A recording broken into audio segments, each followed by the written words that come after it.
Mortem.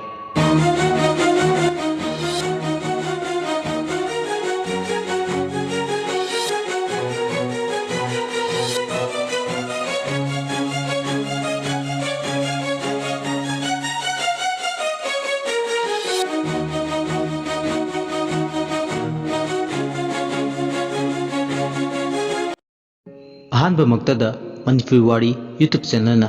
mayambu taram nokchari ngasisu anobu wari ma mayamda khutol tamjagadori wari sigi mamingna post mortem wari sibu khut thabirakba karnajit laitonjam wari si hingliba natraga laikhidraba kanagum mamataga karigumba hiram mamatada mari lenajate wari si aibana wakhalna sagachaduna ijaba wari makhakni hawjik mayam khudol tamjari wari post mortem.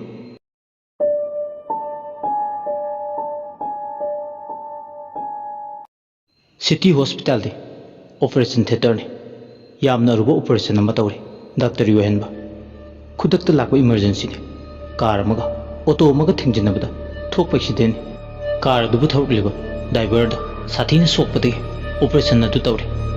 condition su khara su critical oi adubu operation du tawna tawna tangkai chanchilakpada patient adu kanba ngamdana khudak adu da laikhitra asiba thawai hawdraba hakchang adu Operation Theater duda yata duna le Operation na duda driver du laitri tabada driver du imung manu musing mak laitri tabada kapna lawno bawre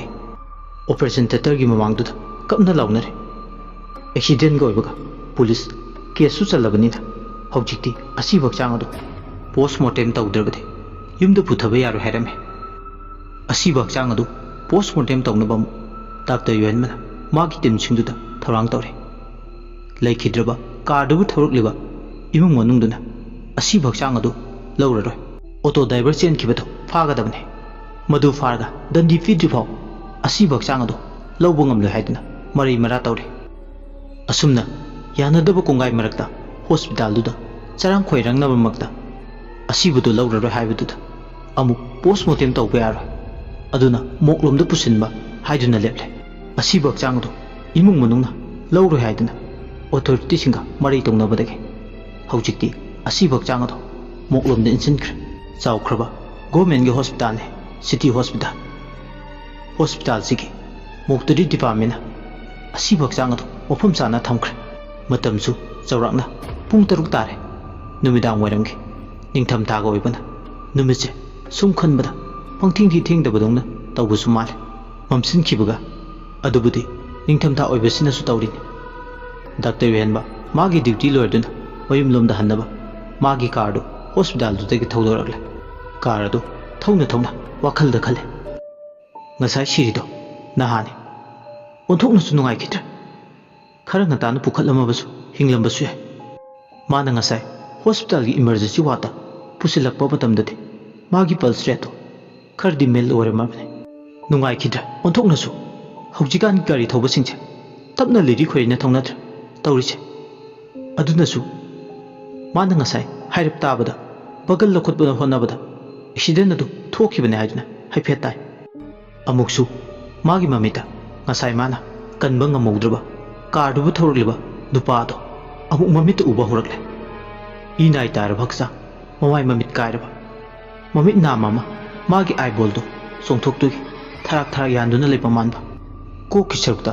anamba chokpana brain da isi bachangduna ka henjin kituna asokpado sinabagi macha oikibane yohenba machinda mukshole onthokna nuai khidre khara ngana chokpado pukhatsaram labadi khara su pharamgadabane asumna wakhal nungai ta magi gari du thore yumsu phanayam lape man hangadabado nambo joksilakpada ngari magi mayumna ningthau khongdagini doctor singi pibu quarter da oina lay lamsu lapmale haibasu yade nahaga oirma aduna kanabasu thoini kiruba khanjiluba tawde thengna mamna night duty gidam hospital lakpa karigumada ayuk nungthilda magi chip loibaga numidang wairam natraga numidang da hanbagi masada hainabi laire loine ejesai thengba mambase mangonda dum ngamna ba mayum yongnaba thawi ingtham taga waire numidang wairam du lachinchu kungna thai मागी गाड़ी normal speed थौरी गाड़ी लेप्तुना थौबना चौराक्ना नुमिदांगी पुंग मपल हाइरे कईनो खरा लांथरप मतम मदाइददि लेचिलसु कुंगना थाबनिना गाड़ी तपनासु थौरकपने गाड़ी मनुंगदा इसै मसु तपना तपना थारे इसैदु ताना ताना गाड़ी थौबना मंगोंदा स्ट्रेस लेब खरसु फाले असुमना लेप लेतना थौरकप खंगौदना मागी ममांगी मिंगचेलदुदा हेग यंगसिलुबा मतांगने मागी मनिंगी कार की सिटुदा ममाई ममित कारुम कारुम तौबमा फमक लेबदोंना तौवे मसादो स्वाइ लावे मधु उरिबदो ममांगी मिरर दुदन माना हुजिदा उखिबा अकीबा फंगलबा सक्तम तुंगहन्ना अमुक येंथोकलुरगना कनासु मागी मनिंगी कार सिटुदा फमलग लेबसु उदे योहेनबा करिनोने अइना हुजिदा उखिबदो ओइरंबा याय वाखलना पुसिलक सक्तम अमा असी हाइरदन अमुक गाड़ी थोपम थोपदो अमुक थौवे मसादा याम हैनदबा कंफर्टेबल अमा इयोय ओइदबा अमा मसादुदा फावबा हौरे अदुबु गाड़ी थौबु तोकपा यादबनिना अदुमुक लेप्तुना थौवे गाड़ी थौना थौना मागी खुदांग गाड़ी पुंग क्या तारगे हाइदुना अमुक चेंगी गाड़ी लमहांगा ओइरकदुददि लैसिल थाबना थौबुदा वाबा मोय याम फोगी मिस्ट्री ओइबा वेदर सिदा याम वाना मयुम योंगनबा मयुम योरबदि हाइदुन थौरे अमुक मनिंगदुदा कना कना लेगे हाइदुना अमुकसु लिफेट लिफेट मागी ममांगी मिरर दुदा येंगे अदुगा इसेगी तंथादा गाड़ी थौवे गाड़ी सुम थौरमबदगी लमांग खरा ओइरकपा बिशेनपुर रोमदा नासी कौबा मखोंग परेंग अदवाई मपादो यौसिलपदा गाड़ी थौरमबदगी चप लेपख्रे स्टार्ट तो होगिद्रे पुंगु मुत्ख्रे इंख्रबा नुक्सित मरक्तुदा अदुमना गाड़ी थौरमबदगी लेपखिबदुदगी योहेनबा मसादो स्वाइ लावे अस तंजासिदा अइनि युम खजिक थुनि योंनिंगलकानसिदा कदाइदगी फरकनो गाड़ी सिना मुक यासलक्ट्रिसिना ओंथोइदा अइगी दाउसिदे तुमिना सुम फम्मग लेबदि यादबनिना मा कारदगी कुमथरकले मपालदुददि निंगथमतागी उन पुबा नुक्सित को ओइरे लमांगदुदा मनिंग तमना लेजबि थादुन सिले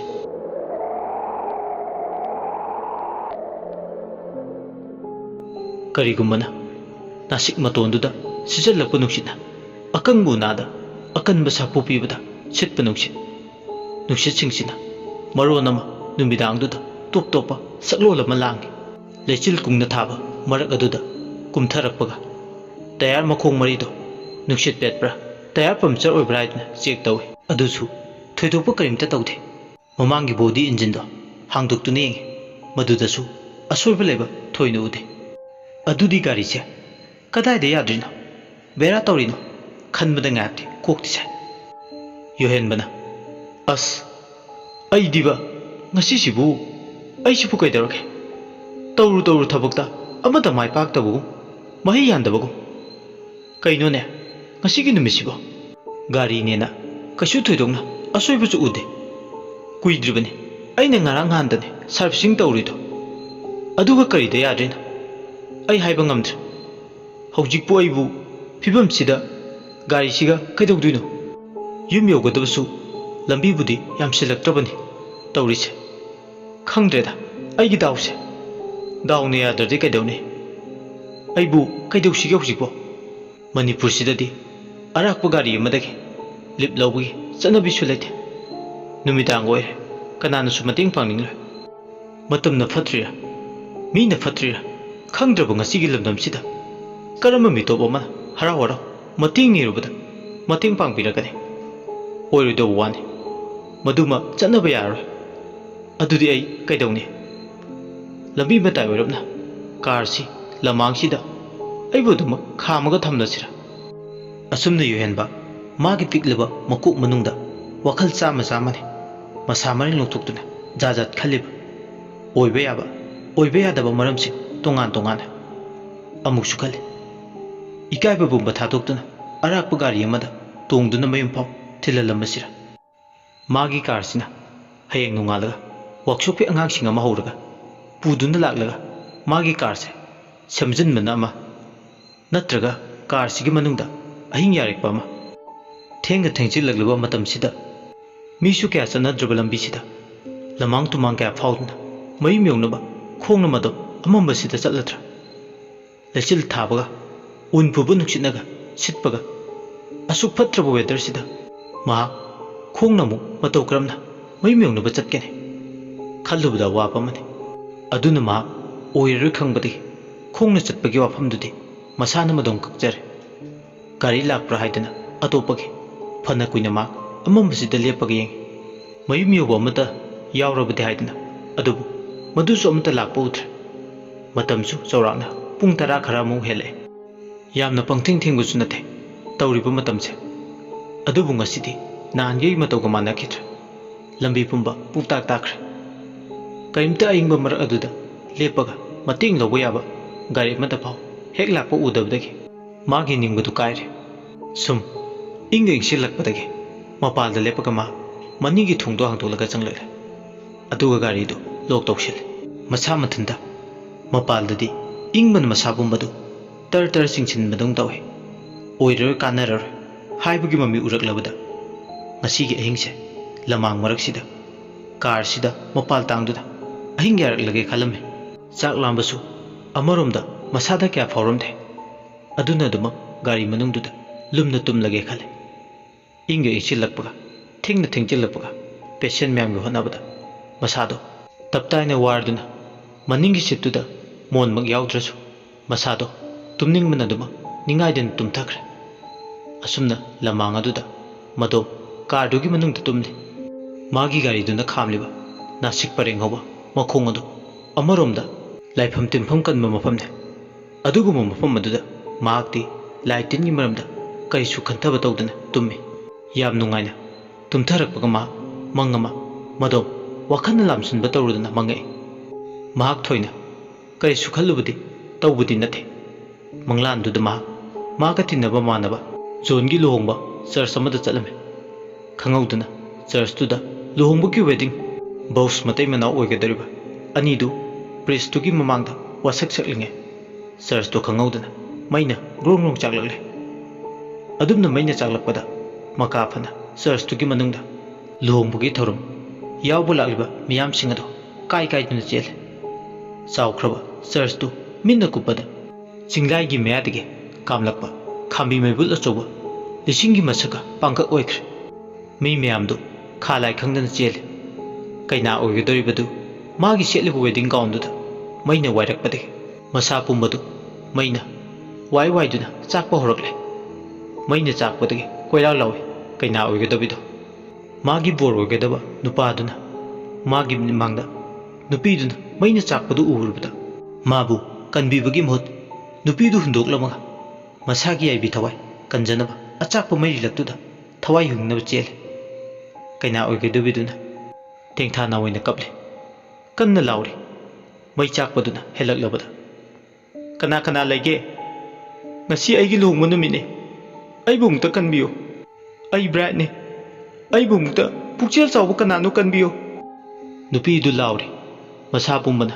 ꯃꯩꯗꯨꯅ ꯋꯥꯏ ꯋꯥꯏꯗꯨꯅ ꯆꯥꯛꯂꯛꯂꯦ ꯀꯅꯥꯁꯨ ꯑꯃꯒ ꯑꯃꯒ ꯍꯟꯅ ꯌꯦꯡꯅꯗꯦ ꯃꯁꯥ ꯃꯁꯥꯒꯤ ꯊꯋꯥꯏ ꯍꯤꯡꯅꯕꯒꯤ ꯆꯠꯅꯕꯗ ꯀꯅꯥꯁꯨ ꯑꯃꯒꯤ ꯃꯇꯦꯡ ꯑꯃꯅ ꯄꯥꯡꯅꯕ ꯉꯝꯗꯦ ꯀꯩꯅꯥ ꯑꯣꯏꯒꯗꯕꯤꯗꯣ ꯀꯟꯅ ꯀꯟꯅ ꯂꯥꯎꯕꯗꯨ ꯌꯣꯍꯦꯟꯕ ꯇꯥꯔꯝꯃꯤ ꯀꯩꯅꯥ ꯑꯣꯏꯒꯗꯕꯤꯗꯣ ꯀꯟꯒꯦ ꯍꯥꯏꯗꯨꯅ ꯌꯣꯍꯦꯟꯕ ꯃꯥꯅ ꯂꯥꯎꯕꯗꯨ ꯇꯥꯔꯗꯨꯅ ꯆꯦꯟꯁꯤꯜꯂꯛꯄꯗꯨꯗꯅꯤ ꯎꯟꯗ ꯁꯥꯕ ꯆꯔꯆꯇꯨꯒꯤ ꯐꯩꯔꯦꯟ ꯑꯃꯗꯤ ꯌꯨꯝꯕꯤ ꯃꯩꯅ ꯆꯥꯛꯄꯗꯨ ꯇꯥꯔꯛꯇꯨꯅ ꯀꯩꯅꯥ ꯑꯣꯏꯒꯗꯕꯤꯗꯣ ꯑꯃꯗꯤ ꯃꯥꯒꯤ ꯃꯔꯛꯇ ꯊꯠꯆꯤꯜꯂꯛꯂꯦ ꯃꯩꯅꯒ ꯒ꯭ꯔꯣꯡ ꯒ꯭ꯔꯣꯡ ꯆꯥꯛꯄꯅꯦ ꯑꯇꯦꯛ ꯑꯀꯥꯏ ꯃꯔꯛ ꯑꯗꯨꯗ ꯃꯩꯅ ꯃꯀꯥ ꯐꯣꯟꯗ ꯆꯥꯛꯂꯛꯂꯦ ꯅꯨꯄꯤꯗꯨꯕꯨ ꯀꯟꯕ ꯑꯔꯥꯏꯕ ꯊꯕꯛꯇꯤ ꯑꯣꯏꯔꯣꯏꯗꯧꯔꯤ ꯃꯩꯗꯨꯅ ꯃꯈꯣꯏ ꯑꯅꯤꯒꯤ ꯃꯔꯛꯇ ꯁꯝꯕꯜ ꯍꯥꯏꯕꯗꯨ ꯑꯣꯏꯔꯦ ꯃꯥꯒꯤ ꯃꯤꯠꯃꯥꯡꯗ ꯀꯩꯅꯥ ꯑꯣꯏꯒꯗꯕꯤꯗꯣ ꯃꯩꯅ ꯆꯥꯛꯇꯨꯅ ꯑꯗꯨꯃꯛ ꯃꯐꯝ ꯑꯗꯨꯗ ꯊꯋꯥꯏ ꯊꯥꯈ꯭ꯔꯦ ꯀꯩꯅꯥꯗꯨꯗ ꯅꯠꯇꯦ ꯍꯧꯖꯤꯛꯇꯤ ꯆꯔꯆꯇꯨꯒꯤ ꯃꯅꯨꯡꯗ ꯂꯨꯍꯣꯡꯕ ꯌꯥꯎꯕ ꯂꯥꯛꯂꯤꯕ ꯃꯔꯥꯜ ꯂꯩꯖꯗ꯭ꯔꯕ ꯅꯨꯄꯥ ꯅꯨꯄꯤ ꯀꯌꯥꯁꯨ ꯃꯩꯅ ꯆꯥꯛꯇꯨꯅ ꯇꯝꯊꯤꯕ ꯊꯧꯗꯣꯛ ꯑꯗꯨꯗ ꯂꯩꯈꯤꯗ꯭ꯔꯦ ꯈꯪꯍꯧꯗꯅ ꯃꯩ ꯆꯥꯛꯄ ꯃꯔꯛ ꯑꯗꯨꯗ ꯈꯨꯠꯇ ꯃꯩꯕꯨꯜ ꯑꯃ ꯄꯥꯏ ꯂꯥꯏꯅꯤꯡꯕꯤ ꯅꯨꯟ ꯑꯃ ꯃꯥꯒꯤ ꯐꯤꯖꯣꯜꯗ ꯌꯣꯍꯦꯟꯕꯒꯤ ꯃꯥꯡꯗ ꯂꯦꯞꯂꯔꯦ ꯂꯥꯏꯅꯤꯡꯕꯤ ꯅꯨꯟꯗꯨꯅ ꯃꯌꯥꯝꯅ ꯑꯋꯥ ꯑꯅꯥ ꯇꯥꯕ ꯎꯔꯒ ꯃꯊꯟꯇ ꯑꯀꯤꯕ ꯈꯣꯟꯖꯦꯜꯗ ꯍꯤꯛ ꯍꯤꯛ ꯂꯥꯎꯅ ꯅꯣꯛꯏ ꯃꯥ ꯃꯉꯥꯏꯔꯦ ꯍꯥꯏꯕꯒꯤ ꯃꯇꯥꯒꯨꯝ ꯆꯔꯆꯇꯨꯒꯤ ꯃꯅꯨꯡꯗ ꯆꯔꯆꯇꯣ ꯃꯥꯅ ꯇꯨꯝꯅꯕ ꯃꯩ ꯊꯥꯔꯅꯤ ꯍꯥꯏꯗꯅ ꯀ꯭ꯂꯦꯝ ꯇꯧꯕꯒꯤ ꯃꯑꯣꯡ ꯑꯃꯁꯨ ꯇꯧꯔꯤ ꯃꯁꯥꯗ ꯃꯤꯀꯤ ꯂꯥꯏꯀꯤꯗꯕ ꯃꯥꯟꯕ ꯅꯥꯄꯜ ꯑꯃꯁꯨ ꯌꯥꯎꯏ ꯃꯆꯤꯟꯗ ꯂꯥꯎꯅ ꯍꯥꯏꯔꯦ ꯗ ꯂꯥꯁ ꯁꯨꯄꯔ ꯑꯗꯨꯒ ꯑꯃꯨꯛꯁꯨ ꯃꯊꯟꯗ ꯍꯧꯅ ꯅꯣꯛꯏ ꯑꯗꯨꯒ ꯅꯨꯟꯗꯨꯅ ꯃꯈꯨꯠꯇ ꯄꯥꯏꯔꯤꯕ ꯃꯩꯕꯨꯜꯗꯨꯅ ꯌꯨꯍꯦꯟꯕ ꯇꯝꯅ ꯃꯥꯁꯨ ꯃꯩꯅ ꯆꯥꯛꯇꯨꯅ ꯁꯤꯔꯣ ꯍꯥꯏꯕꯒꯤ ꯃꯇꯥꯒꯨꯝ ꯂꯪꯉꯛꯏ ꯌꯨꯍꯦꯟꯕ ꯇꯨꯝꯂꯝꯕꯗꯒꯤ ꯃꯤꯀꯞ ꯈꯪꯗꯣꯛꯊꯣꯛꯏ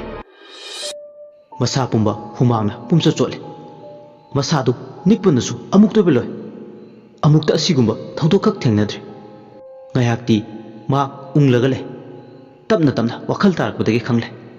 ꯃꯥꯅ ꯍꯧꯖꯤꯛ ꯎꯈꯤꯕ ꯊꯧꯗꯣꯛꯁꯤꯡꯗꯣ ꯃꯪꯂꯥꯟꯅꯤ ꯑꯗꯨꯁꯨ ꯐꯠꯇꯕ ꯃꯪ ꯃꯀꯨ ꯃꯪ ꯃꯁꯥ ꯃꯗꯣ ꯀꯟꯇ꯭ꯔꯣꯜ ꯇꯧꯅꯕ ꯍꯣꯠꯅꯖꯩ ꯂꯝꯍꯥꯡ ꯇꯨꯃꯥꯡꯗ ꯑꯍꯤꯡ ꯌꯥꯏꯔꯛꯄꯁꯤꯅ ꯑꯁꯤꯒꯨꯝꯕ ꯃꯪ ꯃꯪꯕꯒꯤ ꯃꯔꯝ ꯑꯆꯧꯕ ꯑꯃ ꯁꯣꯏꯗꯅ ꯑꯣꯏꯔꯛꯀꯅꯤ ꯍꯥꯏꯕꯒꯤ ꯋꯥꯈꯜꯗ ꯈꯜꯂꯝꯃꯤ ꯌꯨꯍꯦꯟꯕ ꯆꯔꯥꯡ ꯈꯣꯏꯔꯥꯡꯅꯕ ꯈꯔꯗꯤ ꯃꯁꯥꯅ ꯃꯗꯣꯝ ꯀꯟꯇ꯭ꯔꯣꯜ ꯇꯧꯕꯗꯒꯤ ꯐꯔꯦ ꯑꯗꯨꯕꯨ ꯃꯁꯥ ꯃꯊꯟꯇ ꯅꯤꯡꯖꯤꯡ ꯃꯥꯡꯖꯤꯡ ꯐꯥꯎꯕꯗꯤ ꯍꯜꯂꯝꯗꯦ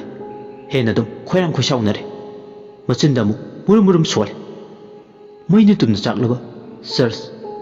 ꯂꯨꯍꯣꯡꯕꯒꯤ ꯀꯩꯅꯥ ꯊꯧꯔꯝ ꯃꯐꯝ ꯑꯗꯨꯒ ꯑꯃꯨꯛꯁꯨ ꯑꯀꯤꯕ ꯐꯪꯂꯕ ꯂꯥꯏꯅꯤꯡꯕꯤ ꯐꯤꯃꯨ ꯁꯦꯠꯄꯤ ꯂꯝꯕꯣꯏꯕꯤ ꯅꯨꯟ ꯈꯪꯗ꯭ꯔꯦ ꯃꯪꯅꯦꯅ ꯖꯨꯠ ꯋꯥꯏꯔꯝ ꯆꯥꯗꯕ ꯃꯪ ꯃꯪꯕꯁꯦ ꯑꯩ ꯏꯁꯥꯒꯤ ꯑꯣꯏꯅꯗꯤ ꯌꯥꯝ ꯇꯜꯂꯦ ꯌꯥꯔꯛꯂꯤꯕꯁꯤꯅ ꯂꯝꯃꯥꯡꯒ ꯑꯣꯏꯔꯦ ꯃꯪꯂꯤꯕ ꯃꯪꯒ ꯅꯥꯇꯩꯅꯒ ꯆꯥꯗ꯭ꯔꯦ ꯄꯨꯡꯁꯤꯕꯨ ꯀꯌꯥ ꯇꯥꯔꯖꯥꯠꯅꯣ ꯑꯁꯤ ꯍꯥꯏꯔꯗꯅ ꯑꯃꯨꯛ ꯈꯨꯗꯥꯡ ꯒꯥꯔꯤꯗꯨꯗ ꯑꯃꯨꯛ ꯌꯦꯡꯉꯤ ꯆꯥꯎꯔꯥꯛꯅ 12:30 ꯈꯔ ꯍꯦꯜꯂꯝꯃꯦ ꯑꯃꯨꯛ ꯃꯗꯨꯝ ꯋꯥꯈꯜꯗ ꯈꯜꯂꯤ ꯃꯥꯒꯤ ꯅꯤꯡꯊꯧꯈꯣꯡꯗ ꯂꯩꯕ ꯌꯨꯝꯗꯨꯗꯁꯨ ꯀꯅꯥꯝꯇ ꯂꯩꯕ ꯅꯠꯇꯦ ꯃꯃꯥ ꯃꯄꯥ ꯑꯅꯤꯃꯛ ꯉꯟꯇꯥꯅ ꯀꯥꯏꯅꯈ꯭ꯔꯦ ꯃꯅꯥꯎꯄꯥ ꯑꯃꯈꯛ ꯂꯩꯕꯗꯨꯁꯨ ꯑꯥꯎꯠꯁꯥꯏꯗꯇ ꯏꯟꯖꯤꯅꯤꯌꯥꯔꯤꯡ ꯇꯝꯂꯦ ꯑꯗꯨꯅ ꯌꯨꯝꯗꯨꯗ ꯃꯍꯥꯛ ꯁꯨꯃꯥꯏꯅ ꯂꯝꯕꯤ ꯂꯝꯖꯥꯎꯗ ꯑꯍꯤꯡ ꯌꯥꯔꯛꯂꯅꯤ ꯍꯥꯏꯕꯒꯤ ꯄꯥꯎ ꯇꯝꯗꯨꯅ ꯅꯨꯡꯁꯥ ꯊꯤꯕ ꯀꯨꯛꯅꯕ ꯍꯥꯏꯗꯅ ꯇꯝꯒꯗꯕꯁꯨ ꯀꯅꯥ ꯂꯩꯇꯦ ꯌꯨꯝꯗꯨꯗ ꯃꯗꯣꯝ ꯇꯔꯛ ꯂꯩꯕꯅꯤ ꯆꯥꯎꯈ꯭ꯔꯕ ꯃꯃꯥ ꯃꯄꯥꯅ ꯊꯝꯕꯤꯔꯝꯕ ꯌꯨꯝ ꯏꯈꯣꯜꯗꯨꯗ ꯄꯨꯟꯁꯤ ꯍꯥꯏꯕꯁꯤꯅ ꯃꯤꯑꯣꯏꯕ ꯑꯃꯕꯨ ꯀꯌꯥꯗ ꯂꯥꯏꯅ ꯇꯣꯏꯅ ꯊꯣꯛꯄ ꯊꯧꯗꯣꯛ ꯃꯈꯜꯁꯤꯡꯅ ꯑꯃꯨꯛ ꯀꯞꯍꯟ ꯑꯃꯨꯛ ꯍꯦꯛ ꯅꯣꯛꯍꯟ ꯂꯥꯏꯔꯤꯛ ꯐꯅ ꯍꯧꯔꯛꯄꯅꯤ ꯄꯤꯛꯂꯤꯉꯩꯗꯒꯤ ꯌꯨꯍꯦꯟꯕ ꯃꯄꯥꯒ ꯃꯃꯥꯒꯅ ꯑꯆꯧꯕ ꯑꯁꯥ ꯀꯌꯥ ꯃꯉꯣꯟꯗ ꯊꯝꯂꯛꯈꯤ ꯃꯄꯥꯅ ꯃꯃꯥꯅ ꯃꯉꯣꯟꯗ ꯊꯝꯂꯤꯕ ꯑꯁꯥꯗꯨꯗꯤ ꯃꯍꯥꯛ ꯀꯩꯗꯧꯅꯨꯡꯗ ꯃꯥꯡꯍꯟꯈꯤꯗꯦ MBBS ꯇꯝꯕ ꯂꯣꯏꯔꯗꯨꯅ ꯒꯣꯔꯃꯦꯟ ꯁꯦꯂꯦꯛꯁꯟ ꯐꯪꯕ ꯆꯍꯤ ꯑꯗꯨꯃꯛꯇꯗ ꯃꯥꯕꯨ ꯍꯦꯛ ꯄꯣꯛꯄ ꯃꯃꯥꯒ ꯃꯄꯥꯒ ꯂꯝꯕꯤꯒꯤ ꯇꯝꯊꯤꯔꯕ ꯑꯦꯛꯁꯤꯗꯦꯟ ꯑꯃꯗ ꯄꯨꯟꯅ ꯂꯩꯈꯤꯗ꯭ꯔꯦ ꯊꯧꯗꯣꯛ ꯑꯁꯤꯒꯤ ꯃꯇꯨꯡ ꯃꯍꯥꯛ ꯃꯊꯟꯇꯅ ꯌꯨꯝꯗ ꯄꯨꯍꯧꯏ ꯄꯤꯛꯂꯤꯕ ꯃꯅꯥꯎꯄꯥ ꯑꯇꯣꯝꯕ ꯁꯅꯥꯈꯣꯝꯕꯁꯨ ꯃꯥꯅ ꯌꯦꯡꯁꯤꯟꯕ ꯇꯥꯈꯤ ꯃꯄꯥ ꯃꯃꯥꯅ ꯇꯧꯒꯗꯕ ꯗꯥꯏꯇ ꯄꯨꯝꯅꯃꯛ ꯃꯍꯥꯛꯅ ꯃꯥꯌꯣꯡ ꯌꯥꯈꯤ ꯑꯗꯨꯅ ꯃꯍꯥꯛ ꯑꯃꯔꯣꯝꯗ ꯅꯧꯅ ꯄꯨꯟꯁꯤꯒꯤ ꯑꯋꯥ ꯅꯨꯡꯉꯥꯏ ꯀꯌꯥ ꯃꯥꯌꯣꯛ ꯌꯥꯗꯨꯅ ꯂꯥꯛꯂꯕ ꯄꯨꯟꯁꯤ ꯑꯃꯅꯤ ꯇꯝꯂꯨꯔꯤꯕ ꯃꯍꯩ ꯄꯨꯔꯤꯕ ꯄ꯭ꯔꯣꯐꯦꯁꯟ ꯑꯃꯝ ꯑꯊꯦꯡꯕꯗ ꯌꯥꯝ ꯇꯣꯏꯅ ꯅꯠꯇ꯭ꯔꯒꯁꯨ ꯃꯍꯥꯛ ꯃꯔꯛ ꯃꯔꯛꯇ ꯊꯦꯡꯅꯍꯜꯂꯛꯄꯁꯦ ꯑꯅꯧꯕ ꯋꯥꯐꯝ ꯅꯠꯇꯦ ꯃꯥꯒꯤ ꯑꯣꯏꯅꯗꯤ ꯑꯗꯨꯅ ꯃꯍꯥꯛ ꯊꯣꯏꯅ ꯑꯀꯤ ꯑꯈꯪ ꯃꯁꯥꯗ ꯐꯥꯎꯔꯨꯗꯦ ꯃꯔꯝꯗꯤ ꯃꯁꯤ ꯃꯥꯒꯤ ꯍꯩꯅꯕꯤ ꯑꯣꯏꯔꯦ ꯄꯨꯡꯁꯨ ꯌꯥꯝ ꯀꯟꯅ ꯍꯧꯖꯤꯟꯕ ꯑꯣꯏꯔꯝꯗ꯭ꯔꯦ ꯃꯔꯝꯗꯤ ꯅꯤꯡꯊꯝꯊꯥꯒꯤ ꯃꯇꯝ ꯑꯣꯏꯕꯅꯤ ꯑꯍꯤꯡꯁꯨ ꯑꯁꯨꯛꯀꯤ ꯃꯇꯤꯛ ꯁꯥꯡꯉꯤ ꯑꯗꯨꯅ ꯑꯍꯤꯡꯁꯤꯅ ꯁꯥꯡꯕꯅꯤ ꯃꯍꯥꯛ ꯃꯁꯥꯗ ꯑꯇꯟꯕ ꯑꯃ ꯐꯥꯎꯏ ꯅꯣꯡꯉꯥꯟꯕ ꯉꯥꯏꯒꯗꯕꯁꯦ ꯑꯃꯔꯣꯝꯗ ꯍꯌꯦꯡ ꯃꯥꯒꯤ ꯗ꯭ꯌꯨꯇꯤ ꯂꯩꯇꯦ ꯁꯨꯇꯤ ꯂꯩ ꯇꯥ ꯂꯣꯏꯁꯤꯜꯂꯒ ꯑꯃꯨꯛ ꯊꯕꯛ ꯆꯠꯄ ꯂꯣꯏꯁꯤꯟꯕꯒꯤ ꯃꯁꯥꯗ ꯆꯔꯥꯡ ꯈꯣꯏꯔꯥꯡꯅꯕꯕꯨꯗꯤ ꯂꯩꯇꯦ ꯑꯃꯨꯛꯁꯨ ꯋꯥꯈꯜꯗꯣ ꯌꯥꯡꯊꯣꯛꯑꯦ ꯀꯩꯗꯧꯋꯦꯒꯦ ꯊꯕꯛ ꯀꯥꯗꯣꯏꯁꯨ ꯅꯠꯇꯕꯁꯤꯕꯨ ꯏꯔꯥꯏ ꯂꯥꯏꯅ ꯑꯍꯤꯡꯁꯨ ꯍꯧꯕꯇ ꯉꯥꯏꯔꯤ ꯑꯗꯨꯅ ꯇꯨꯝꯕꯅ ꯐꯩ ꯈꯜꯂꯗꯨꯅ ꯃꯍꯥꯛ ꯑꯃꯨꯛ ꯃꯅꯤꯡꯗꯨꯗ ꯇꯨꯝꯗꯨꯒꯤ ꯍꯣꯠꯅꯔꯤ ꯌꯥꯝ ꯏꯪꯕ ꯋꯦꯗꯔ ꯑꯣꯏꯕꯅ ꯃꯁꯥꯗꯨ ꯃꯇꯤꯛ ꯆꯥꯕ ꯐꯤꯔꯣꯜ ꯑꯔꯨꯝꯕꯕꯨꯗꯤ ꯁꯦꯠꯄꯅꯤꯅ ꯒꯥꯔꯤꯗꯨꯗ ꯁꯥꯒꯠꯅꯕꯁꯨ ꯌꯥꯎꯕꯅꯤꯅ lumbu gari manungduda amuk magi misna ani do tapna tapna lothaba horakle mamit ani do usinduna ningai dina tumba horakle hada pukti nungai na tumba horakpadudani magi car dugi maning lomdagi kananomna ilak padongna tawre amuksu gari do thok thok nomlak tona stawi gari do maning lomdagi khajik khajik tagi akanba sapu mada ilak pada khangpre khangi henba hada mukti kananu ne asiyaga khanglaw law kanano angang basa dongna ahing sida mi car maning ilai sibo asum nai bitagi car do amuk in betok mong hada tumin car do hanagi phibamda machi lengdana laikre car do dumna tumin laikibadagi masu asaw kharadi nemthe ngayakti masu masadu sawning lurabne kanano car nomla ido khangdadi khanglage haibagi matagum lolibu thongudu hangtuklaga mapal da thule aduga kana lei haidna car dugi akoiba madi maning mea chatuna koyeng hek yeng kana su leibu uti koyeng yeng bada leira di soidun ugane mahak su misak do magi kardu noma nomaga sanaram bado masadu men hek tajade amuksu kanamta leibu udrabada amuksu khale adudi asuk thenglaba matam sida kanano magi kar maningda ilaibase khallubada khajikti khawtap chai ngasigi thogdoksina ahanbane adubu amuksu wakhal du khara nungainaba madom mang oyamni haidana amuksu khandoe akoy bidude yengle lechin na kungna thabaga kana su leibu ude nasik makong adomda mobile gi flashlight amuk thalga kana legi haidana koyeng yeng asumna yengbada kana su leibu udabanina ma mapalduda inge inge sum lepaga leibudo insilaklabanina mahak amuk maningi car gi thongdo hangtoklaga tumba changlakle tumnaba thorang tawbada handamukti masadu tumthau haiba yadre mamit ani jesu usilu haiba yadre ahing duda mamit chingduna leiri mobile duda amuk yengi gari si haiba kauktoe pung kya amuk targe haiduna sarakna pung amaga minute 15 chatlame pung yengi si atai karimta gi nate nungamba ngaibada wabagini handakti ma tumningba phawdre tumba themna phone tumthau haiba suya yadre asumna tarunge lambi lamjau duda mi asiba thangthokpa manbage mong mato langba tare mana duda kanagumana hing hing na kappa ima ki bungo ima bu kari oresige pung yeiduna lambi lamjau duda asiba puthorpa poloi dogi manba isai sakpa asi na thuklamdagi puthoklamdagi nupi ngangi mikap mirau khon leptana magi mana duda tare mokhol singaduna yohenba tumin gari dugi manungda phamdun laiba hainaraktre yohenba machinda tapna sole soidana nakpasida taba khunchigi khunja singja ahing sida leitaba yawra male aduna thengba ahing sida poloi dugi puthorpa soidan oigani khal hawjikpu ningthamdagi ingkhraba michik miraw khol tadraba ahingi matam sida poloi du sibu soidan ingba tare kok nongan bangairaga poloi ba yabasidabu mi khudima achang bahingba sanskar yauna duisibu awaba mayok yarni aduna muksu khaldurgadi nungaiti asi baiba laisiti ayuk nutil numida ahing haidana khaidana dileite mana puningba longningba matamda hektam amido puduna chale kaino khangde haifam khangde kananabu asi laibu thingnuba ngamgane ahing ni haidana thwai pukina karamna khamluni mabu thingba ngamba kanasu matik mai leite asumna kapla launabagi makhol maraktuda mahaksu kaisu thoknadaba masak masa khangdaba siriba miduge madi imung manunggi miyoishingi maramda khallubada nungai jaramde ahinga ware ningthamdaga ware ahing sida kanasu harau harau inga ingpasida poloi bayawba mangda chatningla natragana ahing sida poloi dramaksu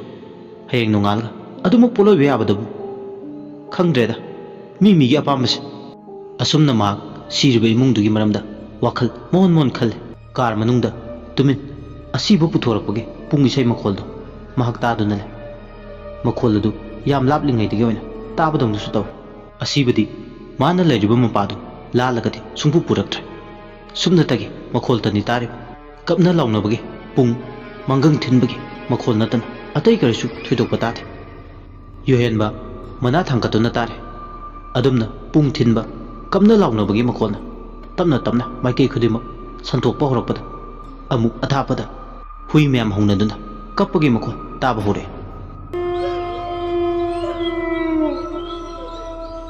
makhol singsina kumga laiga pabaga chap manakre masada makhol sing adu tarubda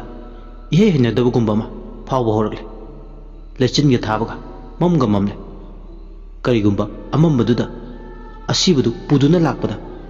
misingduju soidana amambasida natai jaroi aduna magi gari gi mamangda light ani do maning sitagi makhut lamaga thal light tu thanbadagidi amamadu khara makai difai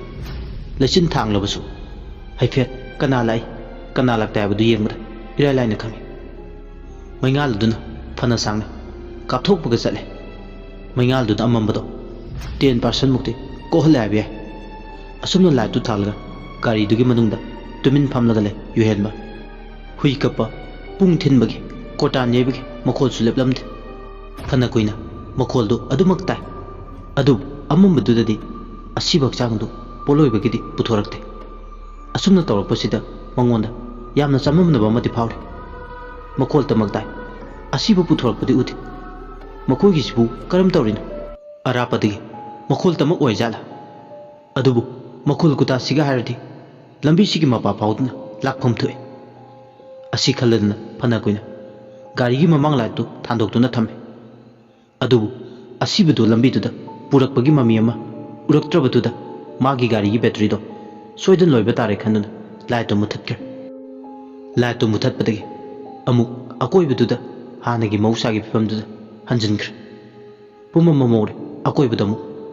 ꯃꯍꯥꯛꯁꯨ ꯑꯃꯨꯛ ꯇꯨꯝꯅꯤꯡꯕ ꯐꯥꯎꯔꯛꯑꯦ ꯐꯅ ꯀꯨꯏꯅ ꯇꯨꯝꯕ ꯌꯥꯔꯝꯗ꯭ꯔꯕꯗꯣ ꯈꯖꯤꯛ ꯈꯖꯤꯛꯇꯒꯤ ꯑꯃꯨꯛ ꯇꯨꯝꯕ ꯊꯦꯝꯅꯕ ꯑꯃꯨꯛ ꯍꯣꯠꯅꯔꯛꯄꯗ ꯃꯃꯤꯠ ꯑꯅꯤꯗꯣ ꯎꯏꯁꯤꯟꯒꯦ ꯇꯧꯕꯒꯅꯤ ꯃꯥꯒꯤ ꯃꯤꯡꯁꯦꯜ ꯃꯃꯥꯡꯗꯨꯗ ꯎꯔꯦ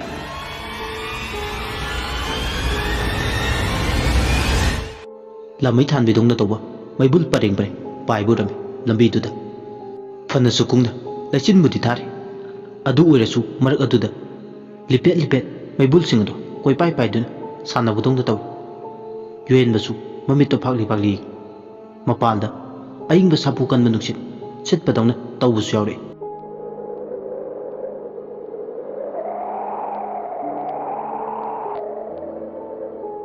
ꯅꯥꯁꯤꯛ ꯃꯇꯣꯜꯁꯤꯡꯗꯨꯗ ꯑꯏꯪꯕ ꯅꯨꯡꯁꯤꯠꯅ ꯁꯥꯐꯨ ꯀꯟꯅ ꯁꯤꯠꯆꯜꯂꯛꯄꯅ ꯃꯈꯣꯜ ꯑꯃꯁꯨ ꯎ ꯂꯥꯎꯕꯗꯧꯅ ꯇꯧꯕ ꯑꯃꯁꯨ ꯇꯥꯔꯤ ꯑꯁꯨꯝꯅ ꯅꯨꯡꯁꯤꯠꯇꯨꯅ ꯁꯥꯐꯨ ꯀꯟꯅ ꯁꯤꯠꯆꯔꯕꯁꯨ ꯃꯩꯕꯨꯜꯁꯤꯡꯗꯨꯗꯤ ꯃꯨꯠꯄ ꯀꯧꯕ ꯂꯩꯇꯦ ꯍꯦꯟꯅ ꯑꯗꯨꯝ ꯃꯩꯕꯨꯜꯗꯣ ꯆꯥꯎꯅ ꯆꯥꯈꯠꯂꯦ ꯃꯀꯥ ꯐꯅ ꯃꯩꯕꯨꯜꯁꯤꯡ ꯑꯗꯨ ꯑꯃꯗꯒꯤ ꯑꯅꯤ ꯑꯍꯨꯝ ꯇꯞꯅ ꯃꯁꯥ ꯂꯣꯡꯊꯣꯔꯛꯄꯒꯨꯝ ꯁꯟꯇꯣꯔꯛꯄꯒꯨꯝꯁꯨ ꯇꯧꯏ ꯀꯔꯤꯅꯣ ꯍꯥꯏꯐꯝ ꯈꯪꯗꯕ ꯑꯃꯗꯤ ꯑꯗꯨꯝ ꯏꯔꯣꯏꯅꯗꯨꯅ ꯆꯠꯂꯤ ꯃꯗꯨ ꯎꯕꯗ ꯇꯨꯝꯅꯤꯡꯂꯝꯕꯅ ꯉꯥꯎꯔꯕ ꯃꯃꯤꯠ ꯑꯅꯤꯗꯣ ꯈꯪꯁꯤꯡꯕꯗꯧꯅꯁꯨ ꯇꯧꯏ ꯀꯨꯐꯦꯠ ꯀꯥꯐꯦꯠ ꯌꯦꯡꯂꯝꯕꯗꯒꯤ ꯐꯨꯛ ꯍꯧꯒꯠꯂꯒ ꯒꯥꯔꯤꯒꯤ ꯃꯤꯡꯁꯦꯜꯗꯨ ꯇꯝꯅ ꯆꯪꯁꯤꯟꯈ꯭ꯔꯒ ꯃꯃꯤꯠ ꯑꯅꯤꯗꯣ ꯂꯥꯎꯊꯣꯛꯇꯨꯅ ꯀꯨꯞꯇꯨꯅ ꯌꯦꯡꯂꯤ ꯃꯩꯕꯨꯜꯁꯤꯡꯅ ꯂꯤꯄꯠ ꯄꯥꯏꯔꯒ ꯂꯩꯕꯗꯨ ꯎꯔꯦ ꯃꯗꯨ ꯎꯕꯗ ꯈꯪꯉꯥꯏ ꯈꯪꯖꯤꯟꯗ ꯍꯥꯏꯔꯦ ꯁꯤꯗꯤ ꯂꯥꯃꯩ ꯊꯥꯟꯕꯤ ꯅꯠꯇ꯭ꯔꯥ ꯗꯦꯠ ꯃꯤꯟꯁ ꯃꯔꯁ ꯒ꯭ꯌꯥꯁ ꯍꯥꯏꯕꯗꯤ ꯄꯠꯊ ꯄꯨꯝꯊꯔꯕ ꯃꯅꯥ ꯃꯁꯤꯡ ꯁꯥ ꯉꯥꯒꯤ ꯍꯛꯆꯥꯡꯁꯤꯡꯁꯤꯅ ꯃꯇꯝ ꯀꯌꯥꯗꯒꯤ ꯗꯤꯀꯝꯄꯣꯁ ꯇꯧꯔꯛꯄꯅ ꯁ꯭ꯋꯥꯝꯄꯤ ꯑꯣꯏꯕ ꯑꯦꯔꯤꯌꯥꯗ ꯄꯨꯝꯊꯔꯛꯄꯗꯒꯤ ꯃꯗꯨꯗ ꯑꯣꯏꯔꯛꯄ ꯁꯨꯡꯉꯛꯄ ꯃꯔꯁ ꯒ꯭ꯌꯥꯁ ꯍꯥꯏꯕꯗꯣ ꯃꯁꯤ ꯑꯣꯏꯒꯅꯤ ꯄꯥꯔꯇꯤ ꯀꯣꯝꯊꯤꯗꯒꯤ ꯊꯣꯔꯛꯄ ꯒ꯭ꯌꯥꯁ ꯃꯈꯜꯁꯤꯕꯨ ꯑꯩꯈꯣꯏꯒꯤ ꯏꯄꯥ ꯏꯄꯨꯁꯤꯡꯅꯗꯤ ꯂꯥꯃꯩ ꯊꯥꯟꯕꯤ ꯍꯥꯏꯔꯒ ꯈꯪꯅꯩ ꯑꯁꯨꯝꯅ ꯂꯥꯃꯩ ꯊꯥꯟꯕꯤꯅ ꯀꯣꯏꯄꯥꯏ ꯄꯥꯏꯗꯨꯅ ꯂꯩꯔꯝꯕꯗꯒꯤ ꯑꯃꯝꯕꯗꯨꯗ ꯑꯉꯥꯟꯕꯒꯤ ꯃꯉꯥꯜ ꯈꯖꯤꯛꯁꯨ ꯐꯥꯎꯔꯝꯃꯤ ꯑꯁꯨꯝꯅ ꯃꯥꯒꯤ ꯃꯃꯤꯠꯇ ꯃꯩꯕꯨꯜ ꯄꯥꯏꯕ ꯎꯔꯤꯉꯩ ꯃꯔꯛꯇꯨꯗ ꯃꯩꯈꯣꯏ ꯆꯐꯨ ꯄꯥꯏꯕ ꯅꯤꯄꯥ ꯑꯃ ꯃꯥꯡꯗ ꯂꯥꯛꯂꯤꯕꯗꯨ ꯎꯔꯛꯏ ꯅꯨꯄꯥꯗꯨꯒꯤ ꯃꯇꯨꯡꯗꯅ ꯄꯨꯡ ꯊꯤꯟꯕ ꯀꯣꯔꯇꯥꯟ ꯅꯤꯕ ꯅꯨꯄꯥꯁꯤꯡꯗꯨꯒꯤ ꯃꯥꯏꯊꯣꯡꯗꯣ ꯃꯌꯦꯛ ꯁꯦꯡꯐꯥꯠꯇꯅ ꯂꯩꯆꯤꯟ ꯅꯣꯡꯐꯥꯏ ꯃꯔꯛꯇꯨꯗ ꯂꯥꯛꯄ ꯎꯏ ꯃꯗꯨ ꯎꯕꯗ ꯃꯥ ꯍꯦꯟꯅ ꯊꯋꯥꯏ ꯇꯥꯅ ꯃꯤꯡꯁꯦꯜꯗꯨꯗ ꯌꯦꯡꯉꯤ ꯃꯤꯡꯁꯦꯜꯗ ꯏꯁꯤꯡ ꯃꯅꯤꯟ ꯀꯥꯔꯤꯕꯗꯣ ꯍꯥꯏꯐꯦꯠ ꯃꯥꯅ ꯎꯔꯤꯕꯗꯣ ꯃꯌꯦꯛ ꯁꯦꯡꯅ ꯎꯅꯕ ꯍꯥꯏꯗꯅ ꯇꯩꯊꯣꯛꯂꯝꯃꯤ ꯃꯥꯅ ꯎꯔꯤꯕ ꯑꯀꯤꯕ ꯁꯛꯇꯝ ꯑꯗꯨ ꯎꯕꯗ ꯃꯍꯥꯛꯇꯤ ꯃꯤꯍꯨꯜ ꯊꯧꯗꯥ ꯁꯨꯈꯤꯗ꯭ꯔꯦ ꯃꯃꯥꯏ ꯁꯤꯠ ꯅꯥꯟꯕ ꯅꯨꯄꯤꯗꯨꯅ ꯃꯆꯤꯟꯕꯥꯟ ꯃꯊꯛ ꯃꯈꯥ ꯑꯅꯤꯈꯛ ꯂꯦꯡ ꯆꯠꯂꯒ ꯂꯝꯕꯤ ꯂꯝꯖꯥꯎ ꯑꯗꯨꯗ ꯀꯞꯇꯨꯅ ꯆꯠꯄꯗꯨꯗꯤ ꯂꯣꯏꯔꯦ ꯃꯤꯍꯨꯜ ꯃꯐꯝ ꯁꯨꯈꯤꯗ꯭ꯔꯦ ꯁꯥꯏꯟꯁꯀꯤ ꯁꯥꯇ꯭ꯔꯅꯤ ꯃꯦꯗꯤꯀꯦꯜ ꯁ꯭ꯇꯨꯗꯦꯟꯠ ꯑꯃ ꯑꯣꯏꯔꯨꯕꯅ ꯑꯁꯤꯕ ꯍꯛꯆꯥꯡ ꯀꯌꯥ ꯗꯤꯁꯦꯛꯁꯟ ꯇꯧꯗꯨꯅ ꯂꯥꯛꯈ꯭ꯔꯕꯅꯤ ꯑꯗꯨꯒ ꯀꯔꯤꯒꯤ ꯉꯁꯤꯅ ꯃꯁꯥꯃꯛ ꯗꯣꯛꯇꯔꯒꯤ ꯄ꯭ꯔꯣꯐꯦꯁꯟꯁꯤꯗ ꯆꯪꯁꯤꯜꯂꯕꯁꯨ ꯀꯔꯤꯒꯤꯗꯃꯛ ꯑꯁꯨꯛ ꯌꯥꯝꯅ ꯁꯨꯄꯔꯇꯤꯇꯤꯌꯁ ꯑꯣꯏꯔꯛꯂꯤꯕ ꯃꯍꯥꯛꯀꯤ ꯋꯥꯈꯜꯅꯔ ꯃꯍꯥꯛꯅ ꯃꯃꯤꯠꯇ ꯎꯔꯤꯕꯁꯤꯡꯁꯦ ꯍꯥꯏꯕꯒꯤ ꯋꯥꯈꯜꯗ ꯈꯜꯂꯛꯑꯦ ꯀꯔꯤꯒꯤꯁꯨ ꯈꯜꯂꯣꯏꯗꯣꯔꯤ ꯉꯁꯤ ꯊꯦꯡꯅꯔꯤꯕ ꯊꯧꯗꯣꯛꯁꯤꯕꯨ ꯑꯃꯨꯛꯇ ꯃꯃꯥꯡꯗ ꯃꯍꯥꯛ ꯈꯛ ꯊꯦꯡꯅꯗ꯭ꯔꯤ ꯑꯀꯤꯕ ꯍꯥꯏꯕꯗꯨꯒ ꯂꯣꯏꯅꯅ ꯃꯁꯥꯗ ꯈꯪꯅꯤꯡꯕ ꯂꯥꯡꯇꯛꯅꯕ ꯀ꯭ꯌꯨꯔꯤꯌꯣꯁꯤꯇꯤ ꯑꯃ ꯃꯁꯥꯗ ꯐꯥꯎꯏ ꯑꯃꯔꯣꯝꯗ ꯃꯥꯅ ꯎꯔꯤꯁꯦ ꯄꯦꯔꯥꯅꯣꯔꯃꯦꯜ ꯑꯦꯛꯇꯤꯚꯤꯇꯤꯔ ꯍꯥꯏꯕꯒꯤ ꯋꯥꯈꯜꯗ ꯇꯠꯇꯅ ꯈꯟꯕꯁꯨ ꯍꯧꯔꯛꯏ ꯀꯔꯤꯅꯣ ꯀꯅꯥꯅꯣ ꯃꯁꯛꯁꯨ ꯈꯪꯗꯕ ꯑꯀꯤꯕ ꯐꯤꯕꯝ ꯀꯥꯏꯔꯕ ꯁꯔꯨꯛ ꯐꯤꯡꯍꯧ ꯁꯦꯠꯄꯤ ꯅꯨꯄꯥ ꯅꯨꯄꯤ ꯄꯔꯦꯡ ꯑꯗꯨꯁꯨ ꯃꯥꯡ ꯊꯥꯗꯨꯅ ꯂꯦꯞꯇꯨꯅ ꯆꯠꯂꯤ ꯑꯁꯨꯝꯅ ꯃꯥꯒꯤ ꯃꯤꯠꯃꯥꯡꯗ ꯄ꯭ꯔꯣꯁꯦꯁꯟ ꯆꯠꯄꯒꯨꯝ ꯄꯔꯦꯡ ꯁꯥꯅ ꯂꯦꯞꯇꯨꯅ ꯆꯠꯄꯗꯣ ꯃꯃꯤꯠꯇꯣ ꯀꯨꯞꯇꯕ ꯃꯈꯩ ꯌꯦꯡꯗꯨꯅ ꯂꯩ ꯑꯁꯨꯝꯅ ꯌꯦꯡꯗꯨꯅ ꯂꯩꯔꯤꯉꯩ ꯑꯃꯨꯛ ꯀꯗꯣꯝꯗꯒꯤꯅꯣ ꯈꯪꯍꯧꯗꯦ ꯁꯔꯨ ꯄꯣꯂꯥꯡ ꯃꯔꯤ ꯍ꯭ꯌꯨꯃꯦꯟ ꯁ꯭ꯀꯦꯂꯦꯇꯟ ꯃꯔꯤꯅ ꯃꯔꯦꯡꯕꯥꯟꯗ ꯀꯨ ꯑꯃ ꯊꯥꯡꯒꯠꯇꯨꯅ ꯂꯦꯡꯖꯨꯝꯗ ꯃꯌꯥꯝ ꯆꯠꯂꯤꯕꯗꯨꯒꯤ ꯇꯨꯡ ꯏꯔꯣꯏ ꯂꯣꯏꯕꯗ ꯏꯅꯗꯨꯅ ꯂꯥꯛꯂꯤꯕꯗꯣ ꯃꯍꯥꯛ ꯃꯃꯤꯠꯃꯛꯅ ꯎꯔꯦ꯫ ꯃꯗꯨ ꯎꯕꯗ ꯌꯨꯍꯦꯟꯕ ꯑꯃꯨꯛ ꯍꯦꯟꯅ ꯂꯋꯥꯏ ꯂꯨꯇꯣꯟ ꯁꯥꯠꯂꯦ꯫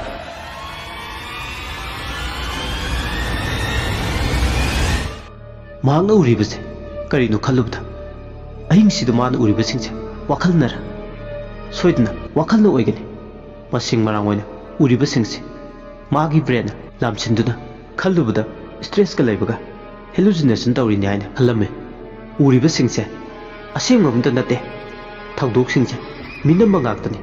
ꯅꯠꯇ꯭ꯔꯗꯤ ꯀꯩꯗꯧꯅꯨꯡꯗ ꯎꯔꯝꯂꯣꯏ꯫ ꯑꯁꯤꯒꯨꯝꯕ ꯁꯛꯇꯝꯁꯦ ꯃꯆꯤꯟꯗ ꯃꯨꯔꯨꯝ ꯃꯨꯔꯨꯝ ꯁꯣꯜꯂꯤ꯫ ꯑꯩꯒꯤ ꯋꯥꯈꯜꯅꯅꯤ꯫ ꯉꯁꯤ ꯑꯣꯄꯔꯦꯁꯟ ꯊꯤꯌꯦꯇꯔꯗ ꯁꯤꯈꯤꯕ ꯊꯋꯥꯏ ꯀꯟꯕ ꯉꯝꯗ꯭ꯔꯕꯗ ꯅꯍꯥ ꯑꯗꯨꯒꯤ ꯈꯜꯂꯨꯕꯗ ꯇꯧꯔꯤꯅꯤ꯫ ꯑꯁꯨꯝꯅ ꯃꯥꯒꯤ ꯋꯥꯈꯜꯗ ꯈꯜꯂꯤ꯫ ꯁꯔꯨ ꯄꯣꯂꯥꯡ ꯃꯔꯤꯗꯨꯅ ꯀꯨꯗꯨ ꯄꯨꯗꯨꯅ ꯃꯥꯒꯤ ꯃꯃꯥꯡꯗ ꯇꯨꯕꯠ ꯂꯥꯟꯅ ꯂꯥꯛꯂꯝꯃꯤ꯫ ꯀꯨꯗꯣ ꯃꯥꯒꯤ ꯀꯥꯔꯗꯨꯒꯤ ꯃꯄꯥ ꯂꯥꯟꯅ ꯂꯥꯛꯄꯗꯨꯗꯗꯤ ꯃꯥꯒꯤ ꯃꯃꯥꯡꯒꯤ ꯂꯥꯏꯠꯇꯨ ꯐ꯭ꯂꯤꯀꯔꯤꯡ ꯇꯧꯔꯛꯏ, ꯍꯥꯏꯕꯗꯤ ꯀꯨꯐꯦꯠ ꯀꯥꯐꯦꯠ ꯉꯥꯜꯂꯤ꯫ ꯀꯨꯗꯨꯒꯤ ꯃꯅꯨꯡꯗꯒꯤ ꯅꯨꯄꯤ ꯑꯃ ꯐꯨꯛ ꯂꯥꯎꯅ ꯍꯧꯒꯠꯂꯛꯏ, ꯑꯗꯨꯒ ꯑꯌꯥꯛꯄ ꯈꯣꯟꯖꯦꯜ ꯑꯃꯒ ꯂꯣꯏꯅꯅ ꯈꯪꯂꯥꯎ ꯂꯥꯎꯔꯛꯏ꯫ ꯌꯨꯍꯦꯟꯕꯕꯨ ꯌꯦꯡꯂꯒ ꯅꯨꯄꯤ ꯑꯗꯨꯅ ꯑꯀꯤꯕ ꯁꯛꯂꯣꯟ ꯁꯛꯐꯝ ꯀꯥꯏꯅ ꯌꯦꯡꯂꯒ ꯈꯪꯂꯥꯎ ꯂꯥꯎꯔꯛꯄꯗꯨꯗꯒꯤ ꯈꯪꯄ꯭ꯔꯦꯛ ꯈꯪꯉꯤ ꯃꯥꯗꯤ ꯃꯃꯤꯠ ꯃꯅꯥ ꯏꯇꯛ ꯇꯛꯀꯠꯅꯅꯤ ꯃꯥꯅ ꯌꯦꯡꯂꯤꯕꯗꯨ꯫ ꯀꯨ ꯃꯅꯨꯡꯗꯒꯤ ꯅꯨꯄꯤ ꯑꯗꯨꯅ ꯃꯉꯣꯟꯗ ꯌꯦꯡꯂꯒ ꯈꯪꯂꯥꯎ ꯂꯥꯎꯔꯛꯀꯅꯤ ꯍꯥꯏꯕꯗꯤ ꯃꯥꯒꯤ ꯋꯥꯈꯜꯗꯗꯤ ꯈꯜꯂꯝꯗꯦ꯫ ꯅꯨꯄꯤꯗꯨꯅ ꯁ꯭ꯔꯦꯡ ꯁ꯭ꯔꯦꯡ ꯂꯥꯎꯕ ꯈꯣꯟꯖꯦꯜ ꯑꯃꯗ ꯈꯪꯂꯥꯎ ꯂꯥꯎꯔꯝꯂꯒ ꯀꯨ ꯃꯅꯨꯡꯗꯨꯗꯒꯤ ꯐꯨꯛ ꯂꯥꯎꯅ ꯍꯧꯒꯠꯂꯒ ꯅꯥꯁꯤꯛ ꯃꯁꯥ ꯑꯃꯗ ꯐꯠ ꯂꯥꯎꯅ ꯆꯣꯡꯈꯠꯈꯤ꯫ ꯅꯥꯁꯤꯛ ꯃꯁꯥ ꯑꯃꯗ ꯆꯣꯡꯈꯠꯈ꯭ꯔꯒ ꯍꯦꯛ ꯂꯦꯞꯄꯒ ꯅꯨꯄꯤꯗꯨꯅ ꯂꯦꯞꯂꯤꯕ ꯅꯥꯁꯤꯛ ꯃꯁꯥꯗꯣ ꯄꯦꯗ꯭ꯔꯦꯛ ꯍꯥꯏꯕ ꯃꯈꯣꯜ ꯑꯃꯒ ꯂꯣꯏꯅꯅ ꯎ ꯃꯁꯥ ꯅꯥꯁꯤꯛ ꯃꯁꯥꯗꯨ ꯇꯦꯛꯂꯒ ꯃꯥꯒꯤ ꯒꯥꯔꯤꯒꯤ ꯃꯤꯡꯁꯦꯜ ꯃꯃꯥꯡꯗꯨꯗ ꯅꯥꯁꯤꯛ ꯃꯁꯥ ꯑꯃ ꯕꯣꯝ ꯂꯥꯎꯅ ꯇꯥꯔꯛꯏ꯫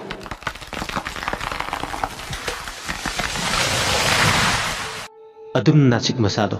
ꯇꯦꯛꯇꯨꯅ ꯃꯥꯒꯤ ꯒꯥꯔꯤ ꯃꯤꯡꯁꯦꯜ ꯃꯃꯥꯡꯗ ꯄꯣꯞ ꯂꯥꯎꯅ ꯇꯥꯔꯛꯄꯗꯨꯗꯗꯤ ꯈꯪꯄ꯭ꯔꯦꯛ ꯈꯪꯉꯦ ꯌꯨꯍꯦꯟꯕ꯫ ꯑꯗꯨꯝꯅ ꯍꯦꯛ ꯇꯥꯕꯒ ꯊꯥꯡꯅꯕ ꯃꯤꯀꯨꯞꯇ ꯅꯥꯁꯤꯛꯁꯤꯡꯗꯣ ꯀꯅꯥꯅꯣꯝꯅ ꯃꯈꯨꯠꯇ ꯁꯤꯡꯖꯪ ꯄꯥꯏ ꯎ ꯃꯁꯥꯁꯤꯡꯗꯣ ꯊꯥꯗꯣꯛꯄꯗꯧꯅ ꯎ ꯃꯁꯥꯁꯤꯡꯗꯣ ꯌꯥꯟꯊꯠꯂꯤ꯫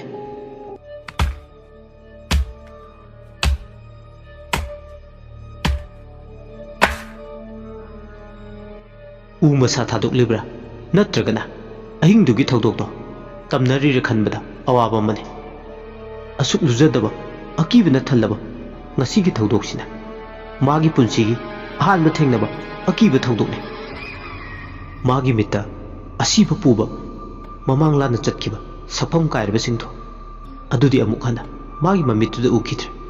ꯁꯨꯞꯅꯇꯒꯤ ꯃꯈꯣꯜ ꯈꯛꯇꯃꯛ ꯇꯥꯔꯦ꯫ ꯑꯁꯨꯝꯅ ꯁꯨꯝ ꯄꯨꯡ ꯃꯥꯡꯒꯪ ꯌꯩꯕꯒꯤ ꯀꯞꯄ ꯂꯥꯎꯕꯒꯤ ꯃꯈꯣꯜꯁꯨ ꯑꯁꯨꯝ ꯑꯁꯨꯝ ꯇꯥꯝꯈꯤ꯫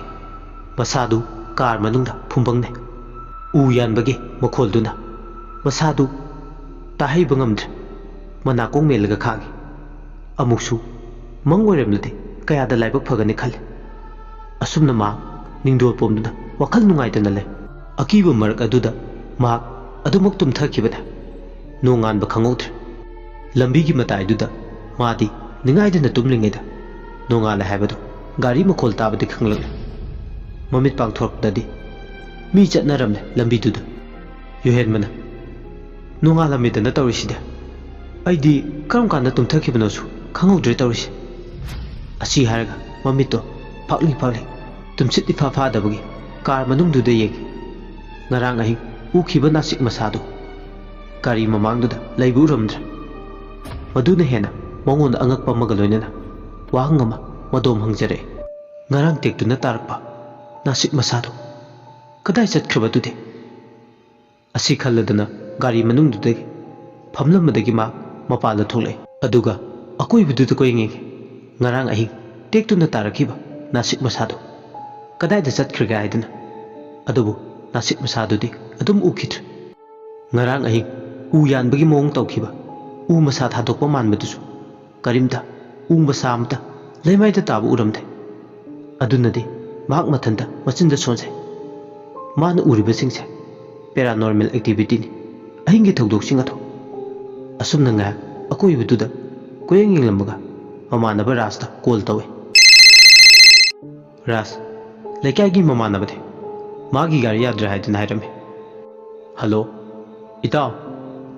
अैगी गाड़ी दो याद्रे नंग अमता लाओ अदुमने हाइबगा मागी गाड़ी मपाल लेपलगा रास लाक्पा गाइदुना ले रासु मागी फॉर्च्यूनर दु थौदोक्तुना लाए रास गाड़ी दुना मागी गाड़ी दु चिंगदुना वर्कशॉप अमदा पुरे वर्कशॉप की मैकेनिक अदुना गाड़ी दु करीदा याद्रिबुना हाइदुना चेक तौरमे रास अमदी युहेनबसु युमलोमदा लाए गाड़ी दु होरेन कोना लौरगे हाइदुना रासना युहेनबबु मयुम फाउ ड्रॉप तौबिरमे युहेनबा मयुम यौबुगा मसादु सेंगदुए इरुजर ngasi मा ड्यूटी चलो ऑफ ले अदुना मा युमदा लेंगदना लेगनी इरुजर लोइर मतुंगददी मसादु खरा नेना ताबदुम तवे अदुबु अमुक्सु ngarang mana thengnakiba ahingi thogdoksing tho ningsingले mathanda chakumda chak thonglaga chare iru maithajaba hek loibaga chak tokluba matu human psychology kowa lairik ama laik pareng sana thamliba rek tu degi lauthuklaga magi study room da purame lairik pari du ngarang mana thengnakiba thodoktu magi wakhalna soidan oigini haidana madubu confirm taning man khidana human psychology aba laik se parubane matamsu sum hogjin ki chawrakna nungthil gi pung 3 tare nungthil pung 3 tarak badai dane masadu yam tumning ba fawrame ma laik paramade tumthakiba khangudr lucid dream mangama mangi nungthil gak tumbanduda mangaduda ma ngarangi mana gari yadaba mafamdo nasik hobo paringduda mathanta numidang waram makhongna chatli haidan tarume nasik makhongna duda mathanta chatli lambi du yang hange pumchik hekchi lambi sida atei kana su chatpu uthe mak mathanta chatpo in tawe asumna chatlingai nasik masa dudagi dupi masa manam phabima phallawna uthakta gi chongthare makuta singjang ma pai aduga yuhenbagi ngaksam apa chapchana singjang maya dune anthare singjang maya duna magi ngaksam mapa adu de alakpada magi makokka masaga tokai tanakre khudak aduda nupi du ki makuda yabi thawai thakre khudak tama tumlam bade mikap thole masa pumba humang kangi ngaksam mari du parga makut na nale masa ki ngaksam du yawribre haidina masa na masa bu thajaramde mahangna hujikta mamita ukiba nupi du ki mawng matawdu kayadi asuki mati aseng mamankhre yuhenba filter dagi sing glass ama yarga thai adu hek loibaga mamai du besin du da tathoe laik che paruga mangonda hena dum pakhum phangdraba wahang amaga chapmana ba ohele amuk su khale kari nungi laik che parriba matamsu hojin kibana numidang wanggi matam moiragle gari workshop tagi call tore magi car du lawbo lakba yarne haidana tande mande ma wakhal inu nungaitana workshop tagi gari lawbo chale gari du usinasin start hokidabdo yaramle kadai dagino plak amakhak na thoklamba khakini gari duna toromba ningai chakri tho gari du thawruga ningthau kong bazar dagi hinjang na pikara lairurga amu yum tamna halagle masa se ngasi ju charang khoirang nare ngarangi ahingi manildo ihan handabadawna iko kok tabu gumna tawe masadu blur ama chachatle mayum hek yobuga kitchen da changalga chak thongtoe aduga chak to tokloba matu tv du nga on tawe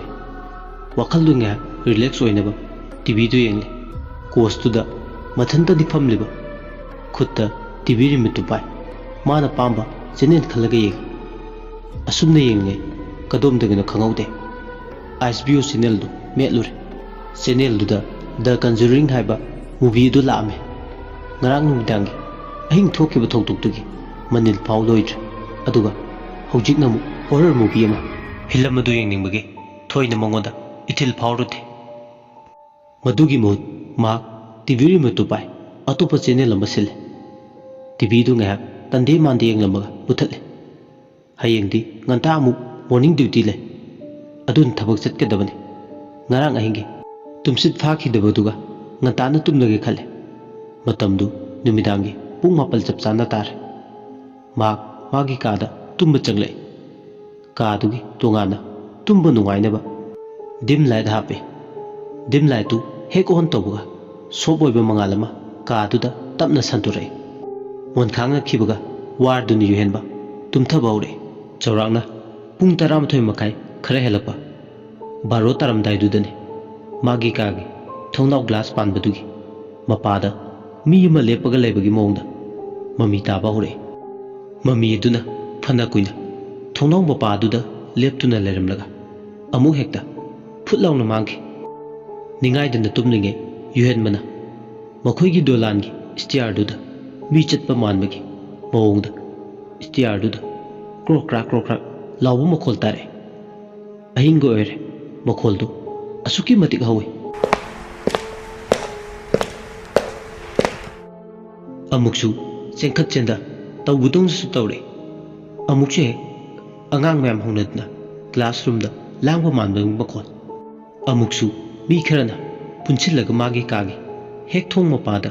wari sanarga leiba manbudong su tawe asumna makhol mayam duna maramoi ningai tenda tumba horuraba yuhen bado mikap thukle yuhen bana kadai dagino aina tariba makhol siba adusu asuk thenglaba matam sida isama ki yum sida mapal daga mi leiba zala aigi ka sige karino khangdre da aigi wakhal nar khangdre kari tawina haiba ai sa se pangta da tasin bo irini handak se aigi tabak dasu khara stress lawi aduna pangta da tasin bai do tawbo iramni soidana last dai se mental problem like tong mal natragana health related issue oirakpe or insomnia adubu how could I suffer insomnia tumba chaba sang nai dabasida aina insomnia narnabagi masak oiradra ai sibu kaidarabazana I don't use any kind of drug drugs sinnadaba aina duki matik karigidam hallucinate tawri soidana ai handak kayan thabukta stress lokshin badagi insomnia naba soi oiramni asumna masadu ahingda wakal mayam khanjinduna stress habado ma oire karigidam khaliba wakal noibasu ma khangte ma ki thongjil mapanda taramba mokholado amuk ta khit pumchi chikre pumchi hek chikhibaga ma tumthare asumna charang khoirang naba marakta ahing hado hokre ahing aduna hek loi khibaga ma nongan bagi magi tawgadaba mathau tu losilamaga city hospital yongnaba magi cardo garage tagi thawdore cardo thawdorakpaga Visampur dagi khara lantharakpa kainau thongkha yogdringai maraki nasik hobo mapa du yorkpada anganba maraktuda nasik makhungsing ado koyeng yenge numitki mangal sida ahing amada thengnakiba akiba thawdoksing ado ma tatta nisingna bode hen masada jingnabadi fawe kari lege koyeng yenge ayuki anganba mangal mar adudadi tumin tumpak tupai nasik singdo paring leptuna laibadongna tawe upal singdo magi hopom thokpa adum tumina hori adudi nahan mano ukiba saklul aduna kari karamba makhalgi saklon nasik paring adu thawna mapado lanthoknaga gari do thawkiba khangautre gari duna adum magi rear view mirror duda tungda bidai khusa hayogum tumina lebo muksu male nasik makhong adu adumna leptana gari do thorokpana ma hospital yobusu khangautre office hek yobuga magi duty tawna balakne nan accident da saunaki be kya do inthan naramle pakhang basa du busibda chenaba driver du supare aduna hujikti police ke imung manungi myosinga ya narabani asi bakchang do dawjar ga idana haire aduna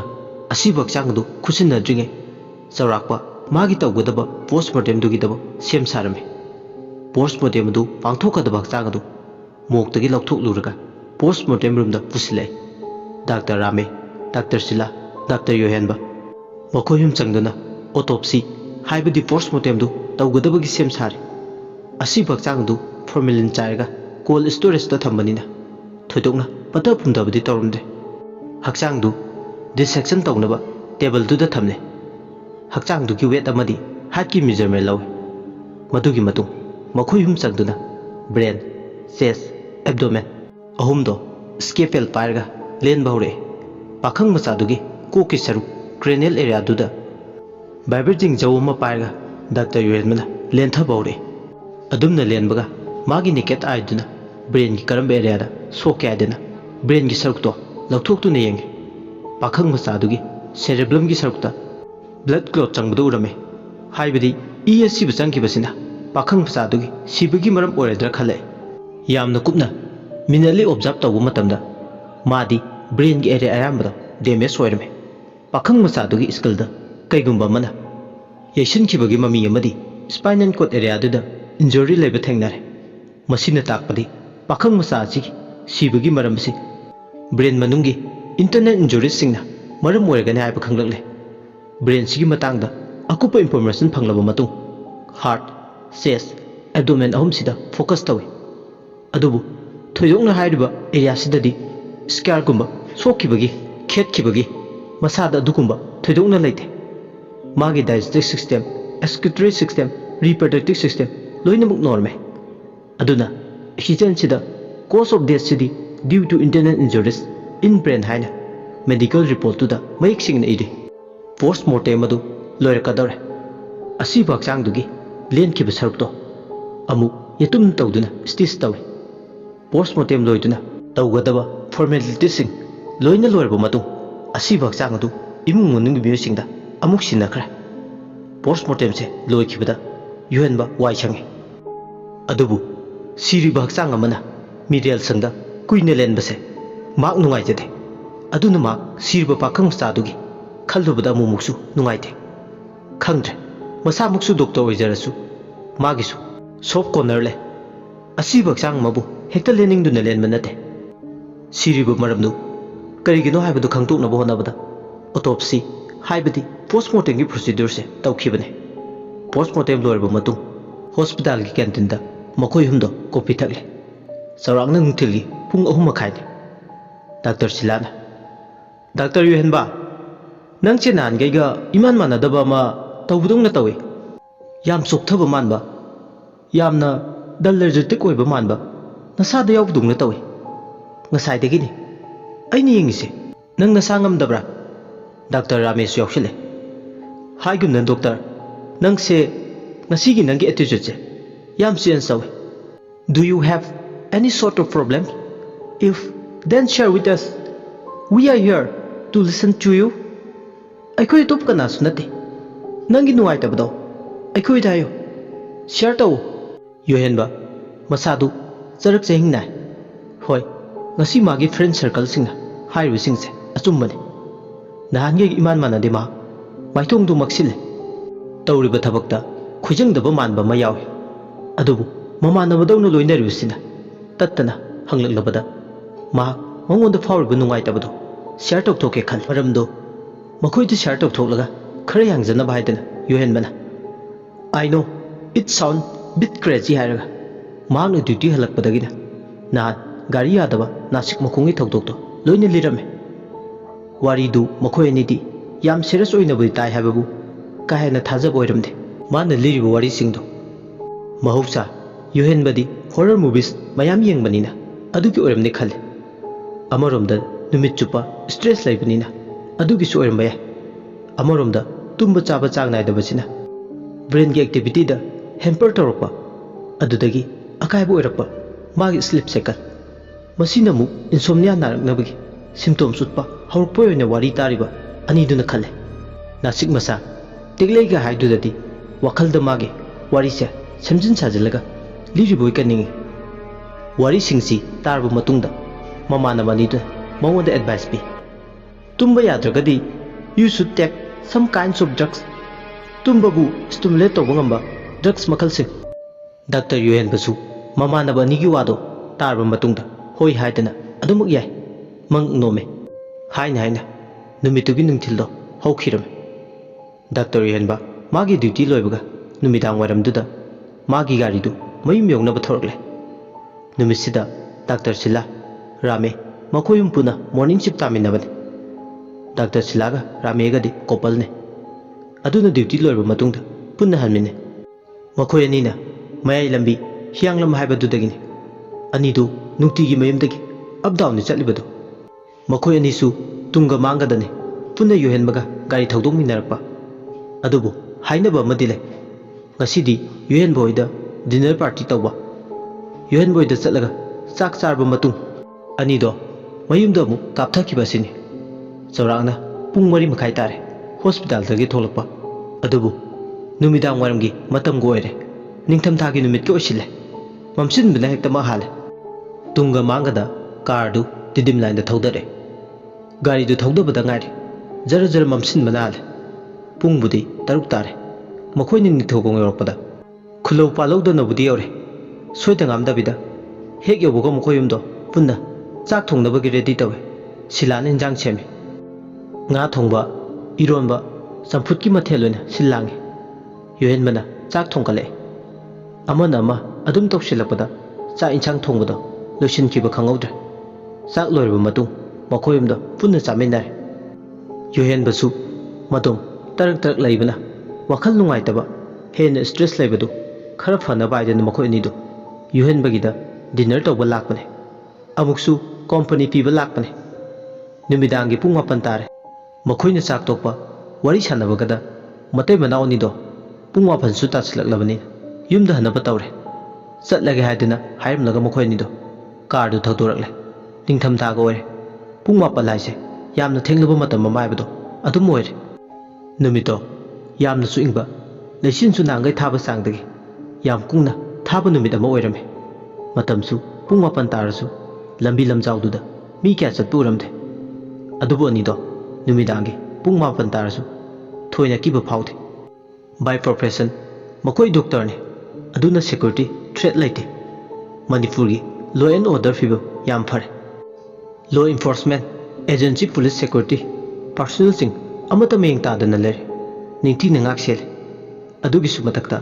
ꯃꯈꯣꯏꯅ ꯊꯧꯔꯤꯕ 4-wheeler ꯃꯇꯝꯒꯤ latest car ꯃꯣꯗꯦꯜꯒ ꯑꯣꯏꯔꯦ ꯂꯝꯁꯥꯡ ꯆꯠꯄꯒꯤ ꯊꯣꯏꯅ ꯑꯀꯤꯕ ꯐꯥꯎꯗꯦ ꯁꯨꯝ ꯂꯦꯞꯇꯅ ꯒꯥꯔꯤꯗꯨ ꯊꯧꯗꯨꯅ ꯃꯇꯩ ꯃꯅꯥꯎ ꯑꯅꯤꯗꯣ ꯅꯣꯛꯇꯨꯅ ꯋꯥꯔꯤ ꯁꯥꯟꯅꯔꯒ ꯊꯧꯔꯤ ꯃꯃꯥꯡꯗꯨꯗ ꯄꯨꯟꯅ ꯇꯣꯡꯃꯤꯟꯅꯔꯒ ꯑꯁꯨꯝꯅ ꯅꯤꯡꯊꯧꯈꯣꯡꯗꯒꯤ ꯈꯔ ꯂꯥꯟꯊꯔꯛꯄ ꯍꯥꯏꯅꯕꯤ ꯅꯥꯁꯤꯛ ꯍꯧꯕ ꯃꯄꯥꯗꯨ ꯌꯧꯔꯛꯄꯗ ꯋꯦꯗꯔꯁꯨ ꯀꯥ ꯍꯦꯟꯅ ꯐꯣꯒꯤ ꯑꯣꯏꯔꯝꯃꯦ ꯂꯩꯆꯤꯜ ꯀꯨꯡꯅ ꯊꯥꯗꯨꯅ ꯂꯥꯏꯠ ꯃꯉꯥꯟꯗꯨꯅ ꯊꯥꯜꯂꯕꯁꯨ ꯀꯔꯤꯁꯨ ꯀꯅꯥꯁꯨ ꯎꯕ ꯅꯠꯇꯦ ꯑꯃꯔꯣꯝꯗ ꯑꯅꯤꯁꯦ ꯁꯥꯏꯟꯁꯀꯤ ꯁꯥꯇ꯭ꯔ ꯑꯣꯏꯅ ꯍꯧꯔꯛꯄꯅ ꯂꯥꯏꯇꯤꯟ ꯀꯌꯥ ꯊꯥꯖꯒꯟꯗꯦ ꯑꯗꯨꯅ ꯊꯣꯏꯅ ꯑꯀꯤꯕ ꯐꯥꯎꯗꯦ ꯑꯀꯤꯕ ꯍꯥꯏꯕꯁꯦ ꯄꯦꯅꯥꯔꯣꯏꯗ ꯃꯈꯜ ꯑꯃꯅꯤ ꯋꯥꯈꯜꯗꯒꯤ ꯊꯣꯛꯄ ꯍꯥꯏꯗꯅ ꯂꯩ ꯑꯗꯨꯅ ꯋꯥꯈꯜ ꯍꯥꯏꯕꯁꯦ ꯌꯥꯝ ꯏꯝꯄꯣꯔꯇꯦꯟ ꯑꯣꯏ ꯑꯃꯔꯣꯝꯗ ꯑꯀꯤꯕ ꯇꯝꯅꯕ ꯂꯥꯏꯇꯤꯟ ꯕꯨꯠ ꯄ꯭ꯔꯦꯠ ꯈꯨꯗꯤꯡꯃꯛꯁꯦ ꯑꯟꯋꯥꯟꯇꯦꯗ ꯊꯥꯎꯠꯁ ꯉꯥꯛꯇꯅꯤ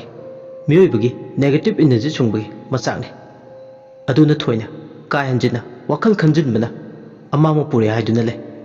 ꯐꯅ ꯂꯩꯆꯤꯟ ꯊꯥꯔꯁꯨ ꯏꯪꯊꯝꯊꯥ ꯑꯣꯏꯕꯒꯤꯅꯤ ꯂꯃꯥꯡ ꯇꯨꯃꯥꯡ ꯑꯣꯏꯕꯒꯤ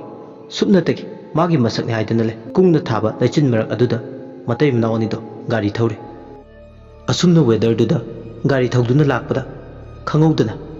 ꯃꯈꯣꯏꯒꯤ ꯀꯥꯔ ꯃꯃꯥꯡꯗꯨꯗ ꯅꯨꯄꯤ ꯑꯃ ꯐꯣꯞ ꯂꯥꯎꯅ ꯊꯣꯝꯂꯨꯔꯦ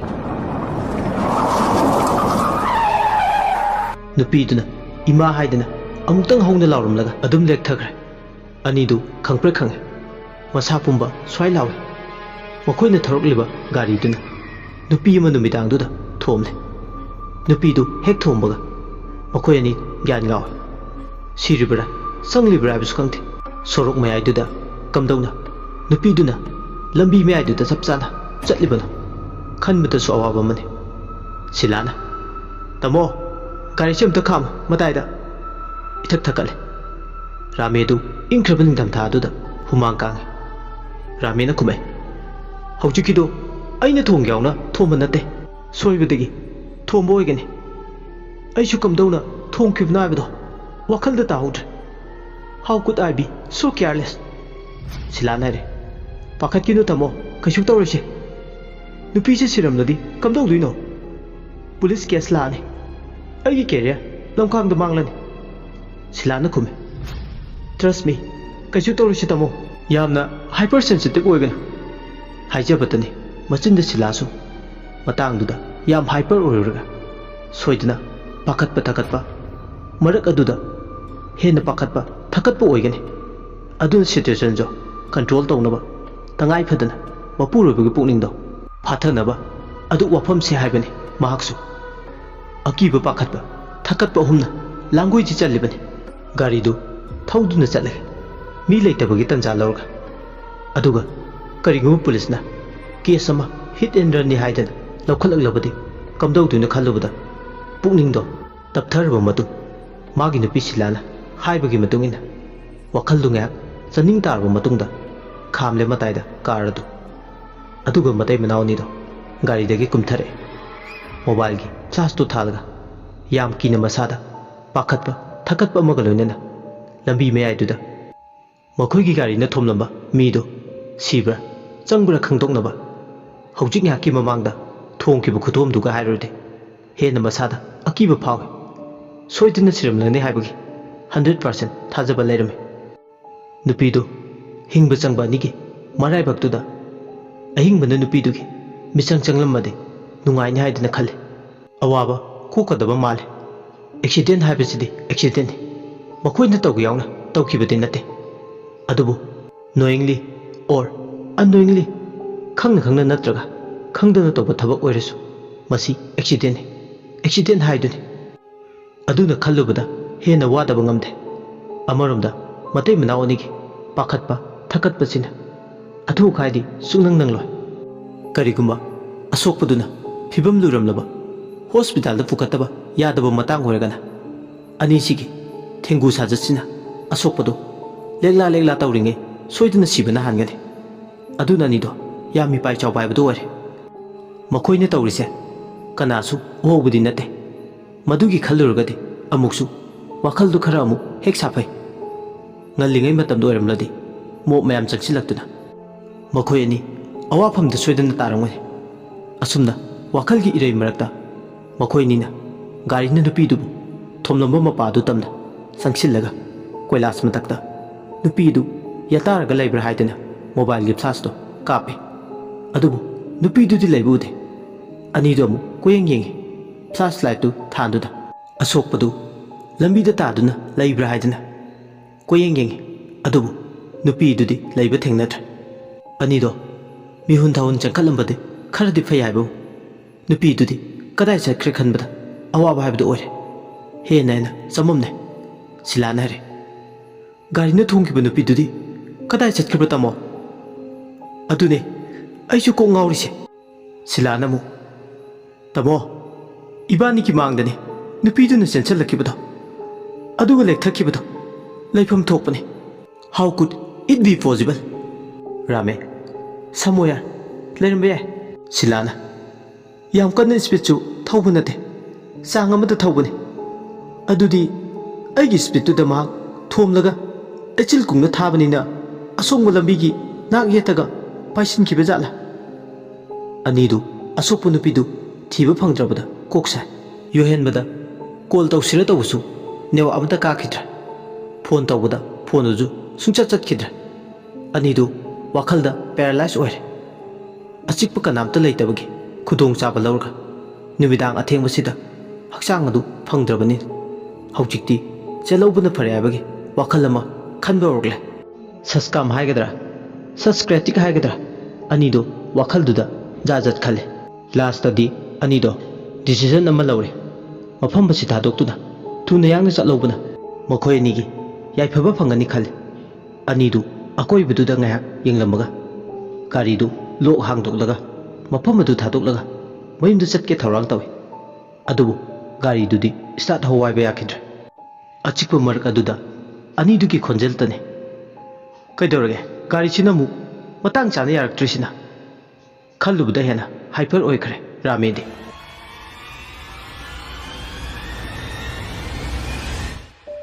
ꯔꯥꯃꯦ ꯅꯤꯛꯄꯗ ꯂꯣꯏꯔꯦ ꯁꯤꯂꯥꯅ ꯃꯄꯨꯔꯣꯏꯕꯕꯨ ꯐꯥꯊꯅꯕ ꯇꯧꯔꯤ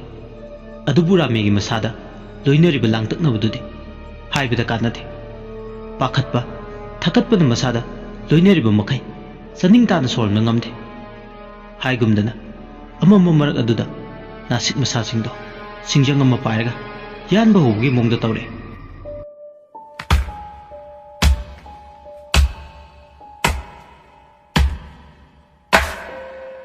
ꯎ ꯃꯁꯥ ꯊꯥꯕꯗꯧꯅ ꯂꯦꯞꯄ ꯂꯩꯇꯅꯅꯦ ꯇꯧꯔꯛꯂꯤꯕꯗꯣ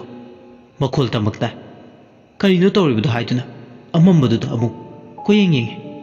ꯅꯥꯁꯤꯛ ꯃꯁꯥ ꯑꯃꯗꯒꯤ nasik masa amada karino khangdaba miyoi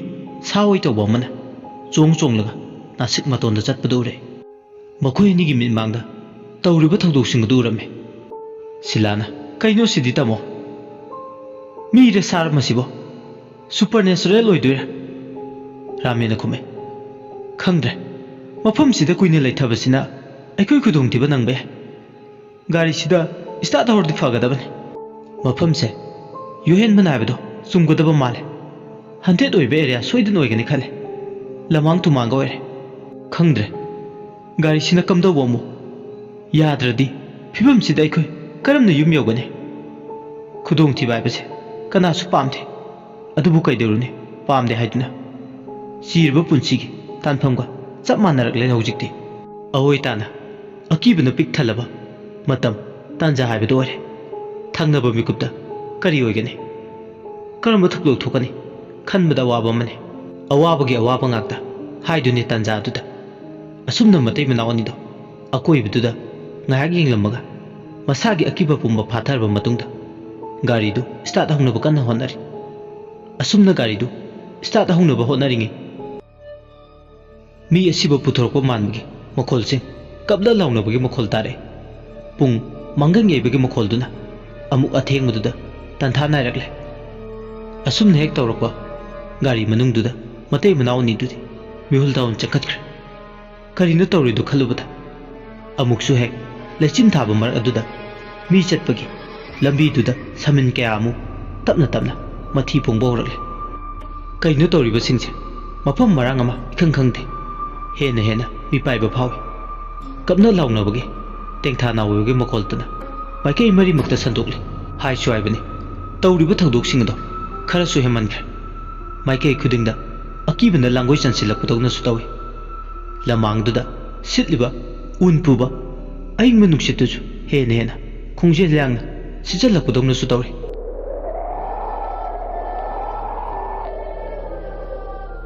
maning tamliba aing manuksitaduna hojikti hena nasik singduda hena miyoi babu hihen khanganaba itil pir kanana tawriba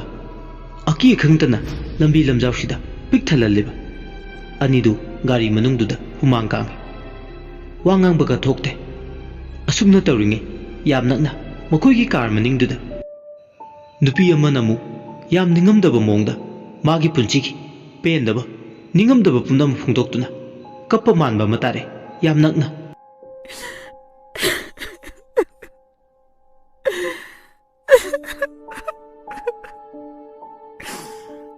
anidu kar maningduda phatlauni ingthoi adubu mapalda lachil kungna thabana kanano leirido haidana mayek sing ubudi phanglamde anidu yam nakna makoigi he kar maningduda kappa lawba tengtha nawe kablakpududadi laibe yatre nupiduna kapngangda haire kana kana laige aibu ungta kanbiyo laibak thibi aibu amukta kanbiyo asi hairga nupidu tengtha nawe kaple anidu gari manungduda nasol pikna wari sanari silana kanano ne mating pangbiyo haidana hanjin hanjin hairise kana oirba jana ramina khume khangde aiju kana oir jana haifam ama ikang khangde silana aikoi dongnu nupi sisu awafamda taba nupi oidoribra masisu ramina khume hojikpu kadai nupina kablaktuino matang isa sada khai tan melama ikai kai ke nata yam sade da oiba asumna nido wari sannaringe tanja du damu nupi ma kablambado pungfa phakre amu ichik chikre asumna tawringe ikang khangouda makhoi gi gari start horumdabado gari dusu start hore gari do hek yabaga mayim yongnaba anido khongle yangna lechin kungna thaba mar aduda mayim yongnaba thorakpada kalbat ahoba amada gari do thogdarduna accident thokle matai mataw animak numidang aduda kainau thongka mapa daida accident thokle animak makokto gari duna khara kana thorakpana yashinbadagi sokle gari accident thokibagi makhol manba takhibaduna ꯑꯊꯦꯡꯕꯗꯨꯗ ꯂꯩꯀꯥꯏ ꯃꯤꯌꯥꯝ ꯆꯦꯟꯊꯣꯔꯛꯇꯨꯅ ꯂꯥꯏꯀꯠꯅꯅꯕ ꯊꯧꯔꯥꯡ ꯇꯧꯔꯝꯃꯤ ꯃꯈꯣꯏ ꯑꯅꯤꯃꯛ ꯗꯣꯛꯇꯔꯅꯤ ꯍꯥꯏꯕ ꯈꯪꯂꯦ ꯈꯨꯗꯛ ꯑꯗꯨꯗ ꯏꯃꯨꯡ ꯃꯅꯨꯡꯒꯤ ꯃꯤꯑꯣꯏꯁꯤꯡꯗ ꯄꯥꯎ ꯐꯥꯎꯅꯗꯨꯅ ꯑꯅꯤꯗꯣ ꯍꯣꯁꯄꯤꯇꯥꯂꯥꯏꯖ ꯇꯧꯔꯦ ꯅꯨꯃꯤꯗꯥꯡ ꯑꯗꯨꯗ ꯃꯈꯣꯏ ꯑꯅꯤꯃꯛ ꯐꯤꯕꯝꯗꯤ ꯈꯔ ꯂꯨꯅ ꯁꯣꯛꯏ ꯑꯀꯤꯕ ꯃꯔꯛꯇ ꯀꯟꯅ ꯒꯥꯔꯤ ꯊꯧꯔꯛꯄꯒ ꯃꯈꯣꯏꯅ ꯑꯦꯛꯁꯤꯗꯦꯟ ꯊꯣꯛꯂꯤꯕ ꯃꯐꯝꯗꯨꯅ ꯂꯥꯏꯐꯝ ꯇꯤꯟꯐꯝꯒ ꯈꯔ ꯀꯟꯕ ꯃꯐꯝꯒ ꯑꯣꯏꯔꯦ ꯑꯦꯛꯁꯤꯗꯦꯟ ꯑꯗꯨ ꯒꯥꯔꯤꯒꯤ ꯁ꯭ꯄꯤꯗꯇꯨ ꯀꯟꯇ꯭ꯔꯣꯜ ꯇꯧꯕ ꯉꯝꯍꯧꯗꯕꯅꯤ ꯁꯣꯝꯗꯅ ꯀꯝꯗꯧꯔꯤ ꯉꯁꯤꯗꯤ ꯌꯨꯍꯦꯟꯕꯗꯨ ꯅꯤꯡꯉꯥꯏꯗꯅ ꯇꯨꯝꯂꯤ ꯑꯍꯤꯡꯗꯨꯗ ꯃꯥꯗꯤ ꯑꯃꯔꯣꯝꯗꯅ ꯃꯥꯒꯤ ꯃꯃꯥꯟꯅꯕꯁꯤꯡꯗꯣ ꯒꯥꯔꯤ ꯑꯦꯛꯁꯤꯗꯦꯟ ꯊꯣꯛꯂꯦ ꯍꯥꯏꯕꯒꯤ ꯀꯔꯤꯝꯇ ꯄꯥꯎ ꯂꯩꯔꯝꯗꯦ ꯃꯥꯒꯤ ꯀꯥꯗꯨꯗ ꯇꯨꯝꯂꯤ ꯑꯁꯨꯝꯅ ꯇꯨꯝꯂꯤꯉꯩꯗ ꯈꯪꯍꯧꯗꯅ ꯀꯗꯥꯏꯗꯒꯤ ꯃꯪꯂꯨꯔꯤꯕ ꯑꯀꯤꯕ ꯃꯪ ꯅꯥꯏꯠꯃꯤꯌꯥꯔꯅꯣ ꯈꯪꯗꯦ ꯃꯪ ꯐꯠꯇꯕ ꯑꯃ ꯃꯪꯂꯝꯃꯤ ꯃꯪ ꯑꯗꯨꯗ ꯅꯤꯡꯊꯧꯈꯣꯡꯒꯤ ꯂꯣꯛꯇꯥꯛ ꯄ꯭ꯔꯣꯖꯦꯛ ꯃꯄꯥꯗꯨꯗ ꯃꯍꯥꯛ ꯃꯃꯥꯟꯅꯕ ꯑꯃꯒ ꯈꯣꯏ ꯆꯨꯞꯄ ꯆꯠꯄꯗꯧꯅ ꯇꯧꯔꯝꯃꯤ ꯃꯇꯝ ꯑꯗꯨ ꯅꯨꯡꯊꯤꯜ ꯄꯣꯞꯄ ꯅꯨꯡꯊꯤ ꯅꯣꯡꯃꯪꯕ ꯅꯨꯃꯤꯠ ꯑꯣꯏꯅꯁꯨ ꯇꯧꯏ ꯂꯣꯛꯇꯥꯛ ꯄ꯭ꯔꯣꯖꯦꯛꯇꯨꯒꯤ ꯑꯀꯣꯏꯕꯗꯨꯗ ꯀꯅꯥꯁꯨ ꯂꯩꯕ ꯎꯗꯦ ꯏꯍꯥꯡ ꯍꯥꯡꯉꯤ ꯃꯈꯣꯏ ꯑꯅꯤ ꯈꯛꯇ ꯑꯣꯏꯅ ꯂꯩꯕ ꯑꯣꯏꯅ ꯇꯧꯏ ꯂꯣꯛꯇꯥꯛ ꯄ꯭ꯔꯣꯖꯦꯛ ꯑꯗꯨꯗ ꯑꯁꯨꯝꯅ ꯈꯣꯏ ꯆꯨꯞꯂꯤꯉꯩ ꯏꯁꯤꯡꯒꯤ ꯏꯃꯥꯏꯗꯣ ꯖꯔ ꯖꯔ ꯋꯥꯡꯈꯠꯂꯛꯑꯦ ꯏꯁꯤꯡꯗꯨꯒꯤ ꯏꯔꯩ ꯏꯔꯥꯎꯈꯣꯟꯁꯨ ꯑꯁꯨꯛꯀꯤ ꯃꯇꯤꯛ ꯀꯟꯈꯠꯂꯛꯑꯦ ꯑꯗꯨꯝꯅ ꯇꯧꯔꯤꯉꯩ ꯇꯟꯖꯥꯗꯨꯗ ꯈꯣꯏ ꯑꯗꯨꯗ ꯆꯥꯎꯔꯕ ꯉꯥꯖꯥꯎ ꯑꯃ ꯊꯨꯕꯗꯧꯅꯁꯨ ꯇꯧꯏ ꯈꯣꯏꯖꯤꯟ ꯃꯇꯣꯟꯗꯣ ꯅꯤꯛ ꯅꯤꯛ ꯂꯥꯎꯅ ꯁꯨꯝ ꯂꯨꯝꯊꯔꯛꯂꯝꯃꯤ ꯈꯣꯏ ꯆꯨꯞꯂꯤꯕ ꯃꯃꯥꯟꯅꯕꯗꯨ ꯈꯣꯏꯗꯨꯅ ꯁꯨꯝ ꯂꯨꯝꯊꯔꯛꯄꯗꯨꯗ ꯃꯍꯥꯛ ꯈꯣꯏꯗꯨꯕꯨ ꯕꯦꯂꯦꯟꯁ ꯄꯨꯕ ꯉꯝꯂꯛꯇ꯭ꯔꯦ ꯈꯣꯏꯗꯨ ꯁꯨꯝ ꯂꯨꯝꯊꯈꯤ ꯈꯣꯏꯗꯨ ꯂꯨꯝꯊꯔꯛꯄꯗ ꯆꯥꯎꯈ꯭ꯔꯕ ꯉꯥ ꯑꯃ ꯃꯌꯥ ꯂꯥꯎꯅ ꯀꯥꯊꯣꯛꯂꯒ ꯏꯁꯤꯡ ꯃꯅꯨꯡꯗꯨꯗꯒꯤ ꯐꯨꯛ ꯂꯥꯎꯅ ꯐꯥꯎꯒꯠꯂꯛꯏ ꯑꯗꯨꯒ ꯈꯣꯏ ꯆꯨꯞꯇꯨꯅ ꯂꯩꯔꯤꯕ ꯃꯃꯥꯟꯅꯕꯗꯨ ꯄꯨꯟꯅ ꯑꯃꯨꯛꯇ ꯌꯣꯠꯂꯤ ꯉꯥꯗꯨꯅ ꯍꯦꯛ ꯌꯣꯠꯈꯤꯕꯒ ꯏꯁꯤꯡ ꯏꯔꯦꯟ ꯑꯗꯨꯗ ꯂꯨꯞꯊꯈ꯭ꯔꯦ ꯉꯥꯗꯣ ꯊꯧꯗꯣꯛ ꯑꯗꯨ ꯎꯕꯗ ꯌꯨꯍꯦꯟꯕ ꯂꯩꯔꯥꯏ ꯃꯄꯥꯜ ꯑꯗꯨꯗ ꯃꯁꯥꯗꯣ ꯅꯤꯛꯇꯨꯅ ꯂꯩꯔꯝꯃꯤ ꯑꯗꯨꯝꯅ ꯃꯁꯥꯗꯣ ꯑꯀꯤꯕꯅ ꯄꯤꯛ ꯊꯜꯂꯕ ꯑꯋꯥꯕ ꯆꯩꯅꯥ ꯑꯃ ꯃꯪꯂꯥꯟ ꯑꯗꯨꯗ ꯈꯪꯅ ꯈꯪꯅ ꯇꯥꯏꯕꯪ ꯋꯥꯈꯜ ꯇꯥꯔꯛꯏ ꯇꯨꯝꯂꯝꯕꯗꯒꯤ ꯃꯍꯥꯛ ꯃꯤꯀꯞ ꯊꯣꯛꯂꯛꯑꯦ ꯃꯆꯤꯟꯅ ꯇꯞꯅ ꯁꯣꯜꯂꯦ ꯍꯧꯖꯤꯛꯀꯤꯗꯨꯕꯨ ꯀꯔꯤ ꯃꯪꯅꯣ ꯑꯣꯟꯊꯣꯛꯄ ꯃꯪ ꯍꯥꯏꯗꯨꯅꯤ ꯑꯁꯨꯝꯅ ꯅꯨꯡꯁꯨꯛ ꯅꯨꯡꯖꯥꯅꯅ ꯃꯪꯗꯨꯅ ꯃꯔꯝ ꯑꯣꯏꯔꯒ ꯉꯥꯏꯍꯥꯛ ꯋꯥꯈꯜ ꯅꯨꯡꯉꯥꯏꯇ꯭ꯔꯗꯨꯅ ꯂꯩꯔꯤꯉꯩ ꯇꯟꯖꯥꯁꯤꯗ ꯑꯃꯨꯛ ꯃꯥꯒꯤ ꯀꯥꯒꯤ ꯊꯣꯡꯗꯣ ꯀꯅꯥꯅꯣꯃꯅ ꯍꯟꯖꯤꯟ ꯍꯟꯖꯤꯟ ꯊꯤꯜꯂꯔꯦ ꯊꯣꯡ ꯍꯥꯡꯗꯣꯛ ꯍꯥꯏꯕꯒꯤ ꯃꯇꯥꯒꯨꯝ ꯀꯟꯅ ꯀꯟꯅ ꯊꯣꯡ ꯑꯗꯨ ꯊꯤꯜꯂꯔꯦ ꯃꯈꯣꯜ ꯑꯗꯨ ꯇꯥꯕꯗ ꯌꯨꯍꯦꯟꯕ ꯃꯁꯥꯗꯣ ꯏꯊꯛ ꯊꯛꯀꯠꯂꯦ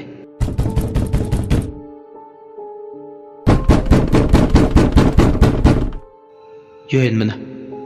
ꯀꯅꯥꯅꯣ ꯑꯩꯒꯤ ꯀꯥꯒꯤ ꯊꯣꯡꯁꯤꯗ ꯍꯟꯖꯤꯟ ꯍꯟꯖꯤꯟ ꯊꯤꯜꯂꯔꯤꯁꯦ ꯑꯁꯤ ꯍꯥꯏꯔꯒ ꯂꯥꯎꯏ ꯂꯥꯎꯖꯕꯇꯅꯤ ꯑꯗꯨꯕꯨ ꯊꯣꯡ ꯊꯤꯜꯂꯤꯕꯗꯨꯅꯗꯤ ꯊꯧꯁꯥ ꯋꯥꯁꯥꯗꯅ ꯍꯦꯟꯅ ꯑꯗꯨꯝ ꯀꯟꯅ ꯊꯤꯜꯂꯤ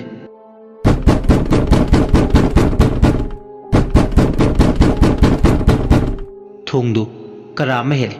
ꯃꯥꯒꯤ ꯊꯤꯟꯕꯒꯤ ꯆꯥꯡꯗꯨ ꯇꯦꯛꯀꯗꯧ ꯃꯥꯜꯂꯤ ꯊꯣꯡ ꯑꯗꯣ ꯈꯨꯊꯤꯜ ꯂꯥꯛꯊꯤꯟꯗꯨꯅ ꯑꯁꯨꯝꯅ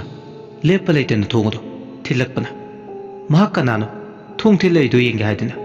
ꯐꯃꯨꯡꯗꯨꯗꯒꯤ ꯀꯨꯝꯊꯔꯛꯀꯦ ꯍꯦꯛ ꯇꯧꯕꯒ ꯃꯅꯨꯡꯗꯒꯤ ꯂꯣꯛ ꯇꯧꯔꯒ ꯂꯣꯜꯂꯤꯕ ꯊꯣꯡ ꯑꯗꯣ ꯃꯊꯟꯇ ꯇꯞꯅ ꯍꯥꯡꯇꯣꯔꯛꯏ ꯍꯧꯖꯤꯛꯇꯤ ꯃꯥꯒꯤ ꯀꯥꯒꯤ ꯊꯣꯡ ꯑꯗꯣ ꯁꯦꯕꯥꯛ ꯐꯥꯛꯇꯨꯅ ꯂꯩꯕꯗꯨ ꯎꯕꯗ ꯃꯥꯗꯤ ꯄꯨꯡꯉ ꯉꯛꯏ ꯀꯩꯅꯣ ꯇꯧꯔꯤꯕ ꯃꯇꯧꯁꯦ ꯃꯍꯥꯛꯇꯥꯁꯤꯡꯅ ꯍꯥꯏꯐꯝ ꯈꯪꯗꯦ ꯃꯪꯂꯥꯟꯂ ꯇꯥꯏꯕꯪ ꯂꯥꯏꯕꯗꯣ ꯃꯁꯥꯗ ꯆꯌꯦꯠ ꯆꯠꯐꯝ ꯑꯃ ꯏꯅꯥꯏ ꯅꯥꯏꯔꯦ ꯅꯤꯛ ꯅꯤꯛ ꯂꯥꯎꯏ ꯐꯃꯨꯡꯗꯨꯗ ꯃꯈꯣꯡꯗꯨ ꯌꯥꯟꯊꯔꯒ ꯐꯝꯂꯦ ꯊꯣꯡꯖꯤꯟꯗꯨꯗ ꯃꯤ ꯑꯃ ꯂꯦꯞꯄꯒꯤ ꯃꯥꯒꯤ ꯀꯥꯒꯤ ꯐ꯭ꯂꯣꯔ ꯑꯗꯨꯗ ꯃꯃꯤ ꯑꯣꯏꯅ ꯆꯥꯎꯅ ꯇꯥꯗꯨꯅ ꯂꯩꯔꯤꯕꯗꯣ ꯃꯥꯒꯤ ꯃꯃꯤꯠꯇꯨꯅ ꯎꯔꯛꯏ ꯃꯃꯤꯗꯨꯅ ꯂꯦꯡ ꯂꯦꯡꯁꯨ ꯆꯠꯇꯦ ꯑꯗꯨꯃꯛ ꯇꯨꯃꯤꯟ ꯃꯆꯤ ꯂꯦꯡꯗꯅ ꯂꯩ ꯃꯃꯤ ꯑꯗꯣ ꯂꯦꯞꯂꯤꯕ ꯃꯤꯁꯛꯇꯣ ꯀꯅꯥꯅꯣ ꯈꯪꯅꯤꯡꯕꯅ ꯃꯁꯥꯗ ꯌꯥꯝ ꯂꯥꯡꯇꯛꯅꯕ ꯑꯃ ꯐꯥꯎꯔꯤ ꯍꯨꯔꯥꯟꯕ ꯑꯣꯏꯕ ꯖꯥꯠꯂ ꯑꯃꯨꯛꯁꯨ ꯈꯜꯂꯦ ꯍꯨꯔꯥꯟꯕꯗꯤ ꯑꯣꯏꯔꯝꯗꯧ ꯃꯥꯟꯗꯦ ꯍꯨꯔꯥꯟꯕ ꯑꯣꯏꯔꯝꯂꯗꯤ ꯀꯩꯗꯧꯅꯨꯡꯗ ꯊꯣꯡ ꯊꯤꯜꯂꯛꯑꯣꯏ ꯍꯨꯔꯥꯟꯕꯒꯤ ꯁꯥꯖꯠ ꯇꯣꯉꯥꯜꯂꯦ ꯇꯨꯃꯤꯟ ꯂꯣꯟꯅ ꯆꯪꯉꯛꯀꯅꯤ ꯑꯗꯨꯗꯤ ꯀꯅꯥꯅ ꯆꯪꯂꯛꯂꯒ ꯃꯅꯨꯡꯗ ꯂꯣꯠꯂꯤꯕ ꯊꯣꯡꯒꯤ ꯄꯨꯅꯥ ꯑꯃꯕꯨ ꯏꯔꯥꯏ ꯂꯥꯏꯅ ꯍꯥꯡꯗꯣꯛꯂꯒ ꯆꯪꯂꯛꯂꯤꯕ ꯃꯤꯁꯛ ꯑꯁꯤ ꯀꯅꯥꯅꯣ ꯈꯜꯂꯨꯕꯗ ꯃꯍꯥꯛ ꯇꯁꯦꯡꯅ ꯆꯃꯝꯅꯩ ꯃꯍꯥꯛ ꯃꯥꯒꯤ ꯑꯀꯣꯏꯕꯗꯨꯗ ꯀꯣꯏꯌꯦꯡ ꯌꯦꯡꯉꯤ ꯆꯪꯂꯛꯂꯤꯕ ꯃꯤꯁꯛꯁꯤꯅ ꯍꯨꯔꯥꯟꯕ ꯃꯤꯐꯠꯇ ꯀ꯭ꯔꯥꯏꯝꯗ ꯆꯦꯟꯗꯕ ꯃꯤꯁꯛ ꯑꯣꯏꯔꯝꯗꯨꯅ ꯀꯔꯤꯒꯨꯝꯕ ꯃꯉꯣꯟꯗ ꯂꯥꯏꯐ ꯑꯦꯇꯦꯝ ꯇꯧꯔꯛꯂꯕꯗꯤ ꯀꯝꯗꯧꯕ ꯑꯃꯨꯛꯁꯨ ꯈꯜꯂꯦ ꯑꯁꯨꯝꯅ ꯋꯥꯈꯜꯅ ꯎꯪꯗꯨꯅ ꯂꯩꯕꯗꯤ ꯌꯥꯗꯕꯅꯤꯅ mahak kaidogadabano khanbada ma mathanda kaduda topom khangde amukasu mahak khonjal thokna laure kanano migi thongjin sida ningai de leptuna leriba na kanano kanano haibane nachin pandro khummo asumne ek haibaga thongjil mapalda lepliba misak adu khangaudana magi kadugi manungda khong adu thangjile akiba phanglaba nupi amagi sakpam kairaba maithong ama maine sakhiba dongna toba karum karum toba maithong ama magi mimangdu da leplare nupi dugi machinban mayadu maine sakhiba dugi yaurumdre maya chawbo madi angoubu singadu pareng sana tongana chongthoktuna lei phibam kairaba saktam madu ubda yuhenbadi wangang ba thokidre kanano haiduna ngahaki mamangda khangningduna hanglamba wangdugi paukhumga mikup aduda mahak pamludre tasengna hene hene masada akiba pokpodungna mihulado chongthokidau male nupiduna magi minmangda leplaga yam kanna laure ai merina asi haramnaga kadudagi mahak mangthokre merina haidana akiba saktam aduna mitmangda adumna mongonda yenglamaga amuktang lauramlaga mafam adudagi mangkhibadudha hena masadu akiba phawre hangtuklumba thong adu mathanda tapna lonjinjaki merina haiba mingse kadai dunu mama hana chahi kharagi mamangda takre kadai dunu takhibudo ningsingnaba ahingduda ma thorang tawe makok tu pai makhut ani duna lawai da kariba humang irik singdo amuk taithokchana bone masada phawriba akiba pummado amuk phathajana bone je karino mahak masado mena matajade kaadu aduma mausagi phibamda aduma hanjanjakhrasu magi pukningda langtaknabadudi mingdu tarubda hena khoirang khoisanuba langtaknaba hele makhong ani du yantharaga mahak ningdol pomna phamle merina haiba mingse ahanba ngasi taba nate kadaidano mingse hanjan hanjan takre khabar pabada thengnakiba mingra natragana hospital gi rekoda thengnakiba mingra mahak wakhal jajat khan baure amuk magi wakhalda mami sami mai singphataba forensic report amada merina haina maming thaba report tuda mathanda sijabane aiduna mai lana thakiba cause of death food poisoning mathanda hu thaklaga sijaramba haiduna forensic report aduda ikiba sahi ani gi mamangda komla khongdagi merina kaubi nupi amagi misigi matangda postmortem mak masan tawkhiba nupi dugi forensic report mana ikiba singado ngasi di nauna ningsingai adubu muksu mak ningsinglubada tu khyau sungi karamna mathanda sijakraba mi amana ngasi numit asida khangaudana magi mimangda lepliba asibaduna matau karamna ahingba saduna magi mayum tamna laklibano khanbada awaba mane asibana ngasidi magi bafamda tamna lai sarare laisabi mazadugi postmortem do mahak sumna tawki sumna su ikibane report adu aduga kari karamba asoiba tawkraba khallubada wakhalna lamba phangba ngamlamde karibu tawduno khanbada awaba haibadu ore mahak wakhalna masaje laghalle kari karamba asoiba ranba thabak tawkhrage postmortem report aduda merina gi misigi matangda leba wathok oikiba leba pungjau thinkiba komla khongmi yamna merina gi misigi matangda asumba langla langjin putho aidana jesi semkiba asobu irang thokiba lamdam dugi miyamna lepa leitana khongjin changchin kiba mayamdo merina like shohi magumbi wakhal laibi mana masa matanda hu sarga bado sijabai bese oithoktabane merina haiba mingdu tabda doctor yuhenba hena masadu langtaknare kari ikige haidana kokta khale adubu khallabasu asuki matik mak ngasi pawda masing tingamdraba asi bhaksang kayagi postmortem tawkhre aduna merina gi msi matangda magi postmortem gi report kari ikigaiba mak ningsing bathoktre amaromdana हंतक मरक मागी होंगलक्लिबा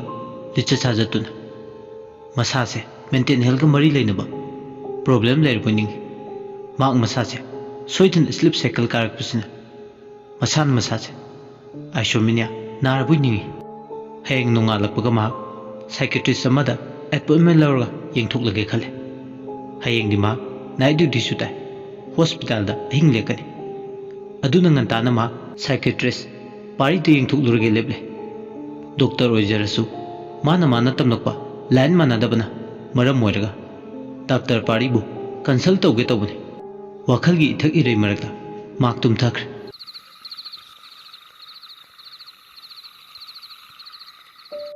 मथंगी नुमिनी nganta hogutuna मागी तौगदब मतौसिंगदो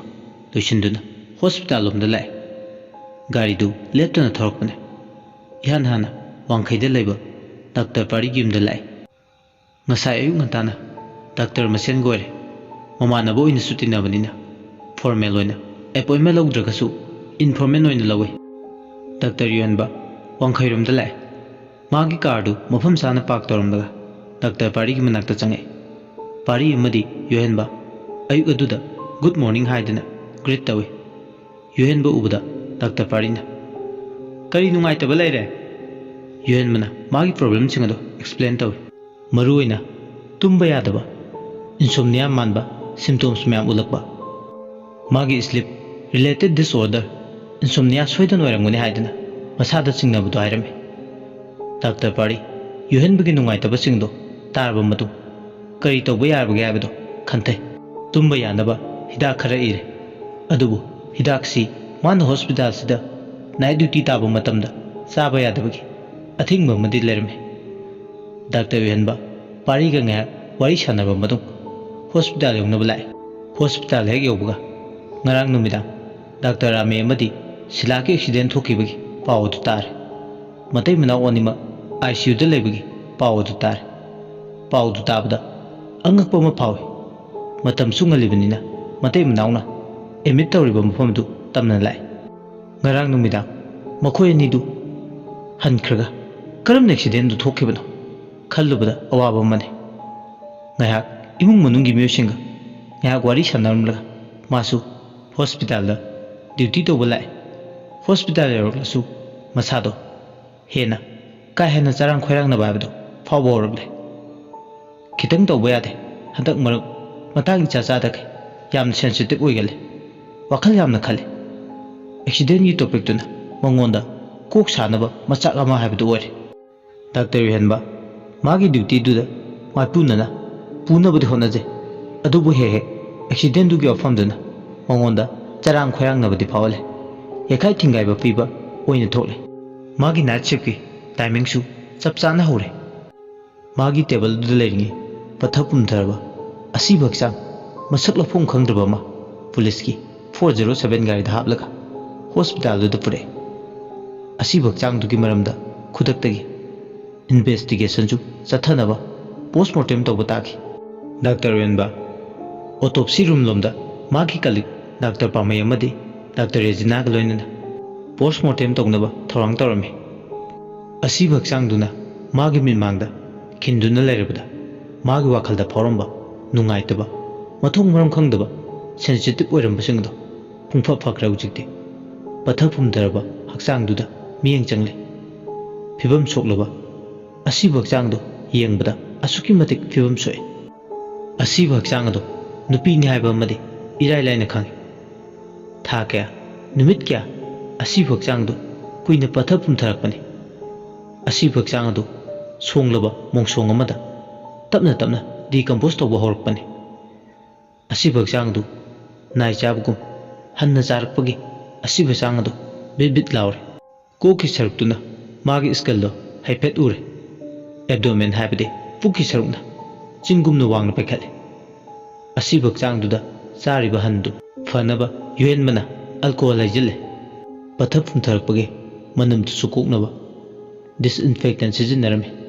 autopsy अमा तौबगी procedure मथंग मनाउ नाइना पांगथोकलदुना हौजिक्ति postmortem अदु तौनबा सेम सारे पोस्टमार्टम दुदगी ओइबा याबा रिपोर्ट खरदि फंगले नुपीसी रेप कुंबा तौरबा मतु मसादा ड्रग कापसिल्लगा ओवरडोज ओइबदगी मसा मतंदा ओडी चतुना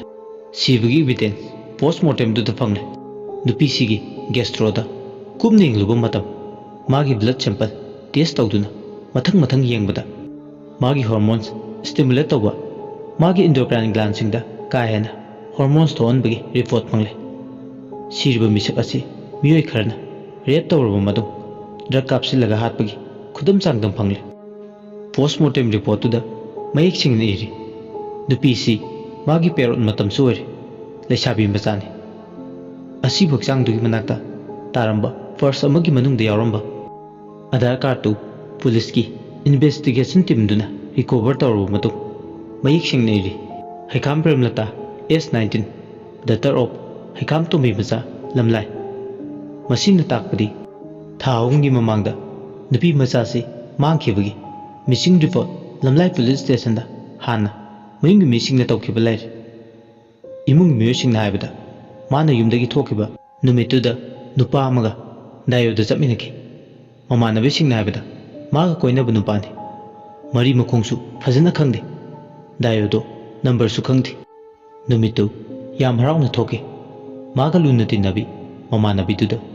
मा फेसबुक दा खंगनबा नुपासिदा चेलगनि हाइरमनि थिंगाव लेंगाव इंखलकपगी ngawbo matam oibna premlata numit aduda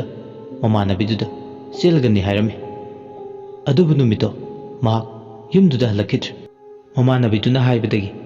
imung munungi miyosingsu mak chen khraiduna le nongalaga paw haidokpa soidan lakani haiduna ningaidan leithue adubu mathangi numit nongala paw haidokpa laktrabadudadi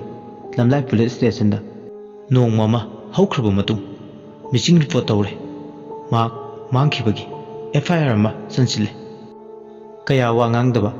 हाइदोक्तबा लिथोक्तबा मीदा ओइरुबना कनामतना प्रेमलतागी मरमदा खंगबा ngamlamde प्रेमलतागा Facebook दा खंगनै हाइबा मिसक अदुगी मरमदा हंगदोके हाइरसु माक मसाना पाइरंबा Karamba account पाइगे हाइना थिरसु मागी user name ममिंग थिरसु Facebook की ताइबंगददी मागी ममिंग थोलखिद्र अदुना माना Facebook दगी खंगनै चेनगी Nair मनुपादुगी मरमदा थीबदसु थीबा फंगद्र कनागा पुले कनागा तिने हाइदुना थिगतपसु फंगद्र लाइरबा संगलजिदबा इमुंग मनुंग ओइरबना case तुगी मरमदा पाइरबा आयोदुनसु कया लाइरबो ओइरबना थौसाबा साबिद्र फना सांगना investigation तौवे हाइरसु सिनगी लेटें वहाइगी फजबा ओइदुना लाइ तौदरिरा हाइबदि खंगदे अदुबु चिन्ददि तौवी तौवी तमना तमना लंगला लिंगदिन सोइदना पुथोकबा ngamlani हाइदना पुलिस सिंगी माइकेदगी थाजबदि पिरे अदुबु नोंमता मचागी मवा पाउ ताखिद्र ngasi मचागी असी भक्चांगना बारनि चिंखोंदा तादुना लेरमले हाइबगी पुलिस स्टेशन ना कॉल तौरकलबदा मचागी असी भक्चांगदो येंगनिंगबना मचागी मैना ngawrbi प्रेमलतागी अपोकपी अमदि अपोकपा हॉस्पिटल दमना लाइ पोस्टमार्टम तौबा रूम दुगी कॉरिडोर मपादुद लेपगले अपोकपा अपोकपी निदो तेंथाना होइना कपले मचागी थवा याउद्रबा हक्चांग दु येंगनिंगबना पोस्टमार्टम लोरदुना असी भक्चांग दो रूम अदुदगी इंथोरगले असीबा थवा याउद्रबा हक्चांग दो हौजिक्ति फी अंगोबना कुपसिल्लगा पुथोरकपदुददी हेना ओना थोइना कपले मचागी फिबम मथों खंगद्रबा अदुददी हौजिक्ति लोइरे कपदा फिबम चाद्रबा हक्चांग दु उबदा प्रेमलतागी अपोकपी ममादी थमोय मचे ताना काइरे तमथीरबा नुंगदम ममागी नुंगदम खोला हेना मोंदा ताइनफम खंगदबा हाइबदु ओइरे कपले मचागी असी भक्चांग दु कोंदुना ओ खोंगना असुक मिनुंगसी लेतना मचाबो तमथीना हातोकपिरंबसे खल्लुबदा अवाबा हाइबदु ओइ मचा हातपा मियातपदुगी मथक्ता लमन कुमनिंगी हॉस्पिटल दुगी कॉरिडोर दुदा कपलिबा खोंगलिबा लाउरिबदु उबदा युहेनबदु नुंगाइचरमदे मागी वाखल नुंगाइरमदबगा पुंफा फखरे मीगी अवाबा ताबा मतौबदु उबदा मासु थमोय सुकना नुंगाइचरमदे मियोइबा हाइबसे खुबा खुनमनि अदुबु मिचंग संगा लेते लाइरे उसितन मीबु हंतन तौबा खोंग्यागी उफुलगुम खनबा खुद हलकपा ngamlaroidaba मीदो ओनसिलगा खुद थारगा अकनबा सकपदि लांगेनि ngasi प्रेमलतागी मिसिसु लाइरबाबु इना खुनमना तुहतपिबा ꯅꯩꯊꯠꯄꯤꯕꯒꯤ ꯁꯛꯂꯣꯟꯅꯤ ꯃꯤꯆꯪ ꯁꯪꯒ ꯂꯩꯖꯗ꯭ꯔꯕ ꯅꯨꯄꯤ ꯃꯆꯥꯗꯨꯒꯤ ꯃꯔꯥꯜꯕꯨ ꯀꯔꯤꯅꯣ ꯃꯃꯥ ꯃꯄꯥ ꯑꯅꯤꯒꯤ ꯃꯤꯠꯀꯤ ꯂꯩꯇꯦꯡ ꯑꯣꯏꯔꯤꯕꯤ ꯃꯆꯥꯗꯨꯕꯨ ꯑꯗꯨꯛ ꯇꯝꯊꯤꯅ ꯃꯤꯌꯥ ꯊꯤꯅ ꯍꯥꯠꯄ ꯉꯝꯕꯒꯤ ꯁꯥꯒꯤ ꯄꯨꯛꯆꯦꯜ ꯆꯦꯟꯕ ꯃꯤꯑꯣꯏꯁꯤꯡꯗꯨꯕꯨ ꯀꯔꯝꯕ ꯃꯈꯜꯒꯤ ꯃꯤꯑꯣꯏꯁꯤꯡꯅꯣ ꯈꯟꯕꯗ ꯗꯥꯛꯇꯔ ꯌꯨꯌꯦꯟꯕ ꯋꯥꯈꯜ ꯑꯗꯣꯝꯗ ꯑꯦꯇꯦꯟꯁꯟ ꯄꯤꯖꯔꯝꯃꯤ ꯑꯁꯤꯕ ꯍꯛꯆꯥꯡꯗꯨ ꯏꯃꯨꯡ ꯃꯅꯨꯡ ꯑꯃꯗꯤ ꯄꯨꯂꯤꯁ ꯁ꯭ꯇꯦꯁꯟꯒ ꯌꯥꯅꯕ ꯄꯨꯔꯛꯇꯨꯅ ꯍꯣꯁꯄꯤꯇꯥꯜ ꯑꯣꯊꯣꯔꯤꯇꯤꯒꯤ ꯑꯌꯥꯕ ꯐꯣꯔꯃꯦꯂꯤꯇꯤꯁ ꯂꯣꯏꯅ ꯂꯣꯏꯔꯕ ꯃꯇꯨꯡ ꯄꯣꯁꯠꯃꯣꯔꯇꯦꯝ ꯑꯗꯨ ꯂꯣꯏꯔꯕꯅꯤꯅ ꯄꯣꯠꯂꯣꯏꯅꯕ ꯃꯌꯨꯝ ꯌꯧꯅꯕ ꯄꯨꯔꯛꯂꯦ ꯃꯇꯝ ꯑꯃꯗ ꯑꯥꯏꯀꯣꯅꯤꯛ ꯑꯣꯏꯕ ꯁꯣꯡ ꯁꯟꯖꯦꯟ ꯊꯣꯡꯒꯤ ꯊꯣꯡꯀꯥꯗ ꯍꯥꯏꯕ ꯏꯁꯩ ꯑꯗꯨ ꯅꯤꯡꯁꯤꯡꯂꯛꯏ ꯁꯥꯡꯂꯕ ꯆꯍꯤ ꯀꯌꯥꯒꯤ ꯃꯃꯥꯡꯗ ꯂꯩꯁꯥꯕꯤ ꯑꯃꯕꯨ ꯔꯦꯞ ꯇꯧꯔꯕ ꯃꯇꯨꯡ ꯁꯟꯖꯦꯟ ꯊꯣꯡꯒꯤ ꯊꯣꯡꯈꯥꯗ ꯍꯥꯠꯇꯣꯛꯂꯒ ꯂꯪꯊꯣꯛꯂꯝꯕ ꯂꯝꯗꯝꯁꯤꯒꯤ ꯅꯨꯄꯤ ꯑꯣꯏꯕꯤꯁꯤꯡꯒꯤ ꯃꯊꯛꯇ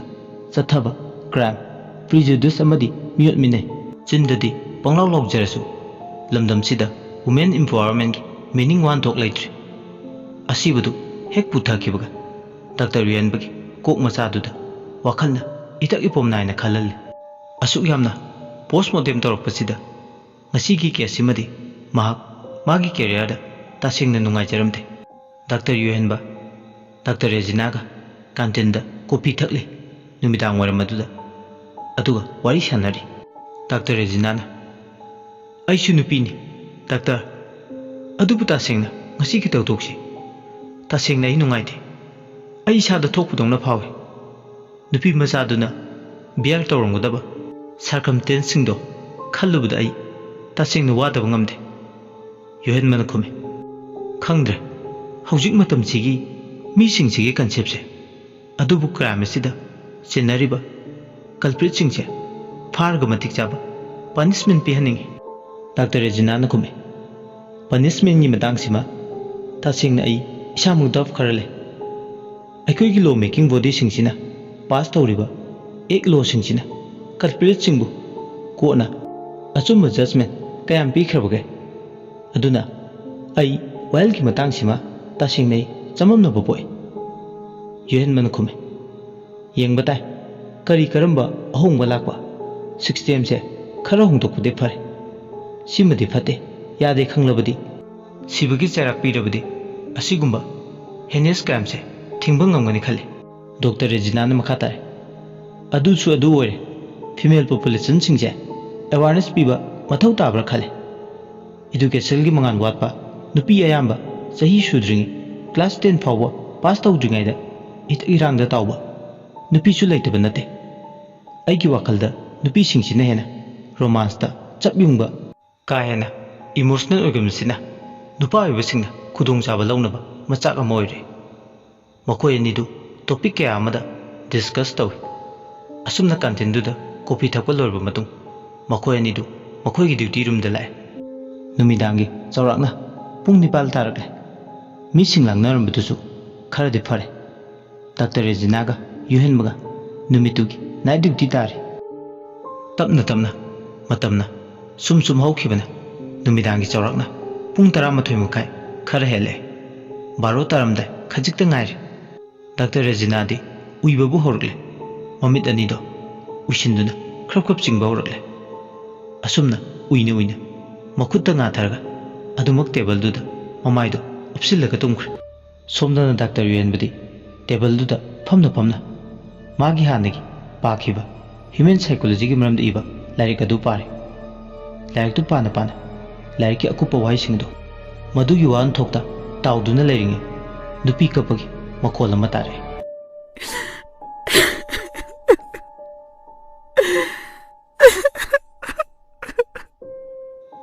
ꯍꯤꯛꯅ ꯀꯞꯂꯛꯄꯗꯧꯅ ꯇꯧꯏ ꯍꯣꯁꯄꯤꯇꯥꯜꯒꯤ ꯀꯣꯔꯤꯗꯣꯔꯗꯣꯝꯗ ꯀꯞꯂꯛꯏ ꯌꯥꯝ ꯍꯤꯛꯅ ꯊꯃꯣꯏ ꯁꯣꯛꯅ ꯀꯞꯂꯦ ꯅꯨꯄꯤꯗꯨꯅ ꯍꯤꯛ ꯂꯥꯎꯅ ꯀꯞꯂꯤꯕ ꯅꯨꯄꯤꯗꯨꯒꯤ ꯃꯈꯣꯜꯗꯨ ꯇꯥꯕꯗ ꯂꯥꯏꯔꯤꯛ ꯄꯥꯕꯗ ꯀꯣꯛ ꯊꯥꯗꯔꯝꯕ ꯅꯨꯄꯤꯗꯨ ꯀꯞꯄꯒꯤ ꯃꯈꯣꯜꯗꯨꯗ ꯃꯥꯒꯤ ꯃꯥꯏꯟ ꯑꯗꯣ ꯗꯥꯏꯚꯔꯠ ꯇꯧꯔꯦ ꯃꯥꯏꯟꯗꯨ ꯗꯥꯏꯚꯔꯠ ꯇꯧꯕꯗꯨꯗꯗꯤ ꯌꯨꯍꯦꯟꯕ ꯃꯥꯒꯤ ꯗ꯭ꯌꯨꯇꯤ ꯔꯨꯝꯗꯨꯗ ꯂꯩꯕ ꯌꯥꯔꯛꯇ꯭ꯔꯦ ꯆꯥꯅꯃꯛꯀꯤ ꯅꯤꯡꯉꯝꯗꯕ ꯃꯩꯆꯥꯛ ꯄꯨꯗꯨꯅ ꯍꯤꯛꯅ ꯀꯞꯂꯤꯕ ꯅꯨꯄꯤꯗꯨꯒꯤ ꯇꯦꯡꯊꯥꯅ ꯑꯣꯏꯕ ꯃꯈꯣꯜꯗꯨ ꯇꯥꯕꯗꯨꯗꯗꯤ ꯍꯦꯟꯅ ꯃꯁꯥꯗ ꯈꯪꯅꯤꯡꯕ ꯏꯊꯤꯜ ꯑꯃꯁꯨ ꯇꯠꯇꯅ ꯐꯥꯎꯕ ꯍꯦꯜꯂꯛꯑꯦ ꯀꯞꯄꯒꯤ ꯃꯈꯣꯜ ꯇꯥꯔꯤꯕ ꯑꯗꯣꯝꯗ ꯃꯍꯥꯛ ꯅꯪꯍꯧꯔꯣꯏ ꯃꯇꯥꯒꯨꯝ ꯈꯪꯅꯤꯡꯕ ꯂꯥꯡꯇꯛꯅꯕ ꯍꯦꯟꯃꯟꯈꯤꯕꯅ ꯅꯨꯄꯤꯗꯨꯒꯤ ꯃꯌꯣꯜ ꯇꯝꯅ ꯂꯥꯛꯏ ꯅꯨꯄꯤꯗꯨꯗꯤ ꯑꯊꯦꯡꯕ ꯏꯆꯤꯛ ꯍꯨꯟꯕ ꯃꯇꯝꯗꯨꯗ ꯃꯥꯒꯤ ꯃꯈꯣꯜꯇꯅ ꯃꯥꯏꯀꯩ ꯈꯨꯗꯤꯡꯒꯤ ꯅꯤꯜꯂꯤ ꯃꯥꯒꯤ ꯀꯥꯒꯤ ꯊꯣꯡꯖꯤꯜ ꯑꯗꯨ ꯀꯥꯟꯊꯣꯔꯛꯂꯦ ꯑꯗꯨꯒ ꯃꯃꯤꯠꯇꯨꯅ ꯀꯣꯔꯤꯗꯣꯔ ꯑꯗꯨꯗ ꯀꯅꯥ ꯂꯩꯒꯦ ꯍꯥꯏꯗꯨꯅ ꯀꯣꯌꯦꯡ ꯌꯦꯡꯉꯤ ꯑꯁꯨꯝꯅ ꯍꯦꯛ ꯌꯦꯡꯕꯒ ꯇꯥꯟ ꯆꯥꯟꯅꯅ ꯃꯄꯥꯟꯗ ꯈꯥꯝꯗꯨꯅ ꯂꯩꯕ ꯑꯦꯝꯕꯨꯂꯦꯟꯁꯇꯨꯒꯤ ꯃꯅꯥꯛꯇ ꯃꯁꯝ ꯃꯅꯥ ꯏꯐꯥ ꯅꯨꯄꯤ ꯑꯃ ꯂꯦꯞꯄꯒ ꯂꯩꯕꯗꯨ ꯎꯔꯦ ꯀꯞꯄꯒꯤ ꯈꯣꯟꯖꯦꯜꯅ ꯀꯣꯔꯤꯗꯣꯔ ꯑꯗꯨꯗꯒꯤ ꯑꯗꯨꯒ ꯃꯥꯒꯤ ꯃꯃꯤꯠꯇ ꯂꯦꯞꯇꯨꯅ ꯂꯩꯕ ꯃꯤꯁꯛꯇꯨꯅ ꯃꯄꯥꯟꯗ ꯈꯔ ꯂꯥꯞꯇꯛꯅ ꯕꯣꯇꯜ ꯕ꯭ꯔꯁ ꯃꯈꯣꯡꯗ ꯂꯦꯞꯄꯒ ꯂꯩ ꯃꯇꯝꯗꯨ ꯅꯨꯃꯤꯗꯥꯡ ꯑꯣꯏꯔꯁꯨ ꯅꯤꯡꯊꯝꯊꯥꯒ ꯑꯣꯏꯔꯦ ꯂꯩꯆꯤꯟꯗꯤ ꯈꯔ ꯄꯥꯔꯞ ꯊꯥꯔꯦ ꯃꯄꯥꯟꯗ ꯊꯥꯜꯂꯤꯕ ꯂꯥꯏꯠꯀꯤ ꯃꯉꯥꯜꯗꯨꯗ ꯅꯨꯄꯤ ꯑꯃ ꯂꯩꯆꯤꯟ ꯄꯥꯔꯞ ꯊꯥꯕꯗꯨꯗ ꯑꯦꯝꯕꯨꯂꯦꯟꯁ ꯃꯌꯥꯗ ꯂꯦꯞꯄꯒ ꯂꯩ ꯍꯥꯏꯕꯗꯤ ꯈꯪꯉꯤ ꯑꯗꯨꯕꯨ ꯑꯃꯔꯣꯝꯗ ꯀꯔꯤꯅꯣ ꯀꯅꯥꯅꯣ ꯍꯥꯏꯕꯗꯤ ꯃꯌꯦꯛ ꯁꯦꯡꯄꯥꯇꯅ ꯎꯔꯤ ꯁꯛꯇꯝ ꯑꯗꯨ ꯂꯩꯆꯤꯟ ꯊꯥꯕꯗꯨꯅ ꯃꯔꯝ ꯑꯣꯏ ꯐꯖꯅ ꯂꯥꯛꯁꯤꯟꯗꯨꯅ ꯌꯦꯡꯕꯗꯤ ꯉꯝꯗꯦ ꯁꯤꯔꯤꯒꯤ ꯊꯥꯛ ꯑꯗꯨꯗꯒꯤ ꯇꯞꯅ ꯇꯞꯅ ꯀꯨꯝꯊꯕ ꯍꯧꯔꯛꯂꯦ light travel faster than sound ꯐꯤꯖꯤꯛꯁꯅ ꯍꯥꯏ ꯑꯗꯨꯕꯨ ꯂꯥꯏꯠꯀꯤ ꯃꯉꯥꯜꯁꯤꯅ ꯇꯣꯈꯥꯏꯅ ꯁꯛꯇꯝ ꯑꯃꯕꯨ ꯃꯥꯒꯤ ꯃꯤꯠꯃꯥꯡꯗ ꯂꯩꯔꯤ ꯑꯗꯨꯒ ꯀꯞꯄꯒꯤ ꯃꯈꯣꯜꯁꯤꯅ ꯃꯥꯏꯀꯩ ꯑꯗꯣꯝꯗ ꯃꯥꯒꯤ ꯋꯥꯈꯜꯗ ꯂꯥꯏꯠꯁꯤꯅ ꯏꯟꯗꯤꯀꯦꯠ ꯇꯧꯔꯤꯕ ꯃꯄꯥꯁꯤꯒ ꯀꯞꯄꯒꯤ ꯃꯈꯣꯜ ꯇꯥꯔꯤꯕꯁꯤꯒ ꯑꯁꯨꯛꯀꯤ ꯃꯇꯤꯛ ꯈꯦꯠꯅꯩ ꯃꯥꯒꯤ ꯋꯥꯈꯜꯗ ꯁꯥꯏꯟꯁꯀꯤ ꯊꯤꯑꯣꯔꯤ ꯑꯃꯗꯤ ꯂꯣꯁꯤ ꯍꯥꯟꯅ ꯃꯃꯥꯡ ꯊꯥꯅ ꯈꯟꯖꯤꯜꯂꯦ ꯈꯜꯂꯤꯕꯁꯤꯒꯤ ꯃꯔꯝꯁꯤꯅ ꯀꯔꯤꯒꯤꯅꯣ ꯃꯍꯥꯛ ꯃꯁꯥꯁꯨ ꯈꯪꯗꯦ ꯑꯁꯨꯛ ꯌꯥꯝ ꯆꯔꯥꯡꯅꯕꯁꯤꯕꯨ ꯅꯨꯄꯤꯗꯨꯅ ꯂꯦꯞꯂꯒ ꯑꯗꯨꯃꯛ ꯇꯨꯃꯤꯟꯅ ꯂꯩꯔꯤ ꯑꯦꯝꯕꯨꯂꯦꯟꯁ ꯃꯅꯥꯛꯇꯨꯗ ꯑꯃꯔꯣꯝꯗ ꯀꯞꯄꯒꯤ ꯃꯈꯣꯜꯗꯨ ꯑꯃꯨꯛ ꯇꯥꯔꯛꯏ ꯀꯣꯔꯤꯗꯣꯔꯒꯤ ꯀꯥꯆꯤꯟ ꯑꯗꯨꯗ ꯑꯁꯨꯝꯅ ꯃꯥꯏꯀꯩ ꯑꯅꯤꯗꯨꯗ ꯃꯃꯤꯠꯇꯨꯅ ꯀꯣꯌꯦꯡ ꯌꯦꯡꯂꯤꯉꯩ ꯀꯣꯔꯤꯗꯣꯔꯒ ꯇꯥꯏꯅꯕ ꯋꯥꯜꯗꯨꯗ ꯅꯨꯄꯤ ꯑꯃꯒꯤ ꯁꯑꯣꯡ ꯁꯥꯗꯥꯗꯧꯅ ꯇꯧꯕ ꯃꯃꯤ ꯑꯃ ꯐꯛꯂꯥꯡ ꯑꯗꯨꯗ ꯂꯦꯞꯂꯦ ꯗꯥꯛꯇꯔ ꯌꯦꯟꯕ ꯃꯁꯥꯗꯣ ꯁ꯭ꯋꯥꯏ ꯂꯥꯎꯏ ꯃꯃꯤꯠ ꯑꯅꯤꯗꯣ ꯑꯃꯨꯛ ꯅꯣꯏ ꯃꯁꯥꯗ ꯊꯥꯖꯁꯤ ꯀꯗꯥꯏ ꯊꯥꯖꯔꯨꯁꯤ ꯀꯗꯥꯏ ꯃꯊꯟꯇ ꯋꯥꯡ ꯍꯪꯖꯩ ꯗꯥꯛꯇꯔ ꯌꯦꯟꯕ ꯀꯔꯤꯅꯣ ꯑꯩꯅ ꯎꯔꯤꯁꯤꯕꯣ ꯐꯛꯂꯥꯡꯗ ꯎꯔꯤꯕ ꯃꯃꯤꯁꯤꯅ ꯀꯔꯤ ꯁꯤꯗꯤ ꯆꯨꯝꯅꯒꯤ ꯁꯦꯗꯣ ꯃꯃꯤ ꯑꯃꯅꯤ ꯑꯝꯕ꯭ꯔꯥ ꯄꯦꯅꯨꯝꯕ꯭ꯔꯥ ꯑꯅꯤꯒꯤ ꯑꯄꯨꯟꯕ ꯁꯛꯂꯣꯟ ꯅꯠꯇ꯭ꯔꯒ ꯐꯛꯂꯥꯡꯗ ꯁꯪꯂꯤꯕ ꯃꯆꯨꯁꯤꯅ ꯃꯟꯊꯔꯛꯄꯒꯤ ꯗꯤꯁꯏꯟꯇ꯭ꯔꯤꯒꯦꯠ ꯇꯧꯕꯒꯤ ꯐꯛꯂꯥꯡ ꯆꯨꯅꯨꯡꯉꯥꯏꯔꯛꯄ ꯀꯣꯛꯊꯔꯛꯄꯒꯤ ꯇꯧꯔꯤꯕ꯭ꯔꯥ ꯑꯗꯨꯅ ꯋꯥꯜꯗ ꯀ꯭ꯔꯦꯕꯤꯁꯤꯁ ꯂꯩꯕ ꯅꯠꯇ꯭ꯔꯒ ꯃꯆꯨ ꯆꯤꯊꯔꯛꯄꯗꯨꯅ ꯑꯣꯏꯔꯖꯥꯠꯂ ꯃꯁꯦꯡ ꯃꯔꯥꯡꯁꯦ ꯑꯗꯨꯅ ꯍꯦꯛꯇꯃꯛ ꯃꯥꯜꯂꯤꯕ꯭ꯔꯥ ꯑꯩ ꯈꯨꯁꯛꯇꯝ ꯑꯃ ꯅꯠꯇ꯭ꯔꯒꯅ ꯃꯤ ꯑꯃꯒꯤ ꯁꯕꯥꯔ ꯃꯨꯔꯇꯤ ꯐꯤꯕꯝ ꯑꯃꯨꯛꯁꯨ ꯃꯑꯣꯡ ꯃꯇꯧ ꯈꯪꯗ꯭ꯔꯦꯗ ꯅꯨꯄꯤ ꯑꯃꯅ ꯑꯃꯨꯛ ꯈꯥꯝꯗꯨꯅ ꯂꯩꯔꯤꯕ ꯑꯦꯝꯕꯨꯂꯦꯟꯁ ꯃꯌꯥꯗ ꯂꯦꯞꯇꯨꯅ ꯂꯩꯔꯤꯕꯁꯦ ꯑꯁꯨꯝꯅ ꯃꯥ ꯉꯥꯏꯍꯥꯛ ꯋꯥꯈꯜ ꯈꯜꯂꯤ ꯃꯆꯤꯟꯅ ꯃꯨꯔꯨꯝ ꯃꯨꯔꯨꯝ ꯁꯣꯟ ꯑꯁꯨꯝ ꯇꯧꯗꯨꯅ ꯃꯥ ꯋꯥꯜꯗꯨꯗ ꯑꯃꯨꯛ ꯅꯨꯄꯤꯗꯨꯗ ꯑꯃꯨꯛ ꯌꯦꯡ ꯇꯧꯗꯨꯅ ꯂꯩꯔꯤꯉꯩ ꯈꯪꯍꯧꯗꯅ ꯃꯥꯒꯤ ꯃꯤꯠꯃꯥꯡꯗ ꯐꯛꯂꯥꯡꯗ ꯇꯥꯔꯤꯕ ꯃꯃꯤꯗꯣ ꯃꯤ ꯑꯃ ꯆꯠꯄꯗꯧꯅ ꯂꯦꯡ ꯆꯠꯂꯦ ꯑꯗꯨꯒ ꯐꯛꯂꯥꯡꯗꯨꯒꯤ ꯃꯃꯤꯗꯨ ꯀꯣꯔꯤꯗꯣꯔꯗꯨꯗ ꯐꯠ ꯂꯥꯎꯅ ꯆꯣꯡꯊꯔꯛꯂꯒ ꯅꯨꯄꯤ ꯑꯃ ꯐꯤꯉꯧ ꯁꯦꯠ ꯀꯣꯔꯤꯗꯣꯔꯗꯨꯗ ꯂꯦꯞꯄꯒ ꯂꯩ ꯃꯗꯨ ꯎꯕꯗ ꯗꯣꯛꯇꯔ ꯌꯦꯟꯕ ꯁ꯭ꯋꯥꯏ ꯂꯥꯎꯕꯗ ꯅꯠꯇꯅ ꯃꯁꯥ ꯄꯨꯝꯕꯗꯨ ꯇꯨ ꯆꯨꯡꯈꯤꯕ ꯈꯪꯍꯧꯗꯦ ꯗꯥꯛꯇꯔ ꯌꯦꯟꯕꯅ ꯀꯔꯤꯅꯣ ꯑꯩꯅ ꯍꯟꯗꯛ ꯃꯔꯛ ꯏꯂꯨꯖꯟ ꯉꯥꯛꯇ ꯎꯔꯤꯁꯦ ꯃꯥꯅꯦ ꯆꯥꯟꯅꯅ ꯑꯩ ꯍꯦꯂꯨꯁꯤꯅꯦꯠ ꯇꯧꯔꯦ ꯑꯩꯅ ꯎꯔꯤꯁꯦ ꯖꯁ ꯑꯦ ꯐꯤꯛꯃꯦꯟ ꯑꯣꯐ ꯏꯂꯨꯖꯟ ꯑꯩꯒꯤ ꯕ꯭ꯔꯦꯟ ꯅꯤꯡꯊꯤꯖꯅ ꯐꯪꯁꯟ ꯇꯧꯗ꯭ꯔꯦ ꯑꯣꯏꯔꯣꯏꯗꯕ ꯋꯥꯈꯜ ꯃꯌꯥꯝꯅ ꯑꯩ ꯂꯝꯁꯤꯟꯗꯨꯅ ꯈꯜꯂꯦ ꯐꯣꯔ ꯗ ꯄꯥꯁ ꯐ꯭ꯌꯨ ꯗꯦꯖ ꯑꯥꯏ ꯍꯦভ ꯕꯤꯟ ꯍꯦꯂꯨꯁꯤꯅꯦꯇꯤꯡ ꯃꯥꯅꯦ ꯑꯩꯅ ꯎꯔꯤꯁꯦ ꯍꯦꯂꯨꯁꯤꯅꯦꯠ ꯇꯧꯔꯤꯅꯤ ꯌꯣꯍꯦꯟꯕ ꯅꯪ ꯋꯥꯈꯜ ꯇꯥꯎ ꯅꯁꯥꯕꯨ ꯔꯤꯌꯦꯂꯥꯏꯁ ꯇꯧ ꯖꯁ ꯀꯝ ꯕꯦꯛ ꯇꯨ ꯅꯣꯔꯃꯦꯜꯁꯤ ꯅꯪꯒꯨꯝꯕ ꯃꯤ ꯑꯃꯅ ꯍꯦꯂꯨꯁꯤꯅꯦꯠ ꯇꯧꯕ ꯆꯥꯟꯅꯗꯦ ꯅꯪꯗꯤ ꯍꯦꯂꯨꯁꯤꯅꯦꯠ ꯇꯧꯒꯗꯕ ꯅꯠꯇꯦ ꯑꯁꯤ ꯍꯥꯏꯔꯒ ꯃꯊꯟꯇ ꯃꯥꯒꯤ ꯋꯥꯈꯜꯗꯣ ꯂꯥꯛꯁꯤꯟꯅꯕ ꯍꯣꯠꯅꯔꯤ ꯃꯃꯥꯏꯗ ꯀꯔꯤꯒꯨꯝꯕꯗ ꯃꯁꯥ ꯃꯊꯟꯇ ꯋꯥꯈꯜ ꯇꯥꯖꯅꯕ ꯍꯥꯏꯗꯅ ꯈꯨꯄꯥꯛꯅ ꯁꯦꯠ ꯍꯥꯏꯗꯅ ꯇꯞꯂꯛ ꯊꯥꯖꯔꯤ ꯑꯗꯨꯒ ꯃꯃꯤꯠꯇꯨ ꯍꯥꯏꯐꯦꯠ ꯀꯨꯐꯦꯠ ꯀꯥꯐꯦꯠ ꯀꯨꯞꯄꯦ ꯃꯥꯅ ꯎꯔꯤꯕꯁꯤꯡ ꯑꯗꯣ ꯍꯟꯖꯤꯟ ꯎꯔꯤꯕ꯭ꯔꯥ ꯍꯥꯏꯗꯨꯅ ꯑꯁꯨꯝꯅ ꯌꯦꯡꯗꯨꯅ ꯂꯩꯔꯤꯉꯩ ꯀꯣꯔꯤꯗꯣꯔꯗ ꯂꯦꯞꯂꯤꯕ ꯅꯨꯄꯤꯗꯣ ꯃꯥꯒꯤ ꯃꯤꯠꯃꯥꯡꯗꯒꯤ ꯈꯪꯍꯧꯗꯅ ꯃꯥꯡꯊꯣꯛꯈ꯭ꯔꯒ ꯑꯦꯝꯕꯨꯂꯦꯟꯁ ꯃꯅꯨꯡꯗ ꯑꯣꯏꯅ ꯗ꯭ꯔꯥꯏꯚꯔꯅ ꯐꯝꯕ ꯁꯤꯠ ꯑꯗꯨꯗ ꯃꯥꯡ ꯊꯥꯗꯨꯅ ꯐꯝꯂꯦ ꯑꯗꯨꯝꯅ ꯍꯦꯛ ꯇꯧꯕꯒ ꯃꯁꯛ ꯃꯆꯥ ꯈꯪꯗꯕ ꯅꯨꯄꯤ ꯑꯃ ꯂꯦꯞꯄꯒ ꯂꯩꯔꯝꯕꯗꯨꯁꯨ ꯃꯥꯒꯤ ꯃꯤꯠꯃꯥꯡꯗ ꯑꯦꯝꯕꯨꯂꯦꯟꯁꯀꯤ ꯃꯃꯥꯡ ꯁꯤꯠ ꯗ꯭ꯔꯥꯏꯚꯔꯗꯨꯒꯤ ꯍꯦꯛ ꯅꯥꯀꯟꯗ ꯄꯨꯟꯅ ꯐꯝꯃꯤꯟꯅꯈ꯭ꯔꯦ ꯇꯧꯔꯤꯕ ꯃꯇꯧꯗꯨ ꯎꯕꯗ ꯄꯨꯡꯉꯛꯉꯛꯏ ꯑꯦꯝꯕꯨꯂꯦꯟꯁ ꯃꯅꯨꯡꯗ ꯊꯥꯟꯕ ꯃꯩꯁꯤꯡ ꯑꯗꯨ ꯂꯣꯏꯅ ꯉꯥꯜꯂꯛꯑꯦ ꯍꯧꯖꯤꯛꯇꯤ ꯂꯩꯆꯤꯟꯅ ꯄꯥꯔꯞ ꯊꯥꯔꯁꯨ ꯅꯨꯄꯤ ꯑꯅꯤ ꯍꯧꯅꯗꯨꯅ ꯑꯦꯝꯕꯨꯂꯦꯟꯁꯇꯨꯒꯤ ꯃꯃꯥꯡ ꯁꯤꯠꯇꯨꯗ ꯄꯨꯟꯅ ꯐꯝꯃꯤꯟꯅꯔꯒ ꯂꯩꯕꯗꯨ ꯃꯌꯦꯛ ꯁꯦꯡꯅ ꯎꯔꯦ ꯇꯧꯔꯤꯕ ꯊꯧꯗꯣꯛ ꯑꯗꯨꯗ ꯃꯥꯒꯤ ꯃꯌꯥ ꯀꯥꯔꯦ ꯑꯦꯝꯕꯨꯂꯦꯟꯁ ꯃꯅꯨꯡꯗ ꯊꯥꯟꯕ ꯂꯥꯏꯠꯁꯤꯡ ꯑꯗꯨ ꯐ꯭ꯂꯤꯀꯔ ꯇꯧꯏ ꯑꯃꯨꯛ ꯍꯦꯛ ꯉꯥꯟ ꯑꯃꯨꯛ ꯍꯦꯛ ꯃꯝ ꯇꯟꯗꯟ ꯃꯉꯥꯜꯒꯨꯝ ꯀꯨꯐꯦꯠ ꯀꯥꯐꯦꯠ ꯇꯧꯗꯨꯅ ꯂꯩꯔꯤ ꯗꯥꯛꯇꯔ ꯌꯦꯟꯕ ꯀꯔꯤꯅꯣ ꯇꯧꯔꯤꯁꯦ this can be realistic it's only brain chemical activity ꯃꯤꯠꯅ ꯎꯕ ꯋꯥꯈꯜꯅ ꯊꯣꯟꯕ ꯉꯥꯛꯇꯅꯤ ꯃꯁꯤꯗ ꯑꯩꯒꯤ ꯃꯤꯠꯅ ꯄ꯭ꯔꯣꯖꯦꯛ ꯇꯧꯔꯤꯕ ꯀꯟꯗꯤꯁꯟꯁꯤꯗꯤ ꯑꯩꯅ ꯊꯥꯖꯔꯨꯕ ꯌꯥꯗꯦ this only a figment of imagination ꯋꯥꯈꯜꯅ ꯕ꯭ꯔꯦꯟꯗ ꯏꯟꯁꯤꯜꯂꯒ ꯊꯣꯟꯕ ꯉꯥꯛꯇꯅꯤ ꯁ꯭ꯇ꯭ꯔꯦꯁ ꯍꯣꯔꯃꯣꯟ ꯀꯥ ꯍꯦꯟꯅ ꯑꯩꯒꯤ ꯁꯦꯀ꯭ꯔꯦꯠ ꯇꯧꯔꯝꯕꯁꯨ ꯌꯥꯏ ꯃꯔꯨꯑꯣꯏꯅ ꯗꯣꯄꯥꯃꯥꯏꯟ ꯁ꯭ꯇ꯭ꯔꯦꯁ ꯔꯤꯂꯤꯖꯤꯡ ꯇꯧꯔꯝꯕ ꯍꯣꯔꯃꯣꯟꯁꯨ ꯋꯥꯠꯂꯝꯒꯗ꯭ꯔꯥ ꯈꯪꯗ꯭ꯔꯦ ꯑꯩ ꯇꯁꯦꯡꯅ ꯏꯁꯥꯅ ꯏꯁꯥꯕꯨ ꯊꯥꯖꯗ꯭ꯔꯦ ꯋꯥꯈꯜꯕꯨ ꯊꯦꯝꯖꯤꯟꯒꯗ꯭ꯔꯥ ꯃꯤꯁꯅꯥ ꯑꯅꯤꯁꯤꯕꯨ ꯋꯥꯔꯛꯀꯗ꯭ꯔꯥ ꯑꯥꯏ ꯍꯦꯗ ꯅꯣ ꯆꯣꯏꯁ ꯑꯩ ꯍꯦꯂꯨꯁꯤꯅꯦꯠ ꯇꯧꯔꯦ ꯍꯥꯎ ꯀꯦꯟ ꯏꯠꯁ ꯕꯤ ꯄꯣꯁꯤꯕꯜ ꯑꯁꯨꯝꯅ ꯋꯥꯈꯜꯅ ꯃꯀꯣꯛꯇꯣ ꯌꯣꯠꯁꯤꯜꯂꯒꯦ ꯍꯥꯏꯗꯨꯅ ꯄꯨꯕ ꯊꯥꯡꯕ ꯉꯝꯗ꯭ꯔꯕ ꯋꯥꯈꯜꯅ ꯁꯦꯟꯅꯗꯨꯅ ꯃꯥꯕꯨ ꯏꯀꯣꯏ ꯀꯣꯏꯁꯤꯟꯗꯨꯅ ꯂꯩꯈ꯭ꯔꯦ ꯋꯥꯈꯜꯅ ꯄꯨꯛꯅꯤꯡꯅ ꯃꯥꯒꯤ ꯃꯤꯠꯆꯪꯗ ꯆꯪꯕꯤꯗ꯭ꯔꯕꯗ ꯗꯥꯛꯇꯔ ꯌꯦꯟꯕ ꯃꯁꯥꯅ ꯃꯁꯥꯕꯨ ꯆꯃꯝꯅꯩ ꯃꯥꯒꯨꯝꯕ ꯗꯣꯛꯇꯔ ꯑꯃꯅ ꯌꯥꯝ ꯄ꯭ꯔꯣꯐꯦꯁꯅꯦꯜꯁꯨ ꯑꯣꯏꯕ ꯑꯃꯅ ꯃꯥꯒꯤ ꯄꯤꯛ ꯀꯦꯔꯤꯌꯔꯁꯤꯗ ꯊꯦꯡꯅꯔꯤꯕ ꯊꯧꯗꯣꯛ ꯋꯥꯊꯣꯛꯁꯤꯡ ꯀꯗꯥꯏ ꯐꯥꯎ ꯊꯥꯖꯕ ꯌꯥꯕ ꯑꯃꯁꯨꯡ ꯌꯥꯗꯕ ꯑꯅꯤꯅ ꯂꯥꯡꯒꯣꯏ ꯆꯟꯁꯤꯜꯂꯛꯏ ꯁꯥꯏꯟꯁꯀꯤ ꯈꯝ ꯊꯦꯡꯅ ꯆꯥꯎꯈꯠꯂꯕ ꯃꯇꯝꯁꯤꯗ ꯑꯁꯤꯒꯨꯝꯕ ꯊꯧꯗꯣꯛꯁꯤꯡꯁꯤꯅ ꯃꯍꯥꯛ ꯀꯔꯝꯅ ꯑꯃꯗꯤ ꯀꯗꯥꯏ ꯐꯥꯎꯕ ꯊꯥꯖꯒꯅꯤ ꯃꯁꯥ ꯃꯊꯟꯇ ꯃꯗꯣꯝ ꯍꯪꯖꯕ ꯋꯥꯍꯪꯅꯤ ꯋꯥꯍꯪꯁꯤꯅ ꯂꯥꯛꯈꯠꯂꯛꯑꯦ ꯀꯃꯟ ꯁꯦꯟꯁ ꯑꯃꯠꯇ ꯌꯥꯎꯕꯒꯤ ꯃꯁꯥꯗ ꯈꯨꯗꯝ ꯆꯥꯡꯗꯝ ꯐꯪꯖꯗ꯭ꯔꯦ ꯃꯁꯥꯅ ꯃꯁꯥꯕꯨ ꯁꯦꯟꯁꯂꯦꯁ ꯑꯣꯏꯅ ꯈꯟꯖꯩ ꯃꯤꯠꯅ ꯎꯕ ꯋꯥꯈꯜꯅ ꯈꯟꯕ ꯑꯅꯤꯁꯦ ꯏꯇꯠ ꯇꯠꯅꯅ ꯈꯠꯅꯔꯤ ꯄꯦꯔꯥꯅꯣꯏꯗ ꯑꯣꯏꯔꯦ ꯇꯁꯦꯡꯅ ꯃꯍꯥꯛ ꯄꯦꯔꯥꯅꯣꯔꯃꯦꯜ ꯑꯦꯛꯇꯤꯚꯤꯇꯤꯔ ꯃꯥꯅ ꯎꯔꯤꯁꯦ ꯑꯗꯨꯕꯨ ꯍꯧꯖꯤꯛꯀꯤ ꯆꯥꯎꯈꯠꯂꯕ ꯃꯇꯝꯁꯤꯗ ꯀꯗꯥꯏꯗꯒꯤ ꯁ꯭ꯄꯤꯔꯤꯠ ꯕꯨꯠ ꯂꯥꯏ ꯇꯤꯟ ꯊꯥꯖꯕ ꯌꯥꯕ꯭ꯔꯥ ꯑꯁꯨꯝꯅ ꯋꯥꯈꯜꯅ ꯃꯥꯒꯤ ꯁꯪꯁꯥꯔ ꯄꯨꯝꯕ ꯇꯥꯎꯗꯨꯅ ꯐꯨꯛꯇꯨꯅ ꯍꯨꯝꯗꯨꯅ ꯄꯨꯈꯤꯒꯗꯕꯣꯏ ꯅꯤꯡꯉꯤ ꯋꯥꯈꯜꯅ ꯂꯥꯛꯍꯜꯂꯦ ꯑꯦꯝꯕꯨꯂꯦꯟꯁ ꯃꯅꯨꯡꯗ ꯇꯣꯡꯂꯤꯕ ꯅꯨꯄꯤꯁꯤꯡ ꯑꯗꯣ ꯆꯨꯝꯅ ꯃꯃꯥꯡ ꯁꯤꯠ ꯑꯗꯨꯗ ꯍꯧꯅꯗꯨꯅ ꯇꯨꯃꯤꯟ ꯐꯝꯂꯝꯕꯗꯒꯤ इखंग खंगौदा हौनदुना हिंग हिंगना कपलले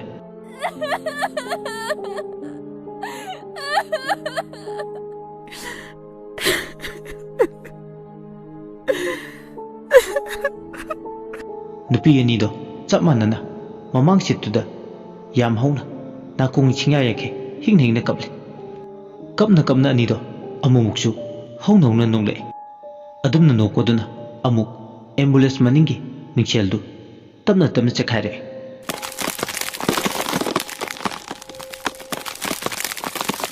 हेक येंगबदा मई चतुना क्रेक चलगा कायगदबो माले चखारपगी मखोलदु महक तारमे असुमना नुपी नुदुगी मौंग मतवदुदा ताउदुना लेरिंगे कॉरिडोरदा लेरिबा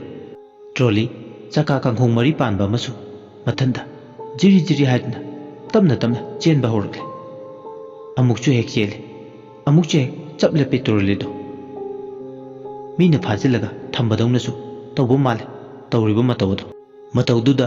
सोर्स अनिंग चमांग समनद्रे वाखलसु फुमंगने कैदौगदबनो मतांग अदुदा मा खनबदा कंगौने मी तानबा लाउरगेसु अमुकचु खले अदुबु लाउरगन मंगोंदा कानबो ओइजबना करिनो मसिनी मीने यामना किगनबा मरिंजे लाउदबा नुपा ओइनमु उखिद्र खनबदा अवाबा मने अवाबा सिन मरम ओइ कीबदी लायदन मा कोपुबो ngamlaktre mamangda nongninigi experience da kanano haidena tawriba singsida hangdurabasu mana hangliba wang singsigi pakhum pirakani habide masana masabu expect khak tawde asumna ma siri thaktuda leplingi punga ma chapchana hek tabaga tawrumliba mong mato paranormal activity singdo chapchana lepkhre tumin laikre karimta magi mamituda ukitra everything returned to normal state wakhanda khale doctor yenba akoi biduda koyeng yenglamaga magi karumda changi hek tawbuga nupi ma थुंजिंदा लेपगा लेबदो उरे नुपीदुना मंगोंदा येंगलगा doctor हाइबो vice तपना यामेंग ममोंग अमता कौरे doctor खोंजेल अदु ताबदा स्वाइ लावे खोंजेल से माना ममांगाइदा कदाइदनो मताखरे चिंगमी नुपी अमगी खोंजेल इतत ततना माना ताबा खोंजेल से मा खंगनिंग निसिंगले तमेंगलोंगी district hospital दा posting तारिंगे मागना या मतेंग पांगखिबी चिंगमी निंगो लुसीगी माने ngasi tarib khonjel se lusigini masida khangningai wafam matabu yaude habe khonjel asi yam familiar oba khonjel ne lusina mabu mabung makni khanjaba laibak thiba numit aba lusigi longma numit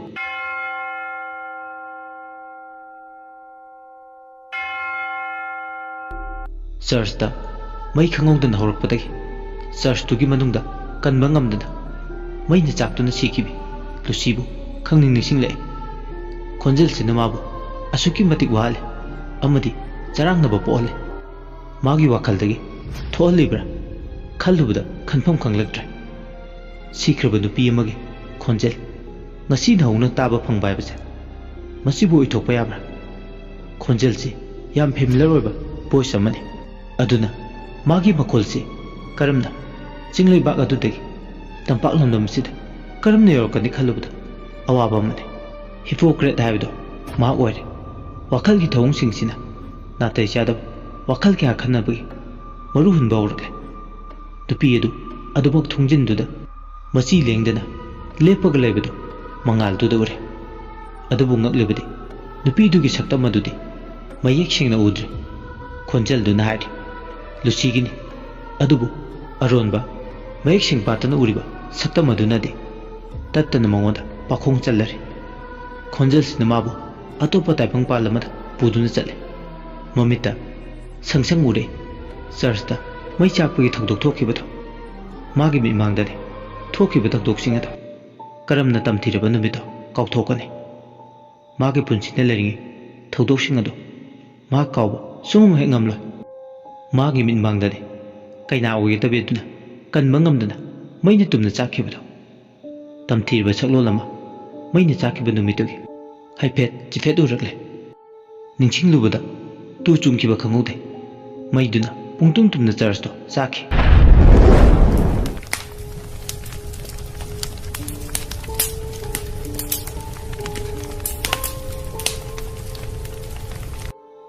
maidu karamna haurukiba noibagi khudam changda moiba yaba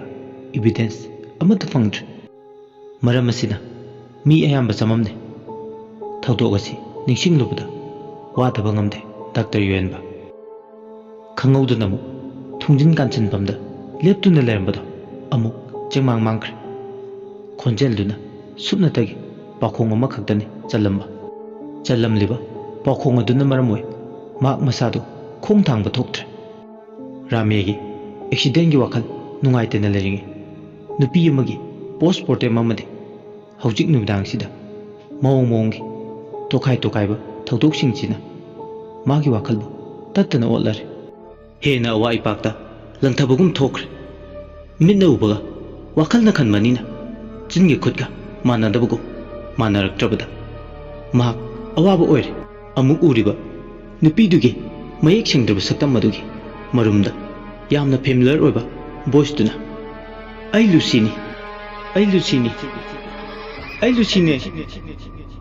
lucini haidana hanjin anira omlak amuk chinban kangle masidoire masado hena sabung lawele thongjil duda lepna khulam toina mongoda doctor lao aigi naksida nang aibu khangdraba doctor nangina challusine asi haidana hanjin mongoda yenglaga haide mihulgi khongjel du lamjeng chen badongna kanna yangshilai khawri charam su phungkhale nungsa so sauna hole tanja sidane hawjikti thungjinda leptuna lebini pido magi manak tamna changchilai leptana aduga maga mayokna lepdare ngasai wai mayek sing uba phanglamdraba saktam mado mayek sing uri mit mangda mane khonjel ga saktam ga hawjikti chanarakle mitna uriba maina chakhibagi karum toba माइथोंसी लुसीनी लुसी उबदा doctor वेनबा थकतपद लोरे असीबा सिंगमद्रब थवाइदी लाइरम लंजंगमदे कोई पाई पाइदुन लय हाबदो चुमलेदना खले लुसीदो मिकुप खरा हॉस्पिटल कॉरिडोर दुदा लेपलमनगा मुक मांखरे मिहुलदी लेप लेटना चोंगरे मफम तादे मासु कुइना कॉरिडोर दुदा कुइना लेपत्रे मागी ड्यूटी तारिबा रूम अदोमदा प्रपप लाइ मागी रूम दु योबगा मसादो नी हेक्ताइ डॉक्टर रेजिनादी टेबल दुदा तुमदुना दुम मची लेंगदना लेरमे योहेनबा मसादो तुमिन तासिनदना ले मागी चार दुद फमदगा कैदौगदबनो हाइबा मा मसासु खंगजदे कोक तो पाइरगले वखल थोक्तबगी मोंगदा असुमना अहिंगदु सोख्रे मथंगी नुमिने मॉर्निंग शिफ्ट की मोज चिन्नबा अतोपा मागी कलेक्सिंग लागरे डॉक्टर विहनबा डॉक्टर रेजिनासु मयुमदा हंद्रिंगे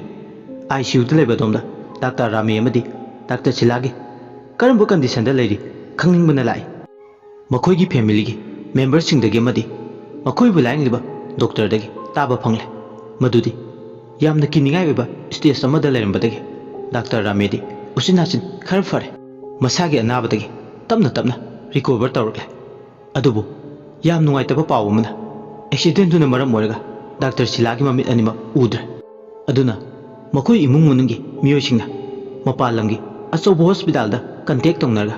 नोंग निनी सिदा कोर्निया ट्रांसप्लांट तौबगी मदुराइदा पुरगेने हाइदना वारेप अमसु लौरे डॉक्टर सिलासु रिकवर तौरे हाइबाबु ममित उदबा खक्ता गाइरे पाव सितारुबदा तासेंगा डॉक्टर युहेनबा नुंगाइजरमदे असुमना अनाबा ngayak hanglamlaba matu डॉक्टर युहेनबसु मयुमलमदा हनख्रे ngasi मा ड्यूटी लेते अहिंग अमा ड्यूटी तौरुबगी ऑफ ले मयुम यौरगलबसु महाक हाइपर ओइरे अदुमा मसादा टेंशन अमा लोइना दुना अदुमक ले फुल ऑफ टेंशन ने मंगोंदा लेरिबा टेंशन से बाथरूम अदुदा सवार इसिंग दुना मसा पुम यहेल इसिंग की इरिक सिंग दुना मकोकते जेसिलगा इंगदबोय निंग बाथरूम अदुदा मसा पुंबा अहिंग बिसिंग लोकलगा वाखल की मैसा कोकदबोय निंगे वाखलदा ट्रैफिक जाम थोकपगुम मागी थोपमा पंखंदा खले करिगुंबा नुमिदांग अदुदा डिनर पार्टी सिलमद्रबदे डॉक्टर रामे अमदी सिलागी ngasi ओइबा कंडीशन से खक ओइरमला मखोय नि की कंडीशन से माना रेस्पोंसिबल ओइ माना थोन मंगाक्तने ब्लेम तौजे इसिंग मरिक सिंग अदुना मसादु फुरसु वाखल की चरांगनबदुदी को हाइबा याद्रे फना कुइना मा बाथरूम अदुदा लेरबा मतुं पुंखाय मा खरा हेलप मया लेरगा मागी रूम दा लाए ड्रेस सोंगतोकलबा मतुं किचन दा चंगलकपदा कॉफी लोनगे तवे गैस अदु ऑन तौबगा लाइटर दुन चुखले अदुगा सस्पेन अमदा संगोम खरा हापलगा साले अदुगा माना किचन दा थारिबा डाइनिंग टेबल की चौकरी दुदा फमलगले खदांग सौरगा फिलोसॉफी लौबा मिगुम वाखल यामना वांगबगी मोंगदने माना लेबा पोस्टु तासेंगना मा वाखन योलिंगदगी मनिंग तंबा ngamjadre mahak तासेंगना अवाब हाइबदो ओइरे पंखन खंजन मन मरम ओइ मसा पुंबा योलिंग थांगरे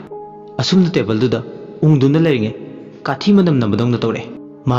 कंगाउ नरबा मरकता अम वाखल तारे सस्पेंड हापगा लोलिबा संगोमदो पाथरगा लेबदो उरे doctor यनबा oh shit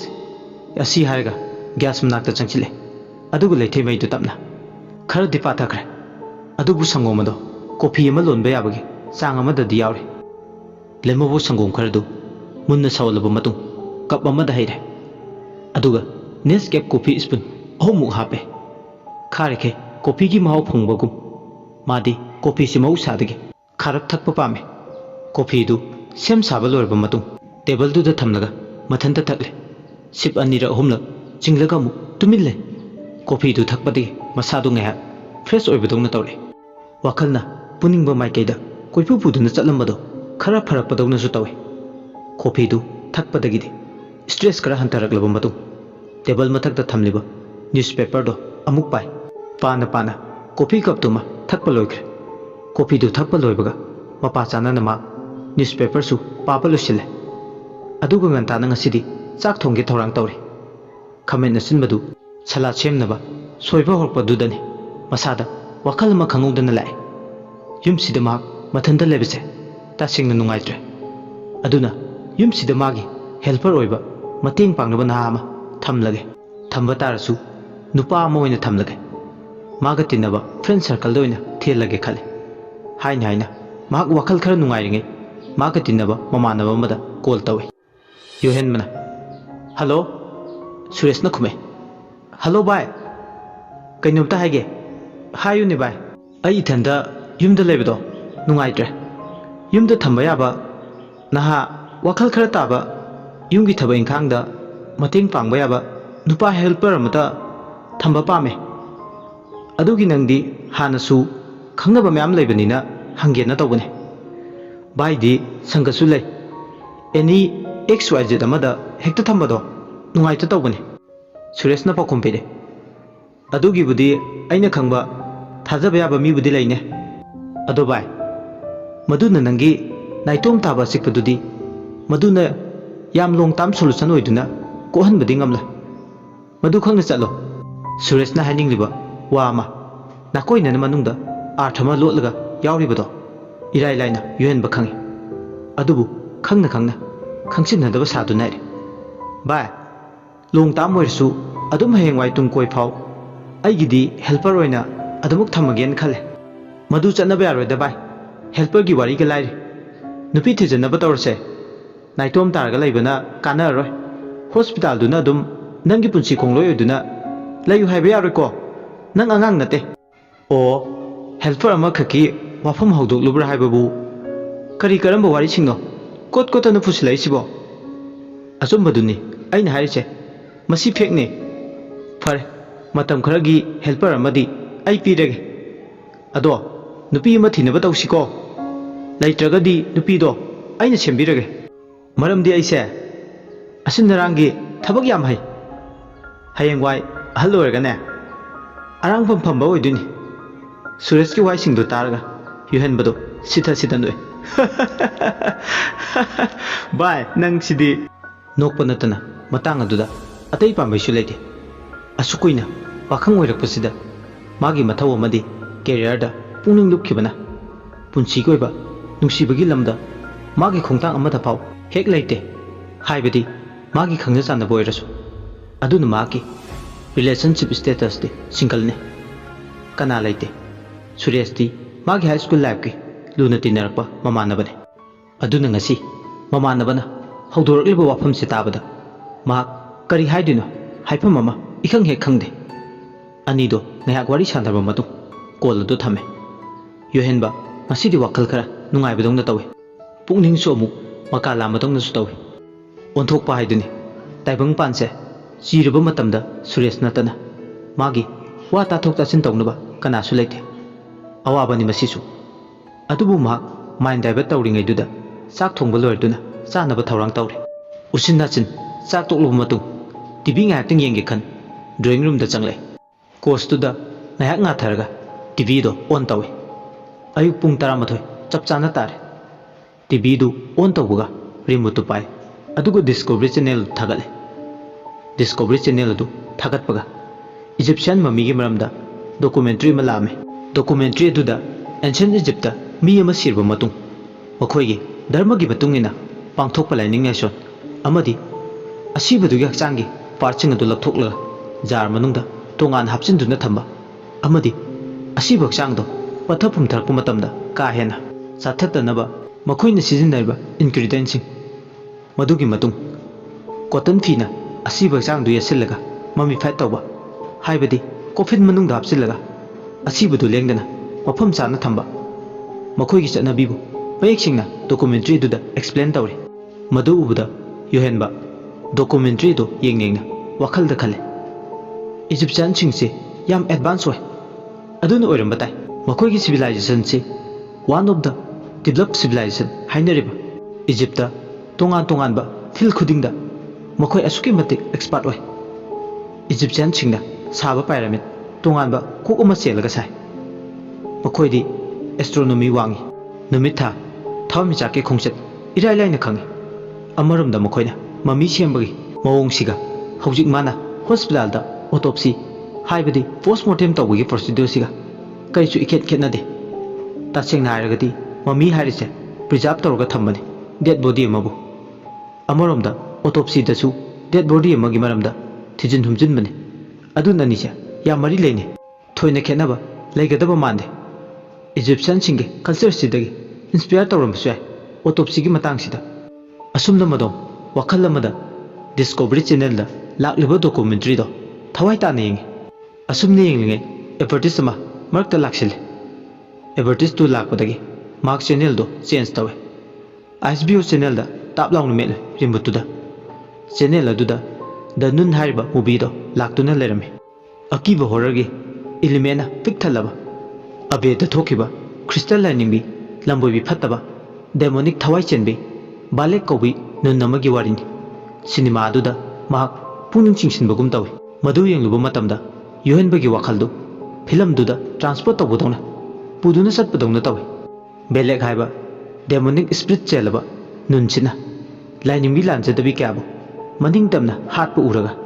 yohenba mathanda wang hangje chana na phataba thawai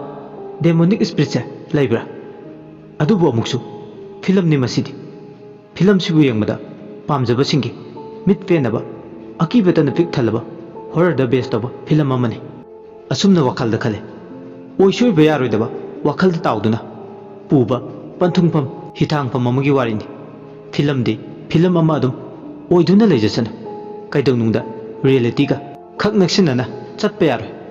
yamna ni se keping le asi khaladun mak film do thawai ta ne yengi film do yengnengna chaka toklakpa nungthil nungsa sajarasu ningtham thagi matam oibana masadu muntharapa tumningba ma phawrame kos mathak aduda famna ma tv du yengba changkhitra masado khrap khrap singai tumthakiba khangaude mamit ani do jejet usinduna le tumna ma manglaiba amada chale maingal phangdaba ka amagi manungda mahak laibadongna tawe mahak ke koibado pumamame ka dugi manungda kari lei haiba ma khangde aingba unpuba nuksitna ka dugi manungda sitpadognan su tawe adubu mana leiriba ka do yam ingba mongda kol chili oiba vibe ama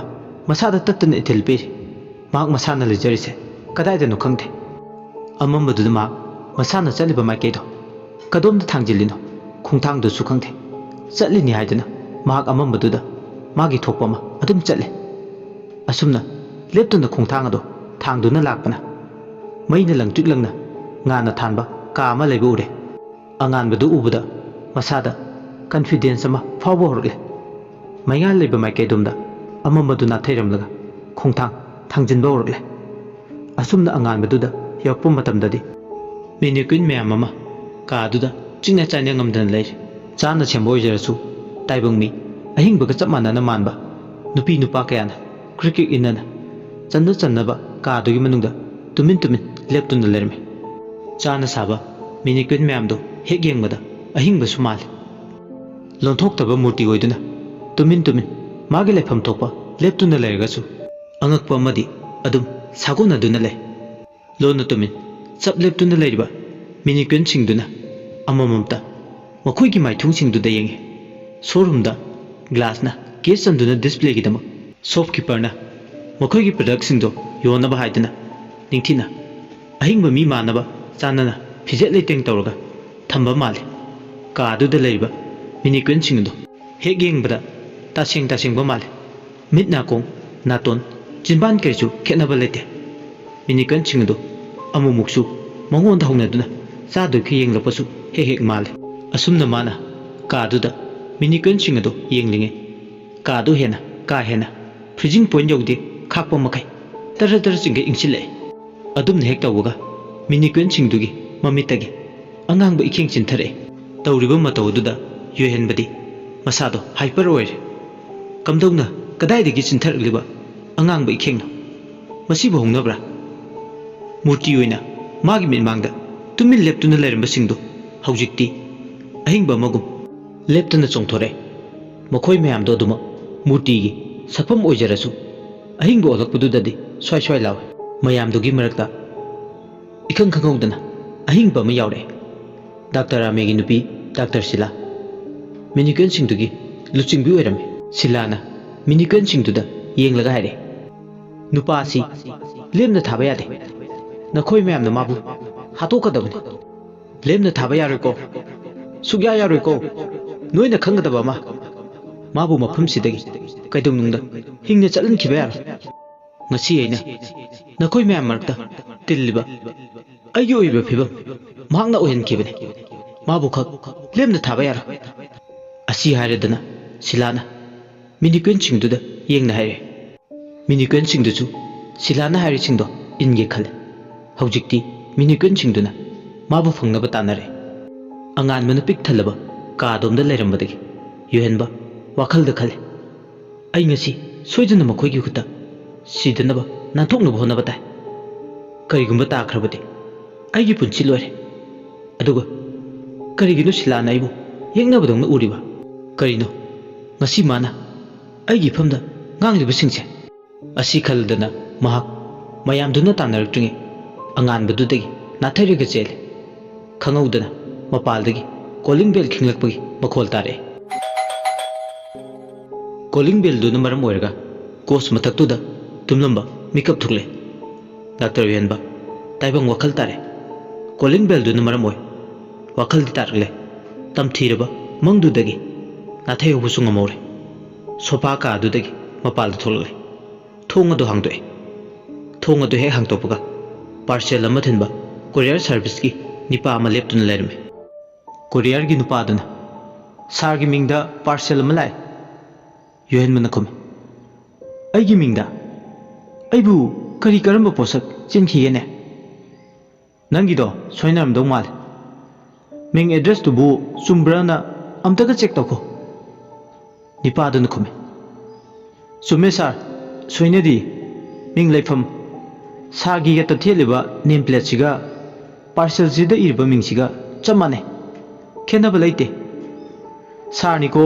doctor ꯌꯨꯍꯦꯟꯕ ꯍꯥꯏꯁꯦ ꯑꯩꯅꯦ ꯑꯗꯨꯗꯤ ꯄꯥꯔꯁꯦꯜꯁꯦ ꯐꯪꯂꯦ ꯍꯥꯏꯕꯒꯤ ꯁꯥꯏꯟꯗꯣ ꯑꯝꯇ ꯇꯧꯕꯤꯔꯣ ꯑꯗꯨꯗꯤ ꯑꯁꯤ ꯍꯥꯏꯔꯒ ꯄꯦꯟ ꯑꯃꯒ ꯄꯦꯄꯔ ꯑꯃꯒ ꯄꯤ ꯗꯥꯛꯇꯔ ꯌꯨꯍꯦꯟꯕ ꯃꯥꯒꯤ ꯃꯤꯡꯗ ꯄꯥꯔꯁꯦꯜꯗꯣ ꯂꯥꯛꯂꯕꯅꯤꯅ ꯃꯥꯛ ꯁꯥꯏꯟ ꯑꯗꯨ ꯇꯧꯔꯦ ꯁꯥꯏꯟꯗꯨ ꯇꯧꯕ ꯂꯣꯏꯕꯒ ꯀꯣꯔꯤꯌꯔ ꯁꯥꯔꯚꯤꯁꯀꯤ ꯃꯤꯗꯣ ꯆꯠꯈ꯭ꯔꯦ ꯎꯄꯥꯏ ꯂꯩꯇꯦ ꯃꯥꯒꯤ ꯃꯤꯡꯗ ꯐꯖꯅ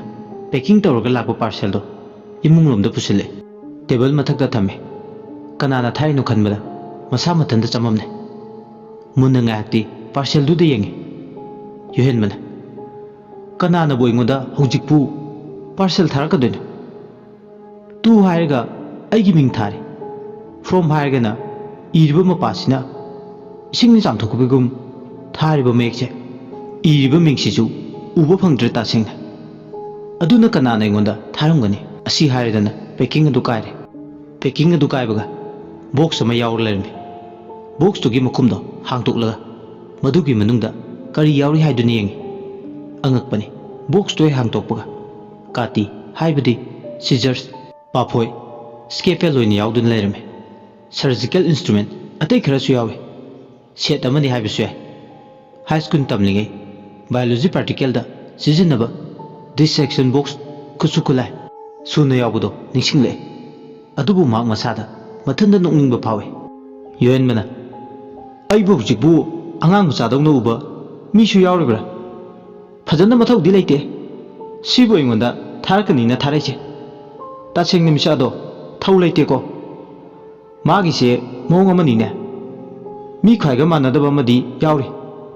ꯑꯗꯨꯕꯨ ꯃꯁꯤꯒꯤ ꯄꯥꯔꯁꯦꯜꯁꯦ ꯑꯩꯕꯨ ꯃꯁꯛ ꯃꯨꯟꯅ ꯈꯪꯕ ꯃꯤ ꯅꯠꯇ꯭ꯔꯒꯗꯤ ꯀꯅꯥꯅꯁꯨ ꯊꯥꯔꯛꯑꯣꯏ ꯑꯁꯤ ꯍꯥꯏꯔꯒ ꯕꯣꯛꯁꯇꯨꯗ ꯁꯔꯖꯤꯀꯦꯜ ꯏꯟꯁꯇ꯭ꯔꯨꯃꯦꯟꯁꯤꯡꯗꯣ ꯍꯥꯞꯆꯤꯜꯂꯒ ꯀꯗꯥꯏꯗꯅꯣꯃ ꯃꯐꯝ ꯆꯥꯅ ꯊꯝꯃꯦ ꯄꯨꯡꯁꯨ ꯆꯥꯎꯔꯥꯛꯅ ꯅꯨꯡꯊꯤꯜꯒꯤ ꯄꯨꯡ 4:45 ꯍꯥꯏꯔꯛꯂꯦ ꯉꯥꯏꯍꯥꯛ ꯇꯨꯝꯕ ꯃꯥꯜꯂꯒꯁꯨ ꯃꯍꯥꯛ ꯐꯅ ꯀꯨꯏꯅ ꯁꯣꯐꯥꯗꯨꯗ ꯇꯨꯝꯊꯔꯨꯔꯦ ꯕꯥꯠꯔꯨꯝꯗ ꯆꯪꯂꯒ ꯃꯃꯥꯏ ꯃꯃꯤꯠ ꯇꯥꯊꯣꯛꯑꯦ ꯐ꯭ꯔꯦꯁ ꯑꯣꯏꯅꯕ ꯑꯗꯨꯒ ꯀꯣꯐꯤ ꯑꯃ ꯂꯣꯜꯂꯒ ꯊꯛꯏ ꯅꯤꯡꯊꯝꯊꯥꯅꯤꯅ ꯃꯝꯕꯅ ꯍꯦꯛꯇ ꯍꯥꯜꯂꯤ ꯉꯁꯤꯗꯤ ꯃꯍꯥꯛ ꯂꯥꯏꯔꯤꯛ ꯈꯔꯁꯨ ꯃꯥꯒꯤ ꯀꯥꯗ ꯄꯥꯒꯦ ꯈꯜꯂꯦ ꯑꯗꯨꯅ ꯃꯍꯥꯛ ꯈꯔ ꯊꯦꯡꯂꯞ ꯆꯥꯛ ꯊꯣꯡꯂꯒ ꯆꯥꯔꯒꯦ ꯈꯜꯂꯦ ꯅꯤꯡꯊꯝꯊꯥꯒꯤ ꯃꯇꯝꯅꯤꯅ ꯆꯥꯛꯉꯟ ꯆꯥꯔꯒ ꯂꯥꯏꯔꯤꯛ ꯄꯥꯔꯗꯤ ꯁꯣꯏꯗꯅ ꯃꯁꯥꯗꯣ ꯇꯟꯊꯕ ꯇꯨꯝꯅꯤꯡꯕ ꯐꯥꯎꯔꯛꯀꯅꯤ ꯈꯪꯉꯤ ꯆꯥꯛꯉꯟ ꯆꯥꯔꯒ ꯅꯤꯡꯊꯝꯊꯥꯗ ꯂꯥꯏꯔꯤꯛ ꯄꯥꯕ ꯍꯥꯏꯕꯁꯤꯃꯛꯇꯕꯨ ꯃꯁꯥꯗꯣ ꯃꯨꯟꯊꯔꯛꯀꯅꯤ ꯑꯗꯨꯅ ꯃꯍꯥꯛ ꯀꯣꯟꯅ ꯈꯔ ꯊꯦꯡꯂꯞ ꯆꯥꯔꯒꯦꯅ ꯈꯜꯂꯤ ꯐꯣꯡ ꯐꯣꯡ ꯁꯥꯕ ꯀꯣꯐꯤ ꯀꯞꯇꯨ ꯄꯥꯏꯔꯒ ꯃꯥꯒꯤ ꯀꯥꯔꯣꯝꯗ ꯆꯪꯉꯦ ꯃꯥꯒꯤ ꯐꯃꯨꯡꯒ ꯇꯥꯏꯅꯅ ꯂꯩꯔꯤꯕ ꯇꯦꯕꯜꯗꯨꯗ ꯂꯥꯏꯔꯤꯛ ꯃꯌꯥꯝ ꯊꯝꯂꯤꯕ ꯔꯦꯛ ꯑꯃꯗꯤ ꯆꯧꯀ꯭ꯔꯤ ꯔꯨꯝꯗꯨ ꯌꯥꯝꯅ ꯀꯝꯐꯣꯔꯇꯦꯕꯜ ꯑꯣꯏ यामना प्लीजेंट ओइबा एटमॉस्फेयर अमा क्रिएट तवे लाइक पाबगी हारुगदि लाइक रेक मथा अदुदगी द विंची कोड हाइबा लाइक अदु पुथोरे ngasi magna page thorang toriba larik asi mahakna yam pamjaba laik amani magi favorite writer Dan Brown gi crime thriller mystery ayamba iba writer singsi magi di favorite ni Dan Brown gi hek mathangda ama haigadi Sir Arthur Conan Doyle gi Sherlock Holmes series ni larik singsi pabada mongonda knowledge yam phangi asida su natana larik asina mana pari simpham sidasu yam chawna mateng pangli yuhenba table tu the phamlaga Da Vinci Code tu pare laik tu pana pana machinda murum sole mathanda ka du da lairesu Dr. Yuhenmana angakpani Leonardo da Vinci apaw misik amani mahakse aigi oina di multi talented laik pasoi manik pa Mona Lisa kanana khanglo Mona Lisa gi mai thungda tariba mami kanana hai awabagi mami ni kanana hai nungai bagi mamini yengliba misingdugi perspective ngangi magi oiba mot phungtuknabani aduga aikoina khangdaba madile Mona Lisa gi painting asi icham chamba machu mamen siznadna turina mathau torga canvas da pungyek tekshinba saktam amadi natte masi behind the painting quote amadi yawe tongana miyoiba khunai da piba message aronba message ama angakpani Mona Lisa gi painting kaya da mamal laijiba khangdaba nadi khanglaroi painting sigi marumda kari lai haibadi yuhenba asi harga machinda murum sole mausa like te ngauba like te lupa magi character mi khai ka khara tongale lup ki ba wakhal amada tawduna le sabyungna maduda manung hona khanjinduna le like ama pabada like tugi marumda manung thina naina bangam misak amani like tubu iriba misak adugi maramda amadi like tugi title dugi maramda ka hena khangba usinba ngamba ma masada sagona duna laikibane angang oyingi degi like phana horpa yuhen bane achauba civil service kumba exam thabada khangedaba mana kadomda hajilaga medical line sida sangsiluribana masa faw khangti ta sengbadi matamdo mama mapa oibana ayamba masabu doctor engineer ohenbagi train chatnabida laikibana civil service ki exam thuina changkhitabaga gai tawbiba watpadagi oiramba sue Dr. Yenba thawai tana Da Vinci Code haiba like tugi chapter 15 phawde fajana pare laik pabadu da pungsu yam haujin badi nate wakhalamu ngaya khale like tu parugde like te yaukhiba plotching do mamita ahing boina sungthor pudong su tawi thawai ki ngasidi mangna like parisi tumba yanaba stress hantanabani like ka wakhalga pabada chatboy tawa gari gi kata lengam sangam dabaduna pung mapal tare haidana ingi tawre phaglang da theliba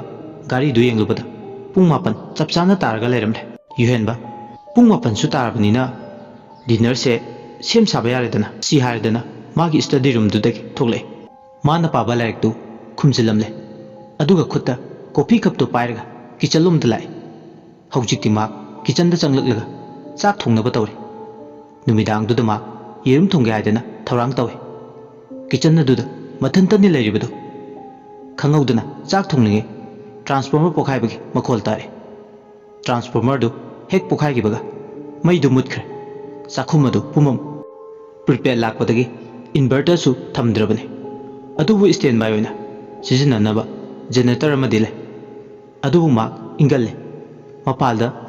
sangoi tanda thoklaga wire tinglaga generator start tawrga mai thanbado ta singna ma masada tanba phawe makoi din natana laikai pumba transformer pokhai bade pumba mongkhre yuhenba mathanda sole transformer pokhai kibigi matangda aina yam yaningdaba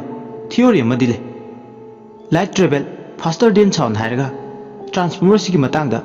pokhai kibigi makhol haibadi sound handa targa maine kona mulisina light ki matangda theory si chunggadra sumpham thokte ta sengna masigi matang sida aina phajana kanagano marai tongni se yuhenba masadu tarang malang amada tawduna le philosopher dongna koithokduna wakhal khale mai muliga pungkaw उचिन नाचिल वखल तारकपदा mobile की flash light तो थालगा candle कायदा लेगे हाइदना कोइथी थीबदा दरवार अमगी मनुंगदा candle picket अहानबा मा यावरगा लेबदु उरे कैंडल अमा पिकेट अहानबदुदै लगथोकलगा गैस की फ्लेम अदुदगी मा कैंडल दु मई चुकले असुमना कैंडल दु थानबदगी कादुगी अममबदो पुंको कोखरे कैंडल की मंगालदुदा चाखुमदुदा चाक थोंगले पुंग मापन मखाय खरा हेलकपदायदा चाक इंसांग लोरे अदुना मथनता चाकतो थीरगा डाइनिंग टेबल दा फमलगा चारिंगे तंजादुदनी मखोयगी स्टेयरदुदा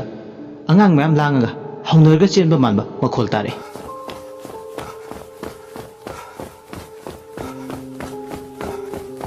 स्टेयरदुदा हंगतंदा चेंखत चेंदा सानबगी मवोंगसु अमु हेक माले चाक चारंबदगी मखोल ताबदा फुक हौगले युहेनमना करिनो अइने तारिबा मखोलसिना नुमिदांगसिदा अदुसु अइखो युमसिदा अइ थंदा लैबा युमसिदा कदाइदगी अंगांग लांगबगी मखोलनो अइने तारिसिना असि हारिदना चाक चारंबदगी मोबाइल फ्लैश तु थालगा स्टेयर लैबा दोमदा लाई लैरिबा युमलै खुलैदु दोलाल मथोल अमा साइ अदुननि मांगना दोलाल कुमतबम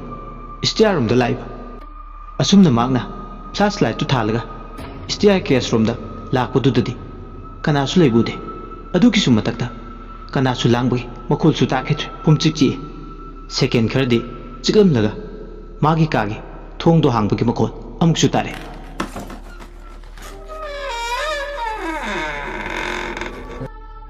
मखोल अदु ताबदा मागी का तमना फ्लैश लाइट तो कापसिले मागी कागी थोंगदो हांगदोकलगा मी यमा संखिबा मानबगुमसु अमुकसु तव युहेनबा खंगलाव लावे कनानो अयाबसु यावदना अई कादा चंगललिबा लैरमु खंगनि नंग असुमना नंग मिगी युमदा हुरान चंगइबा नंग लोइबा ताइ ngasiदी असि हायरगा मागी का तमना प्रपप लाके हायदेना स्टेयर दु कुमथरकपदा मागी खोंगनेतु मफम चाउद्रे कदाइदेनो मरम इचा चादना मा लौसिनदुना तुरे हाइपेट तुबतनी याम काहेना मसा सोपदी नते ओ शिट अमम बसिदैबु असुमना तक्सी सोले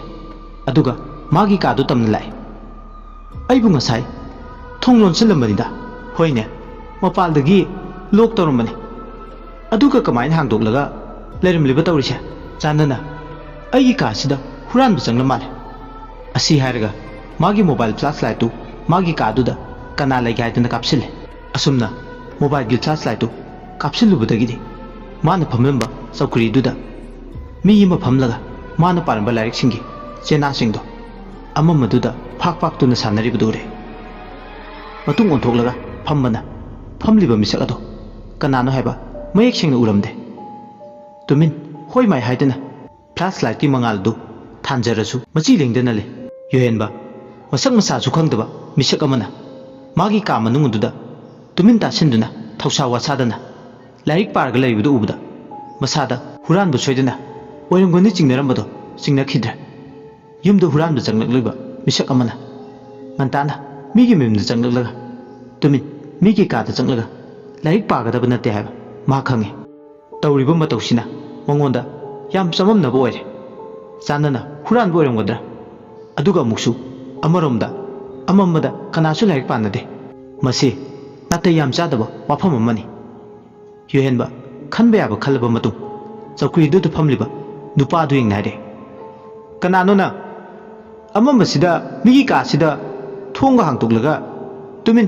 ज्ञान ताबा सारदना फमलिबना कनानो हायो कैदबो लाकनो नंग हुरानबरबा हा अमुक्सु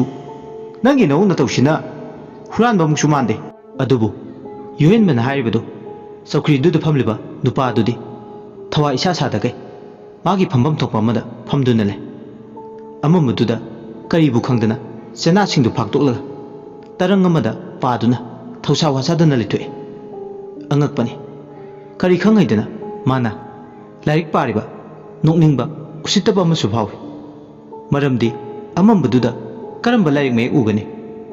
साउनिंगबा अमसु फावे मसादा युहेनबा मागी चौकरी मथक्ता फमलिबु निपादुना निंगाय मलाइदना लैथोकपदु उरगा करीगुमदा नुपादु मचिंदा कैनोममा साइबदौना ꯄ꯭ꯔꯣꯛ ꯄ꯭ꯔꯣꯛ ꯁꯥꯏꯕꯒꯤ ꯃꯈꯣꯜ ꯊꯣꯔꯛꯏ ꯍꯦꯛ ꯅꯥꯆꯦꯛꯇ ꯌꯦꯡꯂꯨꯔꯒꯁꯨ ꯃꯆꯤꯟꯗ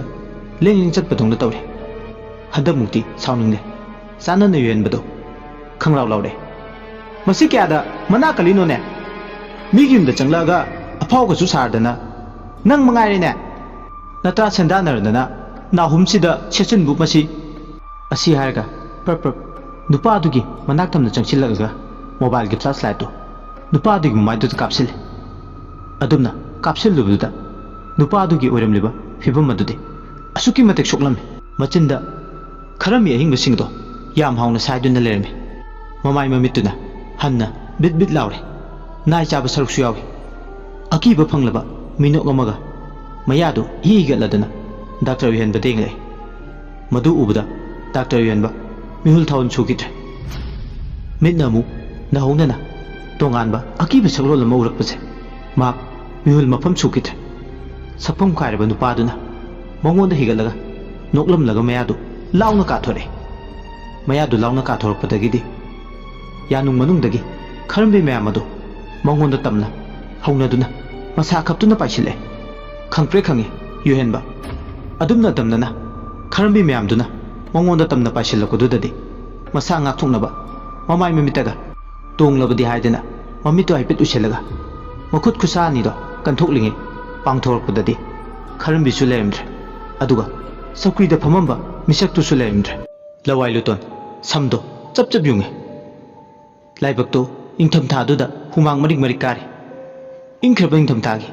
ꯏꯪꯕꯒ ꯃꯁꯥꯗ ꯐꯥꯎꯈꯤꯗ꯭ꯔꯦ ꯃꯁꯥꯗꯨ ꯌꯥꯝ ꯍꯩꯅꯗꯕ ꯊꯨꯛ ꯊꯨꯛ ꯂꯥꯎꯕ ꯑꯃ ꯐꯥꯎꯏ ꯌꯨꯍꯦꯟꯕꯅ ꯐꯤꯕꯝꯁꯤꯗ ꯑꯩꯅ ꯍꯧꯖꯤꯛ ꯇꯧꯗꯣꯏꯁꯦ ꯀꯔꯤꯅꯣ ꯑꯩ ꯀꯅꯥꯒꯤ ꯃꯇꯦꯡ ꯂꯧꯅꯤ ꯍꯟꯗꯛ ꯃꯔꯛ ꯏꯇꯠ ꯇꯠꯇꯅ ꯊꯦꯡꯅꯔꯤꯕ ꯄꯦꯔꯥꯅꯣꯔꯃꯦꯜ ꯑꯦꯛꯇꯤꯚꯤꯇꯤꯁꯤꯡꯁꯤꯕꯨ ꯀꯔꯤꯅꯣ ꯑꯩꯁꯤꯕꯨ ꯋꯥꯈꯜꯅ ꯚꯤꯛꯇꯤꯝ ꯄ꯭ꯔꯦ ꯍꯥꯏꯕꯗꯨ ꯑꯣꯏꯍꯜꯂꯕ꯭ꯔꯥ ꯑꯩ ꯇꯁꯦꯡꯅ ꯏꯁꯥꯅ ꯏꯁꯥꯕꯨ ꯊꯥꯖꯕ ꯉꯝꯗ꯭ꯔꯦ ꯁꯨꯃꯥꯏꯅ ꯁꯨꯝ ꯇꯧ ꯂꯩꯔꯒꯗꯤ ꯑꯩ ꯁꯣꯏꯗꯅ ꯀꯣꯛ ꯆꯥꯛꯂꯛꯀꯅꯤ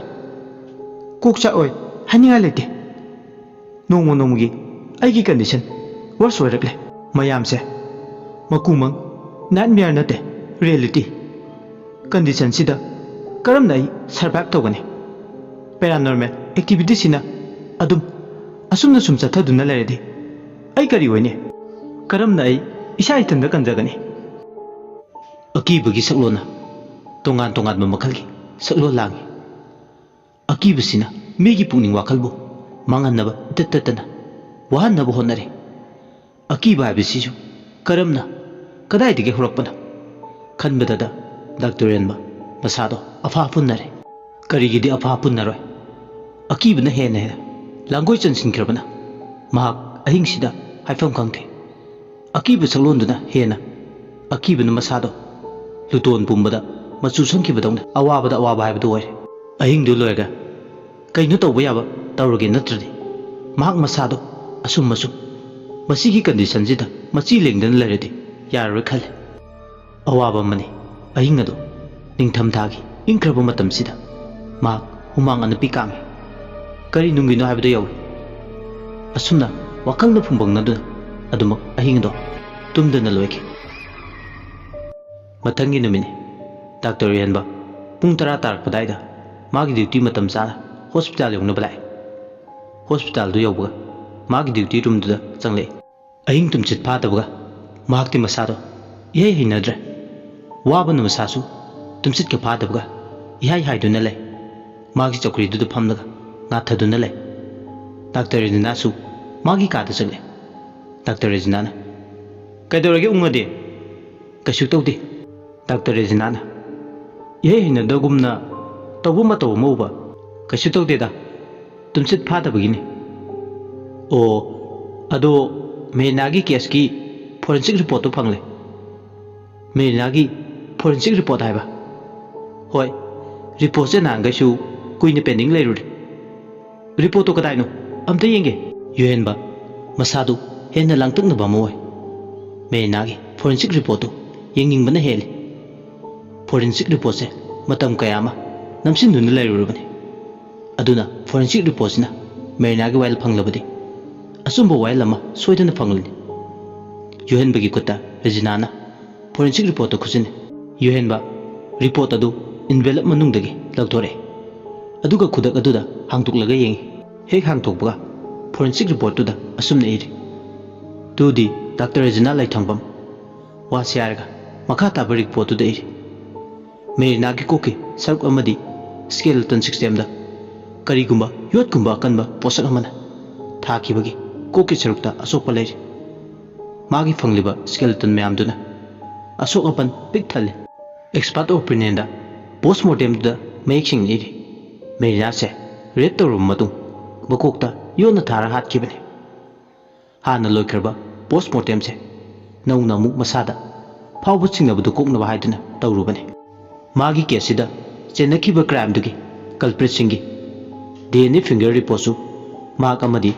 Dr. Regina ga loinana punna lawminagi phangliba biological evidence amadi crime du da chenaba suspect singduga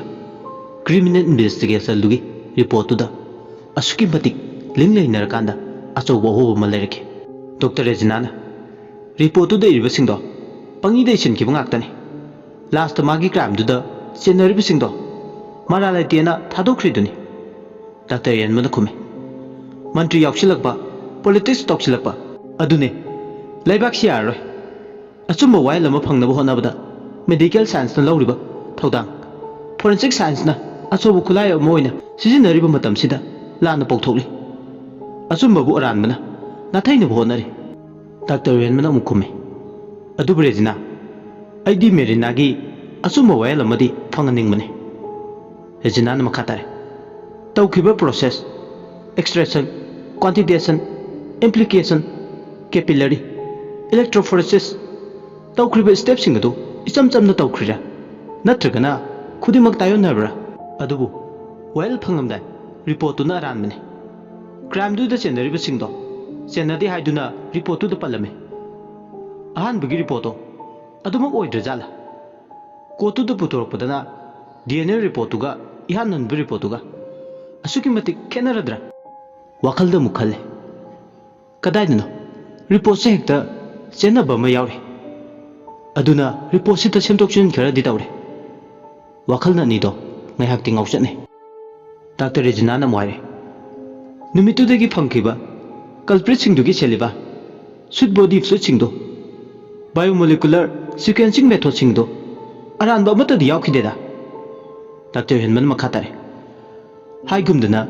numitu da phangkiba clone piece of DNA sing do overlap tawre sample sing duga suspect sing gi khudimak singa maseng marang haibdu ore asumna ni do forensic report tu da thawai ta ningle forensic report tu da nainaringe hujikti nungtil gi matam su khangautre forensic report tu na hujikti kok sana boiramle kok sa baibdu kok sai ngasidi patient sing amadi case omata lete ani do kantil lamada numidang waramdo coffee thakko tholai masai digi stress na yom durba wakhal do khar laksinaba coffee do thakle coffee do thakai thaklaga ani do amuk makoi gi duty room da lai ngasi su Regina ga UN baga puna na duty tamine duty tabagi charangna pung 12 kara helak padaida numidangi ningtham tagi matamnina aduma yam ingba matamne Dr. Regina di mamit ani do tapna tapna ushin baure magi haunabi uiba horokle mamit ani do ushin baga amaromda Dr. Yanbadi tumlamde aduma magi phampam thokpa adumok phamdaga laik ama paraga le laik tu paraga adumak le laik tu nungai na paringai tanja dudane magi na kongda khonjel ama tare nupi amagi menglaba khonjel amana itattatana haiba tare Dr. Yuhenba khonjel du na hujikti makna itattatana taba horokle Dr. Yuhenba itattatana kauba horokle khonjel sina mu magi wakhalda tamna lai sarare sariba tamna lai sina karigi kanagi dama sanariba mangonda tamna badongna tawe asumna khonjel sina itattatana mangonda kauruklabada laik parambagi puningga loina saithoke phamlambadagi phuklauna hogalaga magi duty room dudagi tholai Dr. Yuhenbadu berenda da lepe hospital tugi kanana mongonda ꯀꯧꯔꯛꯂꯤꯕꯗꯣ ꯃꯁꯛꯇꯨꯕꯨ ꯎꯔꯗꯤ ꯍꯥꯏꯗꯅ ꯑꯗꯨꯕꯨ ꯑꯁꯨꯝꯅ ꯑꯍꯤꯡ ꯈꯨꯗꯤꯡꯒꯤ ꯇꯣꯉꯥꯟ ꯇꯣꯉꯥꯟꯕ ꯁꯛꯂꯣꯟ ꯑꯃ ꯍꯦꯛ ꯍꯦꯛ ꯑꯀꯤꯕꯅ ꯄꯤꯛ ꯊꯜꯂꯕ ꯑꯃ ꯁꯛꯂꯣꯟ ꯂꯥꯡꯗꯨꯅ ꯂꯥꯛꯄꯁꯦ ꯃꯍꯥꯛꯁꯦ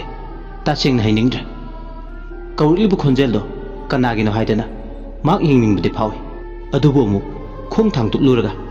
ꯑꯋꯥꯐꯝꯗ ꯇꯥꯔꯗꯤ ꯈꯜꯂꯨꯕꯗ ꯃꯍꯥꯛ ꯕꯦꯔꯟꯗꯥꯗꯨꯗ ꯉꯥꯏꯍꯥꯛ ꯂꯦꯞꯂꯝꯂꯒ ꯃꯥꯒꯤ ꯗ꯭ꯌꯨꯇꯤ ꯔꯨꯝꯗ ꯆꯪꯂꯛꯑꯦ ꯗ꯭ꯌꯨꯇꯤ ꯔꯨꯝꯗꯨꯗ ꯃꯥꯒꯤ ꯍꯥꯟꯅꯒꯤ ꯃꯐꯝꯗꯨꯗ ꯂꯥꯛꯂꯒ ꯐꯝꯂꯦ ꯐꯝꯊꯕꯗ ꯉꯥꯏꯔꯦ 마수 tumningbagi itilamasu masada phauramme khajik khajik uiba hore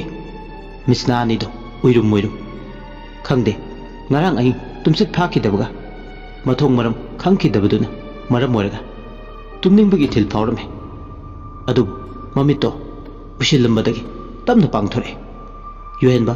machinda mu tamna sole ai uiba yadre tumtharubada mong maril tadre ngasai aina mafam sida yawtringe khankiba wakal ama thabak oina pangthokadaba wale postmortem tawphunga tainana leiba official room da leiba file kara ai thidaba yade ngasigi aingi tanja silawra natridi ai ninglibase thungadaba mande ai yo henmane paranormal activity singje overcome tawdaba yade ai masina ngamkiba tarabde awaba haibadu oiragane aduna ai ngasigi ahingse aigi laibag ama isana idom lepsage haiduna khanma numit amani asi haraga magi drawer dagi tumning danaba guli do strip ama lakthoga guli ahum muk chasile guli ahum do chasin badagi masadu tumning bagi itil do khara nemthar padong tawre mamit ani do nganglei naraduna hakam chale hakam du control tawraga basin changlaga mamai do ising hingmana tathoe ising hingmana mamai do tathokpadagi masadu khara fresh oibadong tawre Dr. Rejnadi adumak table duda nga tharga tummaga le Dr. Rejnabu haudoke khalamane adubu ningai duna tumna lebdu uraga haudoke abdi khantre Dr. Wenba mathanda ka dudagi thole inkraba ningthamtagi ahing duda mathantani corridor duda forensic science department postmortem tawphum lomda chale mathantani ahing duda masada thoina akibadi phauthi un puba nuksina atiya makoida kanna kanagisu athingba pingamdana maning tamna sile magi matam oire haiduna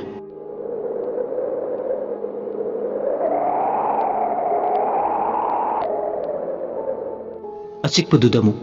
atiyada thom chaklisingna tagup taringan thori haiduna kanade phajabigi mapa leite ahing sigi phajaba akoibududa amuk yeng Dr. Wenba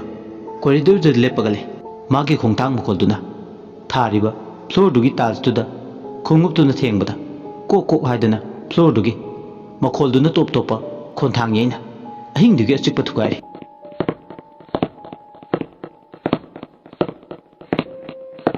floor dugi thariba tiles dugi makhol marakta leptuna khongthang adu thangduna lakpana usina sina postmortem tawpum room adu yaure postmortem room dubu senariba so pariba ta chawbadai ngasai nungthilda lona tumin so duplicate ama lahorabane mana ngasi tawgudubi thabakse chamchamba thabakti nate lona tumin tawba thabakni kana su khangande adugi su madakta mafam ase restricted area ni ayaba yaudana authority dagi mafam asida pak changba yade aduna Dr. Wenmana ngasi magi professional nge chanadana magi ethics da natana magi career da solpa yaba do or die gi khongthangse thangkhibane akiba pumasu mak phathakre masada faurba curiosity langtakna budu fana bangasidi mak ahing sida min changna deba postmortem toba ka domda lai uchin najin postmortem topum ka do yore ta chawbuna piba duplicate sodo tumin yam haisingna mana manil naidena room do thong hangtoi hek hangtokga ka do pumamam laga leirame ngasidi makuta torch light ama suloinare torch light to thaladuna switch lepam theri pillar nakanda leiribadu ure aduga khudak aduda mayedo on tawe on hek tawbuga ka do pungan ka du ngalasu makuta pariba torch light mangal dudi on tawduna dumak thame Dr. Wenba ka dugi akoibuda koyeng yenge Dr. Wenba masamak pathologist ne aduna postmortem gi maramda mamuta na khangi masama forensic autopsy tobut expert ne India da tawriba postmortem gi masing si accurate masimak nyaiba chap chaba masing ngasi phawba leitre National Crime Research Bureau NCRB na 2016 da criminal case register tawbada postmortem da lakiba accident na maram oiduna sikhiba masing asi charakna lagama lising mogdra manga mukni unnatural or untimely death samna harbida suicide case ku masu asuki matik masing wangi murder ising da iraknaba khangawduna siba asiba masak masa khangdaba kari maramdagi kari gi siribano khangdaba maram sing asi khangdoknaba postmortem tawe Dr. Rihanba masamak forensic department da AIMS New Delhi da thabak purame postmortem topung ka aduda changlakpada masado amumuksu sabung lawba hore adubu mahak akiba pumba namtharaga ka sida thongna amaga loinana changle postmortem topung ka aduda changlakpaga koyeng yenge machine sing amadi tape singna pareng channa leribdo mamita ure madu ubda magna matam amada postmortem gi procedure tobda pangthokib step sing ado nishingai itaireba hand gloves masama ki bechen sida bakut hang khibane waging machine chu leri matam ama mi gi brain gi saruk mana wet on kibsu nishingai skull cutter electrical organ naps cartilage nap rib cutter scalpel forceps scissors chisel blade hammer measuring jug asina chingba postmortem tawbata changba khulai singdo amamamta yengi summunna amu yengsilubu matamda masana tawkhiba singdo ahingbo ina inmangda chongthore manglam chata mana tawkhiba postmortem singdo asoiba ranba yaurabra handak marak asi ana mayam thoina mongonda urakpase mana aranba thabak tawrabra habido khangniman khraduna ma urumsida yaurapane Dr. Rihanba rekta lairiba chemical singduda amuk yengi sodium hyperchloride bleaching powder sodium hydroxide 10% formalin methylated spirit potassium oxalate asina singba kaya mamituna yengduna le Dr. Rihanba apron amadi gloves thampam singadu amuk yengduna le asumna mathang manaw naina yenglinge sterilized glass tube amaga sodium hydroxide hap glass bottle amaga lemaida taduna kaire khangpre khange Dr. Rihanba chemical hapa glass tuna floor to the tar kai bitu Dr. Rihanba aidi pairu thingup su leite kamaina no ta duna kai risina maram yam jade kai pham sha sa da kai maram su mathong khangde sumna tagi yenglubani sokluba thingluba leite angakpani ka sida mathanda lebane maromda asumna nga chamamna duna ka dugi manungda leiyenge mak leiba ka tuda atopa mi ama leibagi sawum phawba horale besin da hapliba tap water singi konjil lamada sing tadokla mi amana mamai mi ta duna leibagi mak masada sawum phawba horale